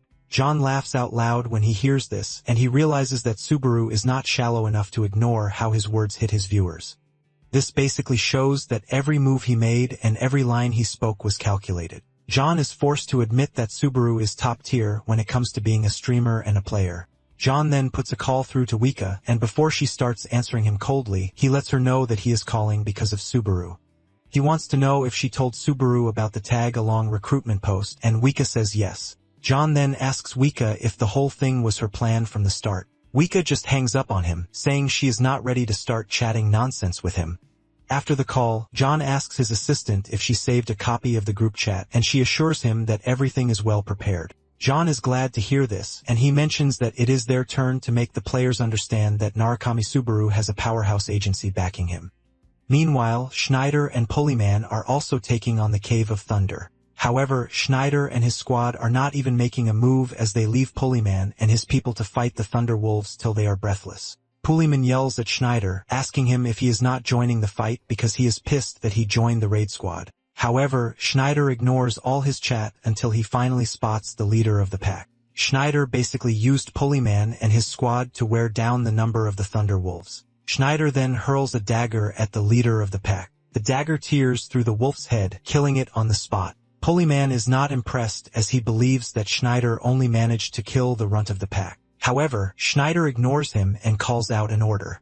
Pulleyman assumes that Schneider is talking to him, and he is about to start a fight when his men tell him that the wolves have suddenly stopped attacking. Surprisingly, they have all sat down after heeding Schneider's order. Schneider yells at him, asking him what he just did. Schneider lets him know that he knows nothing about the Cave of Thunder, and this includes the higher-ups in Blue Zone 2. Schneider suggests that Pulleyman turn back at that point if he doesn't want to embarrass himself in front of his subordinates. With this, Schneider and his squad confidently lead the way while Pulleyman is left screaming in the back, trying his best not to lose his mind. Soon afterwards, Subaru finds himself facing another monster boss, the Thundermaw. It is an ugly monster that looks like a sandworm, but Subaru dashes toward it and defeats it with a single punch imbued with thunder to tear its head apart. This location where Subaru took Schneider 3 years to get to, but it was after this that he realized something. It turns out that this is the point where the Cave of Thunder actually starts. Subaru finds himself standing in front of a giant door, and he finally understands what Schneider was talking about. He has just stepped into the true Cave of Thunder. As he steps through the door, the system tells him that he is now entering the first gate of Thunder, thus beginning the Thunder Trial. Subaru is not entirely surprised because up until that point, the Cave of Thunder was just like every other dungeon. However, everything is just about to change, and he is about to witness the real Cave of Thunder. Covering the wall is an enormous painting of a dragon, leaving the viewers to ask what exactly it is. According to Schneider, it took him 5 years to get through the first gate of Thunder, so he wonders just how long it is going to take Subaru. Suddenly, one of the viewers notices that the painting on the wall might have just moved. At the same time, the system informs Subaru that his thunderclap qualifications are being assessed. Talking about the thunderclap, it is the earth-shaking roar when lightning strikes. However, the roar is still part of thunder, so basically it is all the same power. Subaru can only admit that he doesn't even know if the reward from the Cave of Thunder will match his own thunder. After a dramatic transformation, the painting on the wall fully transforms into a giant scary dragon, which is the judge of thunderclap, and its name is Ragnall. Schneider had warned Subaru not to even think of taking down the dragon because he had heard that he had defeated Greg. Now that Subaru is facing Ragnall, he knows for sure that he stands no chance against the overwhelming presence of the dragon. In addition, he only fought Greg because he was part of the mission. Apparently, Ragnall's trials are always different. Sometimes he might make the player endure tens of millions of lightning strikes, and sometimes he seals off all 5 senses to trap the player in pitch-black darkness. He can even summon a massive monster and force the player to fight it. Once Ragnall is fully transformed, he asks Subaru if he is the one who will challenge the Trial of Thunder, and Subaru casually says, yeah. The viewers are not surprised by his answer because they know how cocky he is. Ragnall commends Subaru, telling him that he has already proven countless qualifications. He then tells him to take out what he has in his pocket, which is the Trace of Thunder item. Subaru is surprised to hear this since Schneider never mentioned anything about this. After bringing out the item, Ragnall mentions that he could clearly see that Subaru opened the gate and walked in. Subaru asks him if there hasn't been anyone aside from him who has had the Trace of Thunder. He uses Schneider as an example, and Ragnall mentions that Schneider didn't enter by opening the gate. Ragnall says Schneider just happened to pick up a stone formed from the dungeon's condensed energy. It finally dawns on Subaru that he is the only one with thunder, so it basically makes perfect sense. Ragnall then tells him that it is time to impose a trial on him. Ragnall tells Subaru to swallow the trace of thunder because this is his trial. Subaru quickly mentions how valuable the item is, and his viewers start raving because they know Subaru is already having second thoughts about losing such an expensive item. Subaru asks his viewers if he should go through with the trial, and they egg him on, telling him to go ahead. Subaru is completely confused because he knows that just completing the trial doesn't mean he is going to get a reward that is much better than what he is currently holding. Even though it feels like a waste at this point, he has no choice, and he also remembers that he has been saving up for the next trial just in case. In addition, backing out at that point is going to be a big slap in the face. In fact, it won't be an embarrassment only to him, but to the entirety of Blue Eyes. Without thinking about it further, Subaru swallows the trace of thunder, and the system informs him that the gate's trial will now begin within his body. Subaru's eyes shine brightly in pain as the trace of thunder starts to implant itself in him. Meanwhile, Oika is also watching, and she is pissed at the fact that Subaru had to swallow the trace of thunder because she knows just how much it is worth. In fact, Subaru is obsessed with money, which means the item would have been good for him. She is in the middle of the stream when she receives a call from Kaioharu. Kaioharu tells her that he is about to arrive, and she is surprised to hear this. Surprisingly, Wika talks to Kaioharu calmly while apologizing to him. Kaioharu tells her not to apologize, but to make sure that she keeps her promise. Kaioharu lets her know just how broke he currently is, and before going, he wishes her good luck on the job. Turns out that Kaioharu just made his way to the 5th floor, Baron Godforging. As he walks over to the castle, he reminisces about his past and mentions that he never thought he would have to come back to the castle ever again. Back in the Cave of Thunder, Subaru is going through severe pain while the item is taking root in his body, increasing his mana in the process. At the same time, his fatigue is accumulating by the second. He soon realizes that what is currently happening to him is not the same as the last time. Unlike the last time, it is as if something is blocking the flow of magic in his body. In fact, he can't even move the way he wants, and he figures out that he is screwed if it continues this way. Just then, he gets a notification telling him that the Thunder's heart is resisting the trace of thunder. Subaru is surprised when he sees this because he believes that the Thunder's heart is supposed to be an equipable item. Subaru crashes to the ground with the realization that the items might look similar, but it is completely different from the trace of thunder. He wonders if this was a hint from Ragnall to tell him to swallow the Thunder's heart. Subaru then whips out the Thunder's heart and he immediately swallows it. The reaction in his body changes at that moment and lightning starts to course through his body. Ragnall is impressed that Subaru finally noticed what he is supposed to do. The Thunder's heart finally takes root in his system, replacing his traditional heart. Ragnall berates him, telling him that he didn't even know how to use it, which is a total waste of treasure. However, he is also impressed that he was able to realize it on his own. After everything settles down, Subaru scolds the dragon, telling him that he almost died thanks to him. Ragnall then commends him, telling him that the last wielder of thunder couldn't even handle what just happened to him. Because of this, he now has high hopes for him. Subaru's thunder then upgrades to level 5, which is S rank. On the other hand, Schneider and his men arrive at the door where they are supposed to find Ragnall's drawing but find nothing there. Schneider stands there in confusion because he is trying to understand what is happening. Don assumes that Schneider was the one who cleared the test, but Schneider replies that he didn't even take the test. This basically means that someone else who isn't them has come in to take the test. When Don Chow hears this, he immediately concludes that it was Subaru. However, it also begs the question of what Subaru could have done to make the dragon disappear. Holy Man opens his stupid mouth to say he doesn't care about the dragon or the freaking painting. He suggests that they hurry through if it means that Subaru has already passed. He asks Schneider if he is fine with Subaru snatching up all the rewards before they get there. Schneider bows his head in silence while saying he came for the reward. Polemon assumes that he is sad or something, but Schneider suddenly smiles while saying there is finally some change because someone besides him has actually made it to the end of the Cave of Thunder. Schneider moves closer to Polemon, telling him that he is currently more hyped than ever, so he shouldn't even try to ruin his mood. Polemon can sense the threat and he backs off, telling Schneider that he gets it. Donsho taps Polemon on his shoulder, telling him that he once got cut down with a single strike from Subaru. Polemon asks him why he is telling him this, and Dansho says that what he is just trying to say is that even Subaru won't be able to make it through what lies ahead easily. Schneider then urges the team to stay sharp if they want to witness the historic first conquest of the Cave of Thunder. He lets them know that the bare minimum is surviving. Polemon is surprised to hear this, and this is when it dawns on him that Schneider didn't even have the intention of clearing the Cave of Thunder himself. At the same time, he wonders what is currently waiting for them ahead.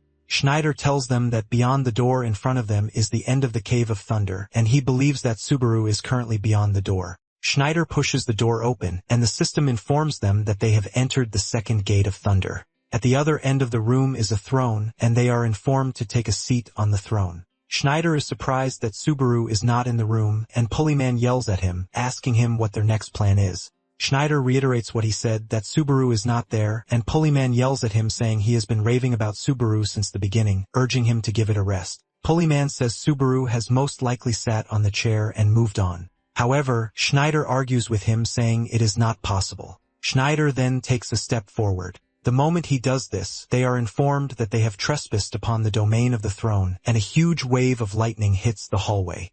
The players are informed that the Knight of Thunder has appeared, and Polemon freaks out when the knight clad in full armor appears right in front of them.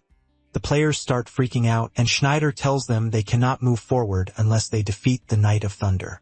Schneider reveals that this is exactly where he encountered a wall that no one can ever surpass, and this knight is Peleus. When Schneider told Subaru about this, he was surprised because he didn't think there would be two people with the same name.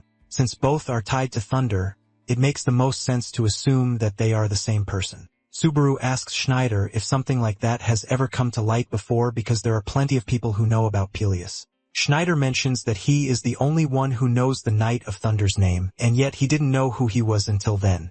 Schneider believed that Subaru's thunder skill and the Knight of Thunder were definitely connected, which is basically why he was hoping that Subaru would have made it to the throne room before him. The Knight of Thunder has armor covering his entire body, and he even wears a helmet to cover his face. He walks up to Schneider, revealing his surprise that he is back again. Schneider quickly figures out that the knight was waiting for someone else, and Peleus commends his intuition.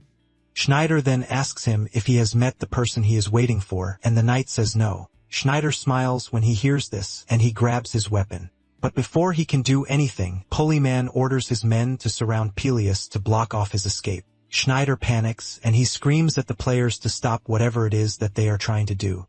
Before Schneider can even finish shouting out his warning, the Knight of Thunder has wiped out the players who surrounded him with a single strike. Schneider watches in horror as the players are killed, and he lets them know that such cheap tricks don't work on the Knight of Thunder. Instead of listening to Schneider, Polemon decides to do things himself, and he whips out his blade. He dashes toward the knight and tries to cut him, but Polemon easily blocks his attack, thus breaking his sword in the process. This leaves Polemon completely open, and he watches in horror as Pelemon's weapon makes its way to his throat. Elsewhere, Subaru finally wakes up, and he asks his viewers how long he was out for. They let him know that he has been out for 30 minutes, and one of them even teases him, saying passing out is basically his thing. One of the viewers then gives him a mission, telling him that the next time he passes out, he has to do a collab with Narukami Subaru. Some of the viewers believe that this is asking too much because Subaru is basically the king of destruction. Subaru figures out that the collab with Hawkeye turned into great publicity. So if it is a collab with Subaru who has a huge audience, he believes that it would be much better. Subaru then accepts the mission, and the viewers are hyped that they are finally going to see Subaru through Subaru's stream. Subaru then pulls out his information and realizes that his fatigue is currently at 71 points, which is pretty worrying. Nonetheless, he is looking to shake it off and keep going. Back in the throne room, Polemon is about to lose his head, but Schneider comes in at the last second to block Pelea's weapon from cutting his head off. Schneider is able to push Pelea's back with a single strike, and this leaves Polemon in complete shock. He finally sees the difference of 10 years playing out right in his very presence. Dansho mocks him, asking if he seriously thinks the guild doesn't trust Schneider, which is why they sent him instead.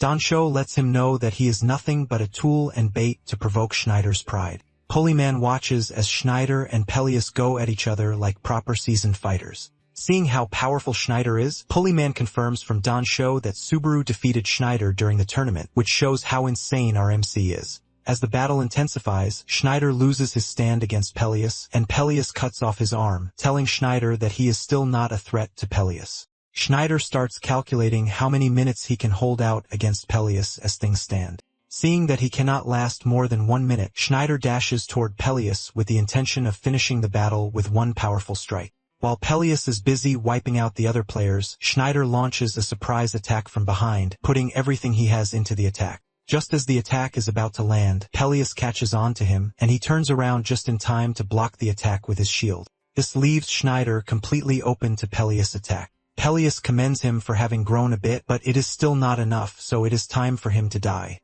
Peleus is about to cut Schneider's head off when an overwhelming lightning attack hits Peleus, pushing him backwards, thus saving Schneider's life. Schneider's savior turns out to be Subaru, and the moment he enters the stage, Peleus recognizes him. Subaru walks past Schneider, and he notices that he wants to grab his dagger, but he urges him to stay back because he is only going to get in the way in his current condition. Peleus makes the first move, and he dashes towards Subaru, but Subaru blocks his attack, generating a huge shockwave that rocks the entire room.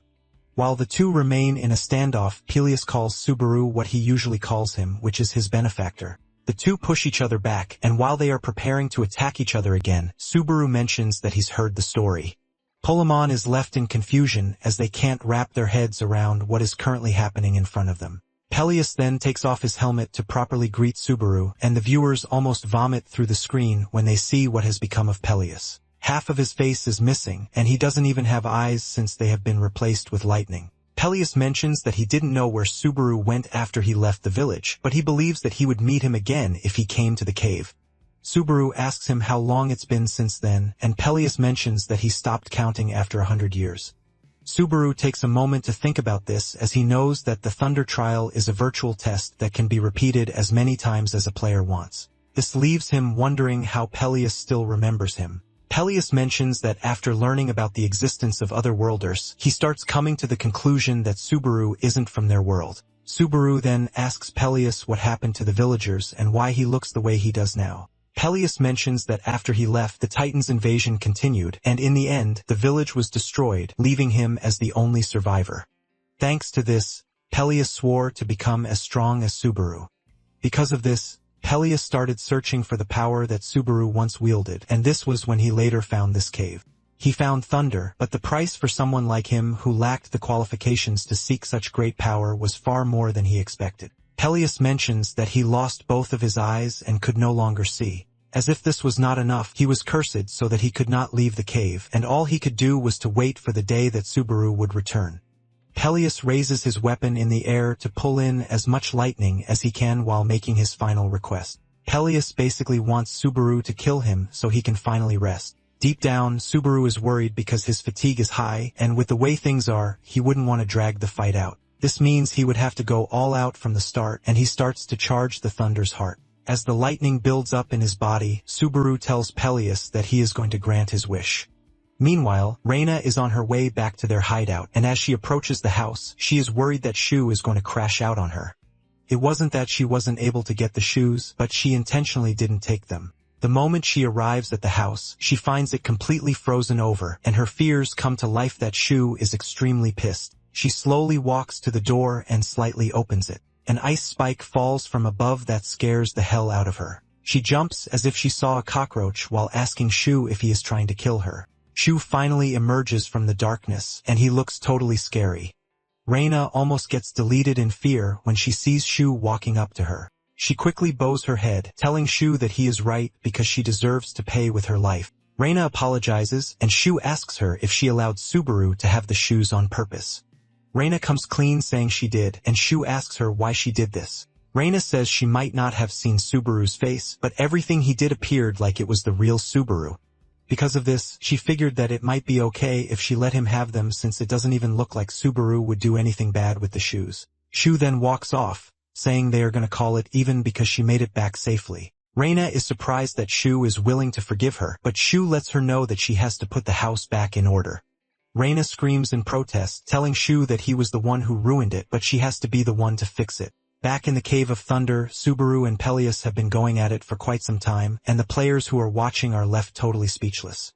Even Polo Man cannot believe that he is currently watching a fight that is happening on the 3rd floor. The two appear to be evenly matched and there is no opening whatsoever. Schneider then mentions something important, which is Peleus's weakness. He mentions that Peleus can't see, which is the only downside that he has. Subaru hears this, and he delivers a kick that pushes Peleus backwards. He figures out that if he can hide his presence, he can actually create an opening. However, things are not looking good for him because his fatigue is climbing up really fast. Suddenly, a dagger comes from behind, piercing Peleus's arm. Subaru turns around and realizes that Schneider was the one who threw the dagger. Subaru commends Schneider, telling him that he timed the attack perfectly. Peleus doesn't think it means anything because he still has his other arm. Peleus pulls out the dagger, but by the time he turns around, Subaru has vanished. Turns out that Subaru had activated Cloud Strike, and he has used this to leap into the air so he can get behind Peleus. Subaru descends down with a powerful lightning strike that cuts through Peleus' body vertically. The attack is powerful enough to kill Peleus, and as the attack cuts down every atom in his body, apologizes to Subaru for troubling him till the very end while thanking him. Before vanishing, Peleus is able to regain his previous handsome face, all thanks to Subaru. The strike generates a big explosion that overshadows the room. But when the explosion finally clears off, only Subaru remains. Subaru turns around to check out the throne, but Pulleyman hurls a dagger at him from behind. Subaru barely dodges the dagger, and Don Chow berates Pulleyman for being a coward who uses dirty tricks. Pulleyman yells at the team to attack Subaru because he is already worn out and they can take him out. However, no one answers him, and he starts yelling at them, reminding them that Subaru is the same guy they have been chasing for a while. Pulleyman urges them to kill Subaru and get the beef over with. Even with all of his pleas, no one is ready to do what he wants. Pulleyman believes that Subaru is worn out, which is why he is not using thunder. He tries to exploit this, and he screams at Schneider, asking him why he is standing around without doing anything. Pulleyman tells Schneider that this is his chance to get revenge, and Schneider asks him what he wants him to do with one arm. Schneider urges Pulleyman not to drag him into his mess. Pulleyman then yells at Schneider, asking him what will happen to the reward. In addition, he is pretty sure that the guild is not going to stay quiet either. Schneider tells Pulleyman to stop spewing rubbish because the reward obviously belongs to Subaru. Schneider mentions that he only joined Blue Zone because he wanted to conquer the Cave of Thunder, so he doesn't really give AF about the guild's affairs. Hearing all of this, Pulleyman realizes that he is alone to face the consequences of his decision. He then walks up to Subaru, and he puts on a friendly face while telling Subaru that he has an enticing offer for him.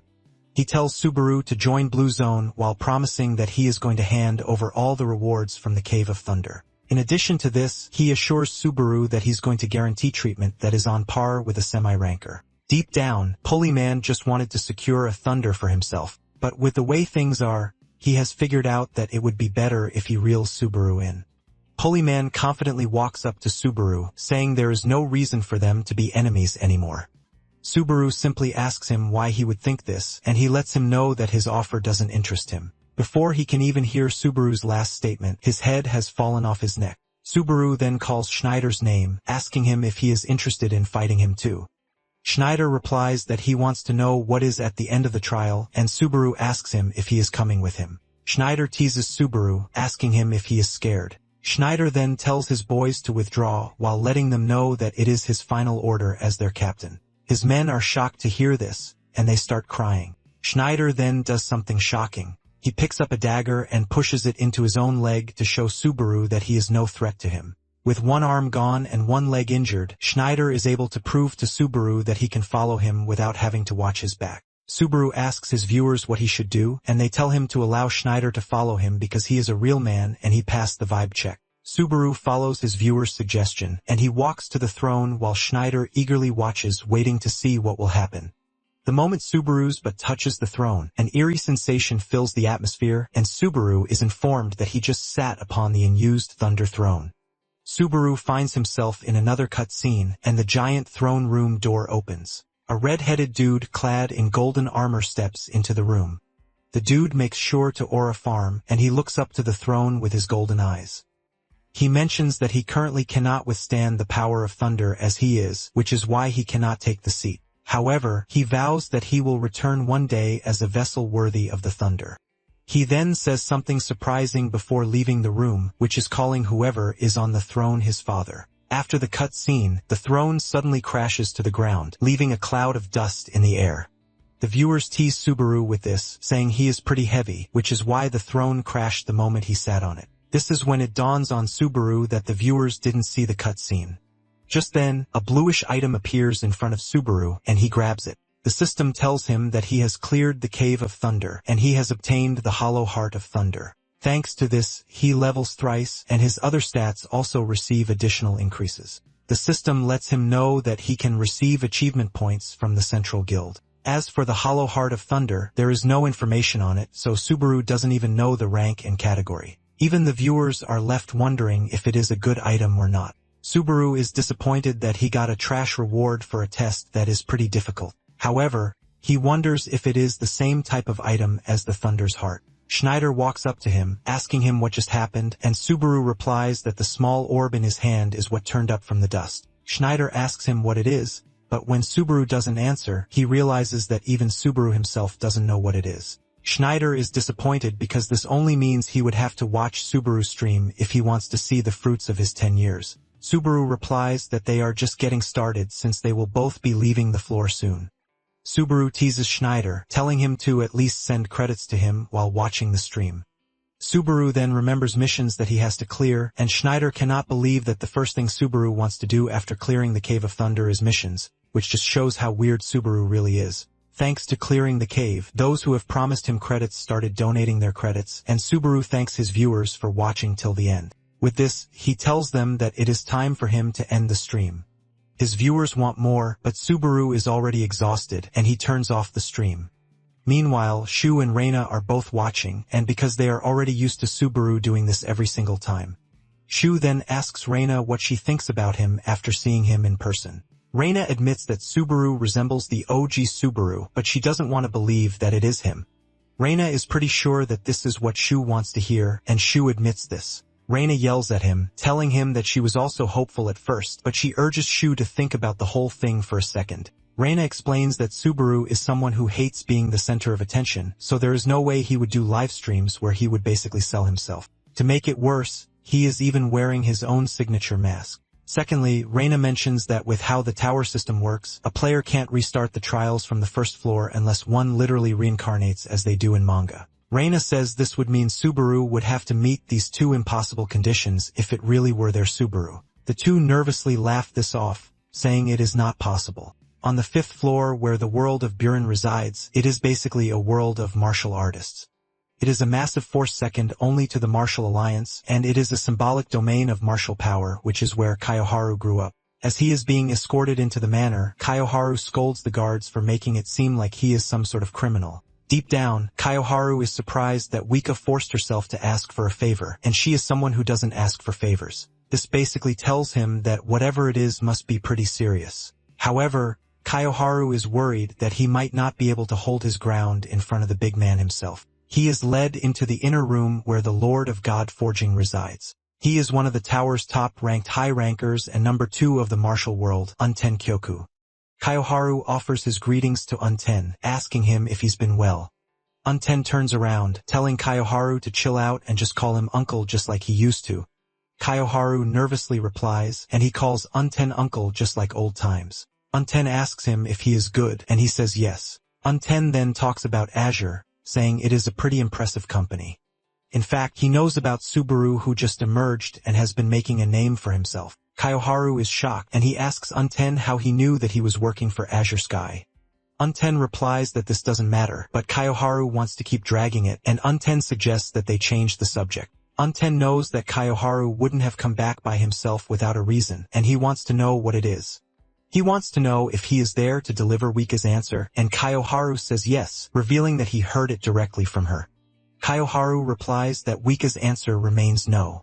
The moment Unten hears this, he loses his cool, and a dark aura fills the air, and he asks Kaioharu if he knows what question Wika's answer belongs to.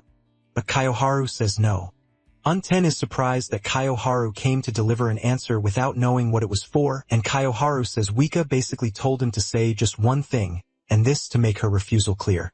Kaioharu says Wika is an irreplaceable friend, but Unten cuts in saying Kaioharu is merely her messenger.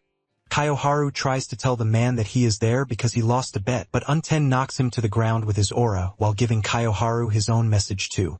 Unten tells Kaioharu to let Wika know that if she continues acting on her own, she is going to pay for it. Unten says this includes the place she's working at and every single person that is connected to her. Elsewhere, Wika and John are having a meeting about the recent scandal about Subaru wiping out the team that wanted to leech off him. Wika heaves a sigh of relief because John has managed to clear everything out. Wika asks him how he was able to get it done, and he replies that he investigated it and went through all the chats one by one. John mentions that public opinion wasn't great at first because there were some who believed that the players had no intention of leeching off Subaru. However, John made sure to spread the fact that they weren't good players and that they were all trolls. John tells Wika that she doesn't even have to blame Subaru because he made the right call. Wika replies that she is not blaming him because she was a fan before she became his manager.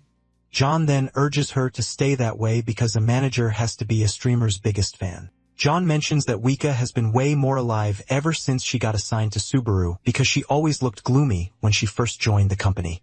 However, she has now become proactive at work and she even smiles more. John says streamers matter, but his subordinates also matter to him, so he wants them to keep up the good work so that they can work together for a long time.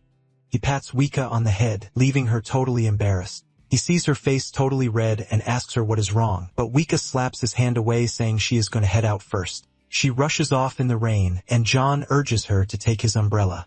However, Wika refuses, asking John why he brought just one umbrella in the first place. Back in Subaru's room, he is staring at the hollow heart of thunder that he got after clearing the cave, but he still has no idea how to use it. He doesn't know if he should swallow it or not, but it clearly looks like something that can be swallowed. At the same time, he is concerned about the cutscene, and he believes that he would figure something out if he met the redhead. Just then, Wika shows up at his door, and Subaru tells her to come in. Wika sits beside him on the bed, and she finds it hard to even concentrate. She tells Subaru that they didn't have to meet in his room, and Subaru asks her if she would have preferred that they have the meeting outside in the rain. Unknown to Subaru, Wika is already fantasizing about him just by being beside him.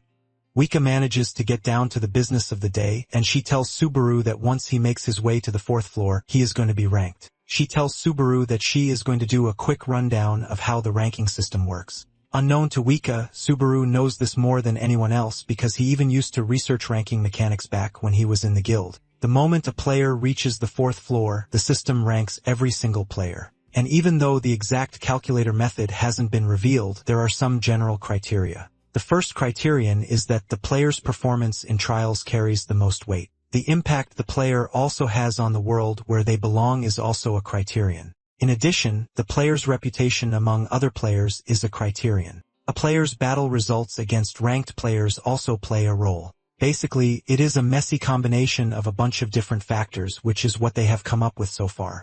Luika tells Subaru that she is curious about what rank he is going to end up at because his reputation has been skyrocketing as of late. She mentions that viewer reactions are part of the criteria too, and talking about players who have grown as fast as Subaru, only one player comes to mind, and this is Subaru.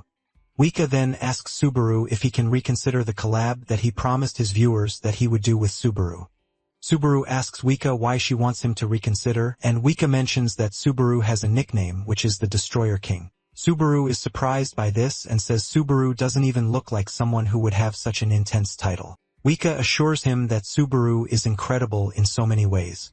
She mentions that Subaru has collaborated with over 20 streamers so far. However, every single one of them has fallen off. Wika says the collab streams themselves did great, but for some unknown reasons, the streamers just disappear. Subaru asks her what she thinks might be the issue, and she replies that it might be some kind of jinx or curse. Basically, anyone who collabs with Subaru ends up falling straight into hell. Subaru asks Wika if she is sure that Subaru is not the problem, and Wika says there is a possibility that this is true, but Subaru has been with the company for a long time. Instead of backing off in fear, Subaru tells Wika to organize a collab with Subaru. Later on, Subaru heads to the central guild of the 3rd floor to settle the trial rewards, and he makes sure his viewers are watching. The attendant tells Subaru to take out his mercenary license and proof of his quest completion. The attendant was initially talking to Subaru casually, but when he saw his rank, he freaked out. He doesn't want to believe that an E rank was able to clear the Cave of Thunder. The dude wastes no time confirming this, and he stamps the certificate that someone has cleared the Cave of Thunder. After the guild has confirmed this, the system informs him that he has completed the quest, and for this, he has been awarded 300,000 achievement points. In addition, he has cleared the Conrad Kingdom's trial, and his viewers are left in complete shock because the highest one can receive is slightly more than 10,000 achievement points. But Subaru just received 30 times the clear reward. The system then asks him if he wants to end the trial, and Subaru says yes. With this, he is transported to the 4th floor. Basically, 4th floor Elysium is a world where dreams have stopped, and it is the place where most players get stuck. Elysium is a world straight out of a fairy tale that entrances people so deeply that players forget their dreams and just stay there forever. The moment he arrives on the 4th floor, Subaru tells his viewers that he is ending the stream for the day. While some are satisfied with this, there are some who want more. However, Subaru ends the stream either way, and he stands in front of the residential building admiring how cool it is. Wika shows up asking him why he is not entering, and Subaru replies that it kind of feels like it is out of his league. Wika then reminds him that he is already a solid mid-level streamer. She escorts him to his door, and she urges him to get some good rest. Subaru asks her what they are going to do about the streaming schedule, like the trial date and the upcoming content. Wika assures him that she is going to compile everything and let him know pretty soon. However, there is somewhere she has to stop by first. Moments later, she meets with Kayaharu, who has been waiting for her. She apologizes for coming late, but he tells her to stop apologizing because it doesn't suit her since it is not her style to apologize.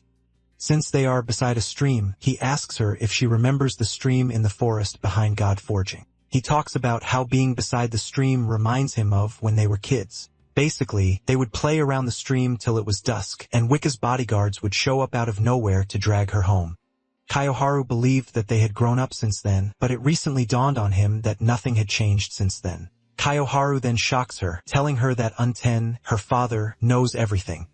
He basically knows where she is, what she is doing, and those she is associated with. Hearing this strikes fear into Oika, and she freezes where she is. With fear in his voice, Kayoharu tells IKA that they might have to quit their job. Meanwhile, on the 8th floor, the vice guild leader of Blue Zone, Akari Genji, has just learned that Subaru has rejected their offer again. He then puts a call through to Itsuki to let him know that they are moving to the next phase concerning Subaru's recruitment. Later on, Subaru prepares for the next challenge, and he lets his viewers know that he plans to climb as fast as he can even though the trial's progress is heavily affected by physical stats. With the way he is talking, one of the viewers mentions that he knows a lot for someone who is a newbie, but other players assume that he's done his research. After paying 3,000 credits, the 4th floor's trial begins, and Subaru is transported to the mission location, which is the Forest of War. On this map, 8 players are split into 2 teams to wage a small-scale war against each other. The map comprises 3 lanes called top, mid, and bot that have a jungle spread between them. Each player must defend their assigned area from enemy attacks, and each player grows stronger by defeating enemies and minions. So victory comes by destroying the enemy base. This is repeated until the player reaches the challenger rank to end the 4th floor's trial. Subaru's informed that he's been assigned the bronze 3 rank, and all stats have been adjusted to 50% based on his rank. The system lets him know that he can gain points by defeating the opposing team. With Subaru's experience, he knows that this takes at least 6 months since ranks progress from bronze, silver, platinum, diamond, then challenger. For some players, this 4th floor's trial is impossible to clear in a lifetime. Moments later, his team members show up. There is Victor Roman, Neil Toole, and Rowan, who are all platinum-ranked players. The moment they spot Subaru, Neil is the first to complain about the system giving them a bronze-ranked player. Rowan lets the team know that it is the streamer Subaru, but this doesn't really concern Niall, who believes that being a streamer doesn't give Subaru a free pass. He mentions that the team is screwed as long as there is a bronze on the team. Subaru walks up to him, telling him to leave if he is not satisfied. Neil is about to lose it when Rowan comes in, urging the 2 not to fight since they are all on the same team. Rowan mentions that it might be a bit handicapped, but she still wants them to give it their best. Rowan tells Subaru that they are going to handle the lanes, so his job is to maintain the jungle. Basically, 1 player is required to take the jungle role to influence all lanes. Usually, it is the most strategic position, but it appears that the team is too scared to trust Subaru with an entire lane. Neil turns to Rowan, asking her if she seriously thinks Subaru will be able to handle the timing. The viewers are not surprised that Subaru is getting treated like a deadweight since they are all platinum players, and he is the only bronze among them. Not long after this, they are informed that minions will spawn in 30 seconds, and the system wishes them luck. Neil still can't get over the fact that they were assigned a bronze, and he keeps complaining instead of focusing on his lane. Suddenly, he spots the enemy in the distance, and since the enemy is an archer, he is confident that he has the advantage. Little does he know that he has been baited in, and before he knows it, another enemy player appears from behind. Niall is about to lose his head when a lightning-fast strike hits the dude, clearing him out of the way. Even the archer can't keep up, and before he knows it, he loses an arm too. Niall smiles. He sees the enemies get decimated while commending the insane player on their team. By the time the attacker shows his face, Niall cannot believe his eyes that it was Subaru whom he was looking down on. The archer wants to retreat to a safe space, but Subaru finishes him off with thunder. In no time, Subaru defeats 2 members of the enemy team, and the viewers are completely blown away. Subaru turns to Neil and disgustingly asks him what he's been doing since he has been useless.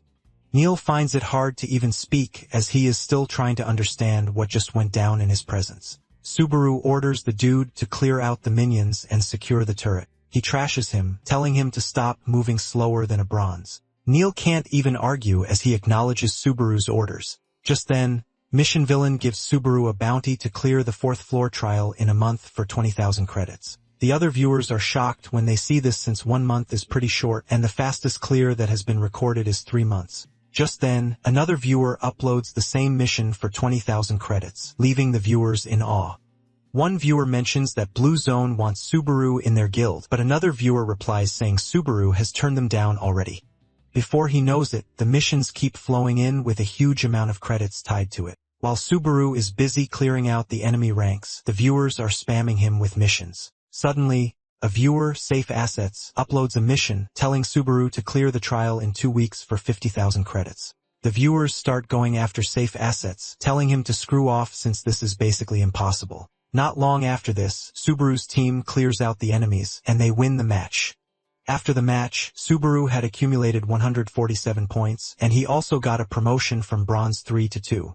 The viewers are speechless, just as usual, since the most points they have seen someone get is 20 to 30 points. Safe Assets makes a 100 credit donation, suggesting that Subaru add an extra mission in the bonus round. Safe Assets then tells Subaru that the mission is for him to clear the trial without losing once. If he does, Subaru is going to return all the credits he sent so far. However, if he doesn't, Subaru is going to get 50,000 credits. Without hesitation, Subaru accepts the mission, while most of the viewers are urging him not to because money isn't everything in life. Safe Assets is glad that Subaru took the mission, and he even donates 100 credits for free. Meanwhile, there is a player named Dettel, but she streams with another name, Ms. Omega. She is basically what one would call a dead channel streamer because her view count doesn't even go past 50.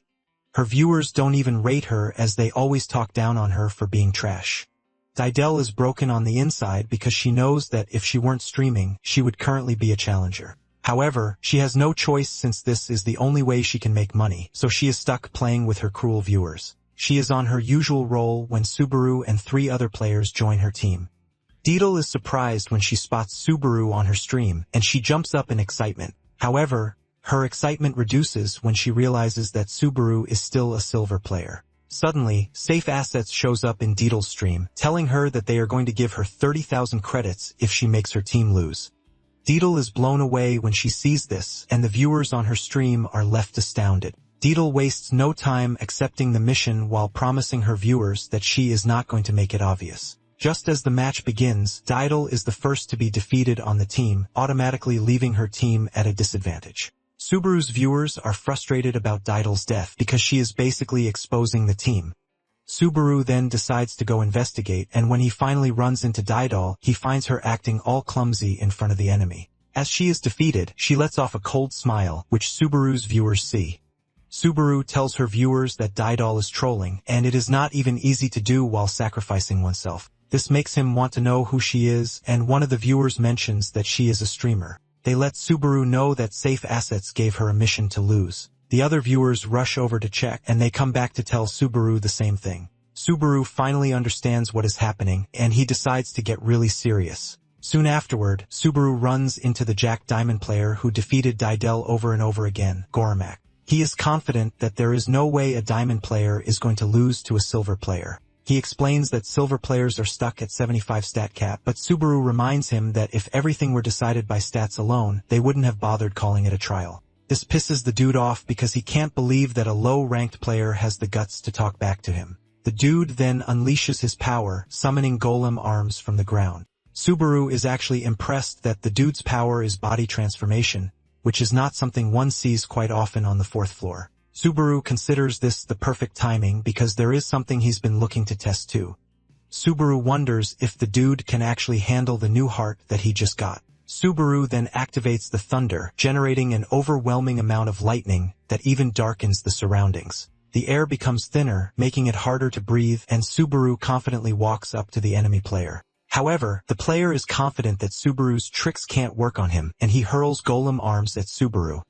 Even though his skills are currently reacting to each other, Subaru still doesn't think it is going to be a hindrance. He dashes past the projectiles coming for him and then leaps toward the enemy player. The dude watches in shock as Subaru descends upon him with an overwhelming amount of lightning. The enemy player puts up his arms to block the attack, and he gets sent into the distance. The dude manages to regain his footing by using his several golem arms to grab onto the ground. Since he was able to block the attack, he trash-talks Subaru, telling him that the attack was quite underwhelming. He then amplifies his stats to 200% while telling Subaru that with the buffs from the Forest of War, his arm's durability surpasses diamond rank. Unknown to him, Subaru is also cooking up something for him, and everything has just been completed. Subaru runs through him with an incredible force of lightning with a skill called Thunder Flash before he even knows what is happening. Lightning runs through his body insanely, and before he gets taken out, he expresses his disbelief that he was taken down by a mere silver player. Subaru then reminds him that stats are not everything in the trial. The lightning takes full effect, and he gets cut in half, leaving a bright explosion at the point of impact. The viewers are impressed as usual because Subaru basically rewrites history every damn day. When Dido learns that Subaru has killed the enemy player who has the best chance of winning the game for his side, she almost loses her mind. She basically let herself be killed by Goromak over and over again just to raise his stats, but he ended up losing to Subaru. Before she knows it, Subaru wipes out the enemy players, and her viewers urge her to take the L and rest. They even suggest that she quit streaming because it is not for her, and this is the point where she loses it. She yells at her annoying viewers, telling them to shut the hell up because they were also egging her on.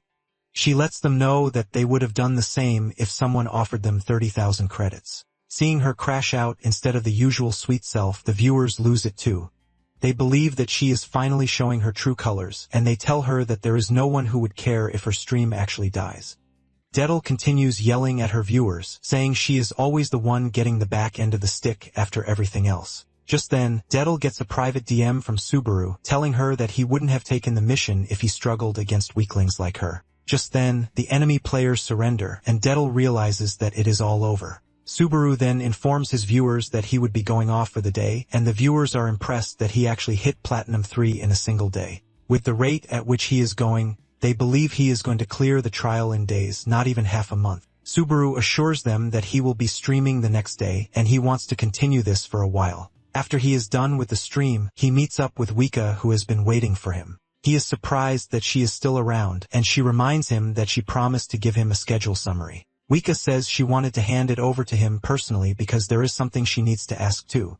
Subaru asks her what it is, and she points out the fact that Subaru's streams have been going well as of late. In fact, he even reached 13,000 viewers that very day. And even though everything is going very smoothly, she feels uneasy. Subaru notices something weird about her, and he asks her if she is drunk, but she replies that this doesn't matter. Wiko walks up to Subaru, telling him that she feels as if he is being chased by something. She changes it around, saying it feels more like he is the one chasing something. Wika tells Subaru that she's been thinking about it for a while, and it is as if he is carrying a burden that she doesn't know about. Subaru then answers with a stern voice, telling her that he can't answer this for now. Wika is not surprised, and she ends up placing her hand on his shoulder while drawing closer to him. She suddenly mentions something embarrassing, causing her file to fall from her hand. She turns around in shame while telling Subaru to just pick up the document and go. Later on, it appears that Genji has sent one of his trusted subordinates, Jiuji, to the 4th floor to try and convince Subaru or drag him over by force if the diplomatic approach doesn't work. Ju can't believe that he was about to reach the 8th floor, but he was sent to the 4th floor just to recruit someone. He believes that it is going to be a waste of time, but the moment he steps into the floor's waiting area and spots Wika sitting in the distance, he immediately becomes interested in her. Wika is busy watching Subaru's stream when Joe approaches her, asking her if she is alone.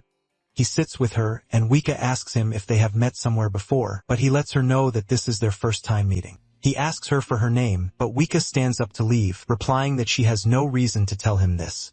Wika is about to step away when he suddenly appears before her, shocking Wika because he is just too fast. Joe urges Wika to be cool because he only saw a beautiful flower and couldn't resist the urge to pluck it. He assures Wika that he is not some shady dude, and he proceeds to give Wika his contact card. Wika checks it out and realizes that the dude is a 7th floor player who is affiliated with Blue Zone.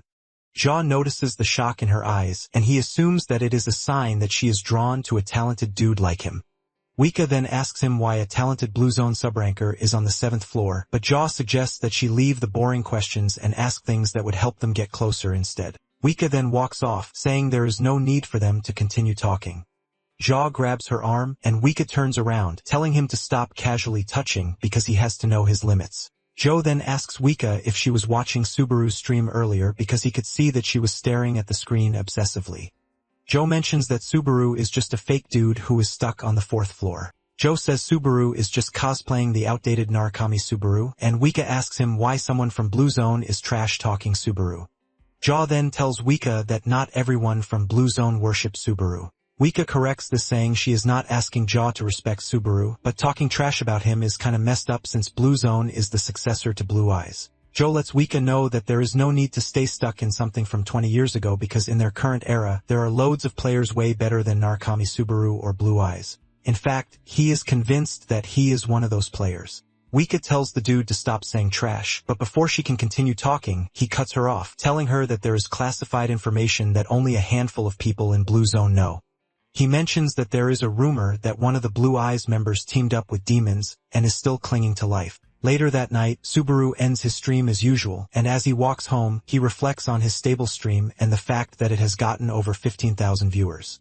Just then, he walks past Joe, who calls him back as a junior, asking him if he has a minute. Subaru turns around, asking him who the hell he is to call him a junior. Joe boastfully introduces himself and then urges Subaru to join Blue Zone. Subaru then realizes that the dude is basically another recruiter, and Joe tells Subaru that he understands that he's been turning down the others because he is trying his best to raise his value, which is pretty standard. Joe then tells him that he has to do everything in moderation. And even though he is not telling him to join them right at that second, he only wants him to show his face. He says that after this, he can leave the rest to the Vice Guild Master, and he assures him that he won't regret it. Subaru then asks him who their guild vice master is, and Joe mentions that it is Ikari Genji, a floor 9 high ranker. Subaru is surprised that Genji, the lapdog who used to follow Itsuki around, has managed to make it all the way to floor 9 while becoming the vice guild master. Joe tries to get closer, but Subaru slaps his hand off, telling him that he is not interested in whatever offer he has. He also tells Joe to make sure he passes it along to his boss that they are just wasting their time. Subaru is about to leave when the dude holds a sword to his neck, and Subaru asks him if this is how a recruiter does their thing. Joe tells Subaru that he has never recruited anyone, but he lets Subaru know that if he doesn't follow him, he is dead. He takes a swing at Subaru, but Subaru dashes backwards and unleashes thunder in preparation for a battle against Joe. Subaru then reminds Joe that Blue Zone cares more about its public image than anything else, so he is not sure if Joe would want to cause a scene in the middle of the city. Joe smiles while telling Subaru that he is right, but he should think about why he came there personally. Joe then decides to show Subaru, and he activates his skill, Cyrus. Subaru is informed that he is being pulled into the space of Cyrus. This is a space that decreases the external stimuli by 70%, the sense of balance by 40%, and reaction speeds go down by 30%. Subaru is not entirely shocked because he knows what Cyrus is. It is a field-type silence skill that blocks sound and vision, which basically means he can't even stream inside the field. Subaru analyzes the situation and figures out that Joe has already cleared 3 trials above him. In addition, he is already tired from the non-stop trials during the day. Subaru figures out that he has to end the fight pretty fast. He starts charging up his thunder while imbuing it into the demon blade. Subaru dashes toward Joe, but Joe lets him know that this isn't a smart move for him. Suddenly, Subaru is hit with a hallucination curse, which further diminishes his stats. Subaru suddenly finds himself surrounded by multiple jaws, and Joe lets him know that the moment he steps into his domain, there is no escape. Subaru realizes that focusing his power into a single point is not enough. Before he knows it, he is boxed in by multiple jaws who are acting just the same. Meanwhile, Wika is waiting for Subaru by the guild seating area.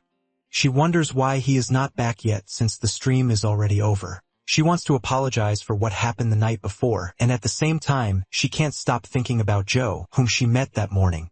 She is surprised that Blue Zone is willing to move this aggressively, and at the same time, she believes that Subaru would actually learn a lot if he joined Blue Zone. To top it all off, she has no idea what is going to happen to her, thanks to the family she comes from. She starts thinking of letting Subaru go for the sake of his bright future. Suddenly, she spots a lightning effect in the distance, and she immediately figures out that it is Subaru.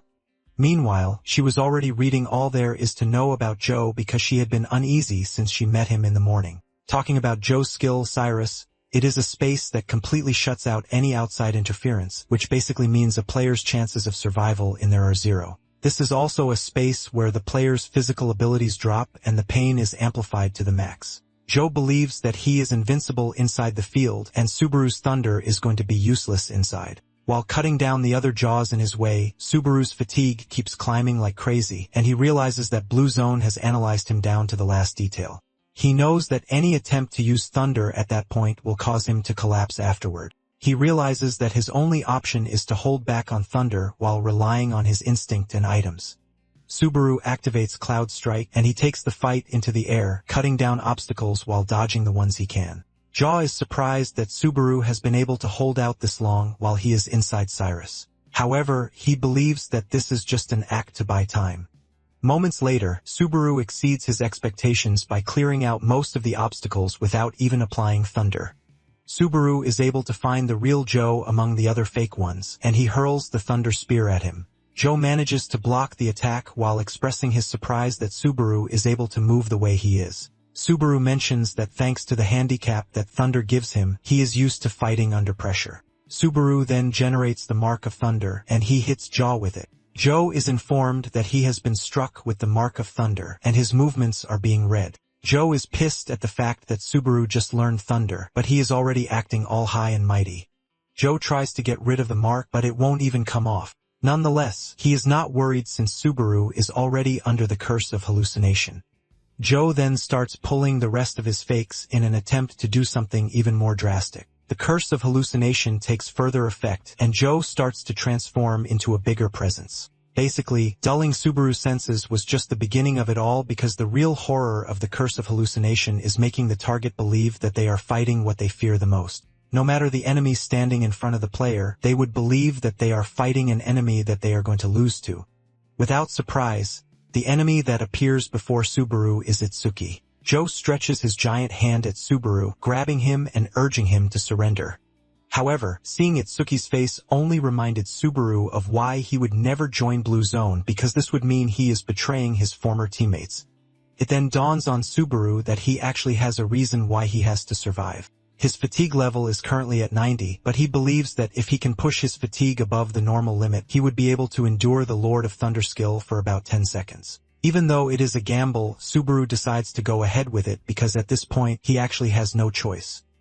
He plans to stay afloat with the Lord of Thunder with the remaining time that he has. Just as the countdown reaches 10 seconds, the output of the skill cuts off. Joe is surprised that Subaru is not pushing for a last-minute struggle, but just as he is about to finish off the job, he gets struck by a surprise attack. He turns around to see Wika inside the Cyrus, shocking him at how she managed to get in there. Wika is armed with a katana, and she tells Joe to unhand Subaru at that very moment. Joe immediately realizes that Wika is the girl he met earlier that day. Since she is able to perceive Cyrus, which is something no normal player can, it is safe to tell him that Wika is not her random rookie that can be messed with. Jaw tries to change the target of hallucination to Wika, but the system tells him that he no longer has sufficient mana to pull this.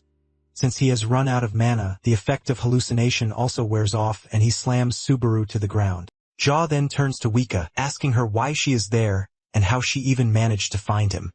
Wika replies that she is Subaru's manager, and Jaw is shocked to hear this. He berates Wika for tricking him, but Wika reminds him that he didn't ask, so she didn't bother to say. Joe then tells Wika that this doesn't matter because as long as they have stepped into his domain, they are trapped like rats. However, Wika lets him know that the little trap that he's relying on has been broken.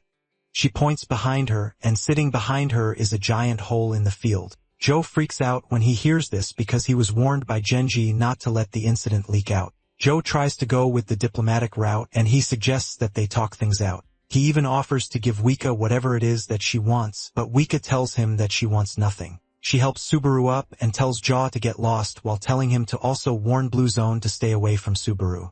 As they walk away, Joe realizes that he screwed up because if he lets Subaru go, he is just going to start streaming again. He is pretty sure that Subaru is going to tell everyone what just transpired, and Blue Zone is going to put all the blame on him.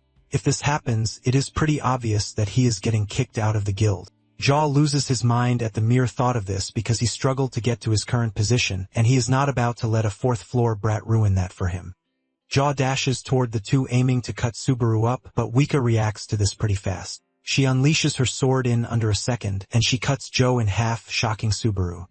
Jaw's field is dispelled, and the two sit down to talk about what just happened. Wika explains that she is a former ranker who dropped the exam on the 8th floor. Subaru finally realizes why Joe, who is a 7th floor player, didn't stand a chance against her. Wika mentions that she has no choice but to step in since she saw that Subaru was in trouble. She urges Subaru not to look at her like she is some kind of monster, and Subaru assures her that he is only blown away by her strength. He asks her where she learned how to draw her sword so fast because it was so fast that he even assumed she was using thunder. Wika manages to switch the conversation, and Subaru asks her how she knows Joe. Joe's split half is lying down in the pool of his own blood while the two talk about him. Wika mentions that Joe suddenly came up to her that morning, and he was acting overly familiar that she almost punched him, but she held back because she didn't want to cause trouble. Subaru asks her what she means by this, and she reveals that Blue Zone is trying to poach him again. She tells Subaru that she doesn't want to be a hindrance to him, not to join Blue Zone, since they are going to offer more delicious benefits. Wika soon changes her mind saying she is going to oppose Subaru even if he wanted to join Blue Zone, and Subaru lets her know that at this point in time, he doesn't even think he would be able to join even if he wants to. Wika then asks Subaru what they should do since things are already messed up. However, for now, she lets Subaru know that she is going to report it to the agency, but Subaru lets her know that he has an idea.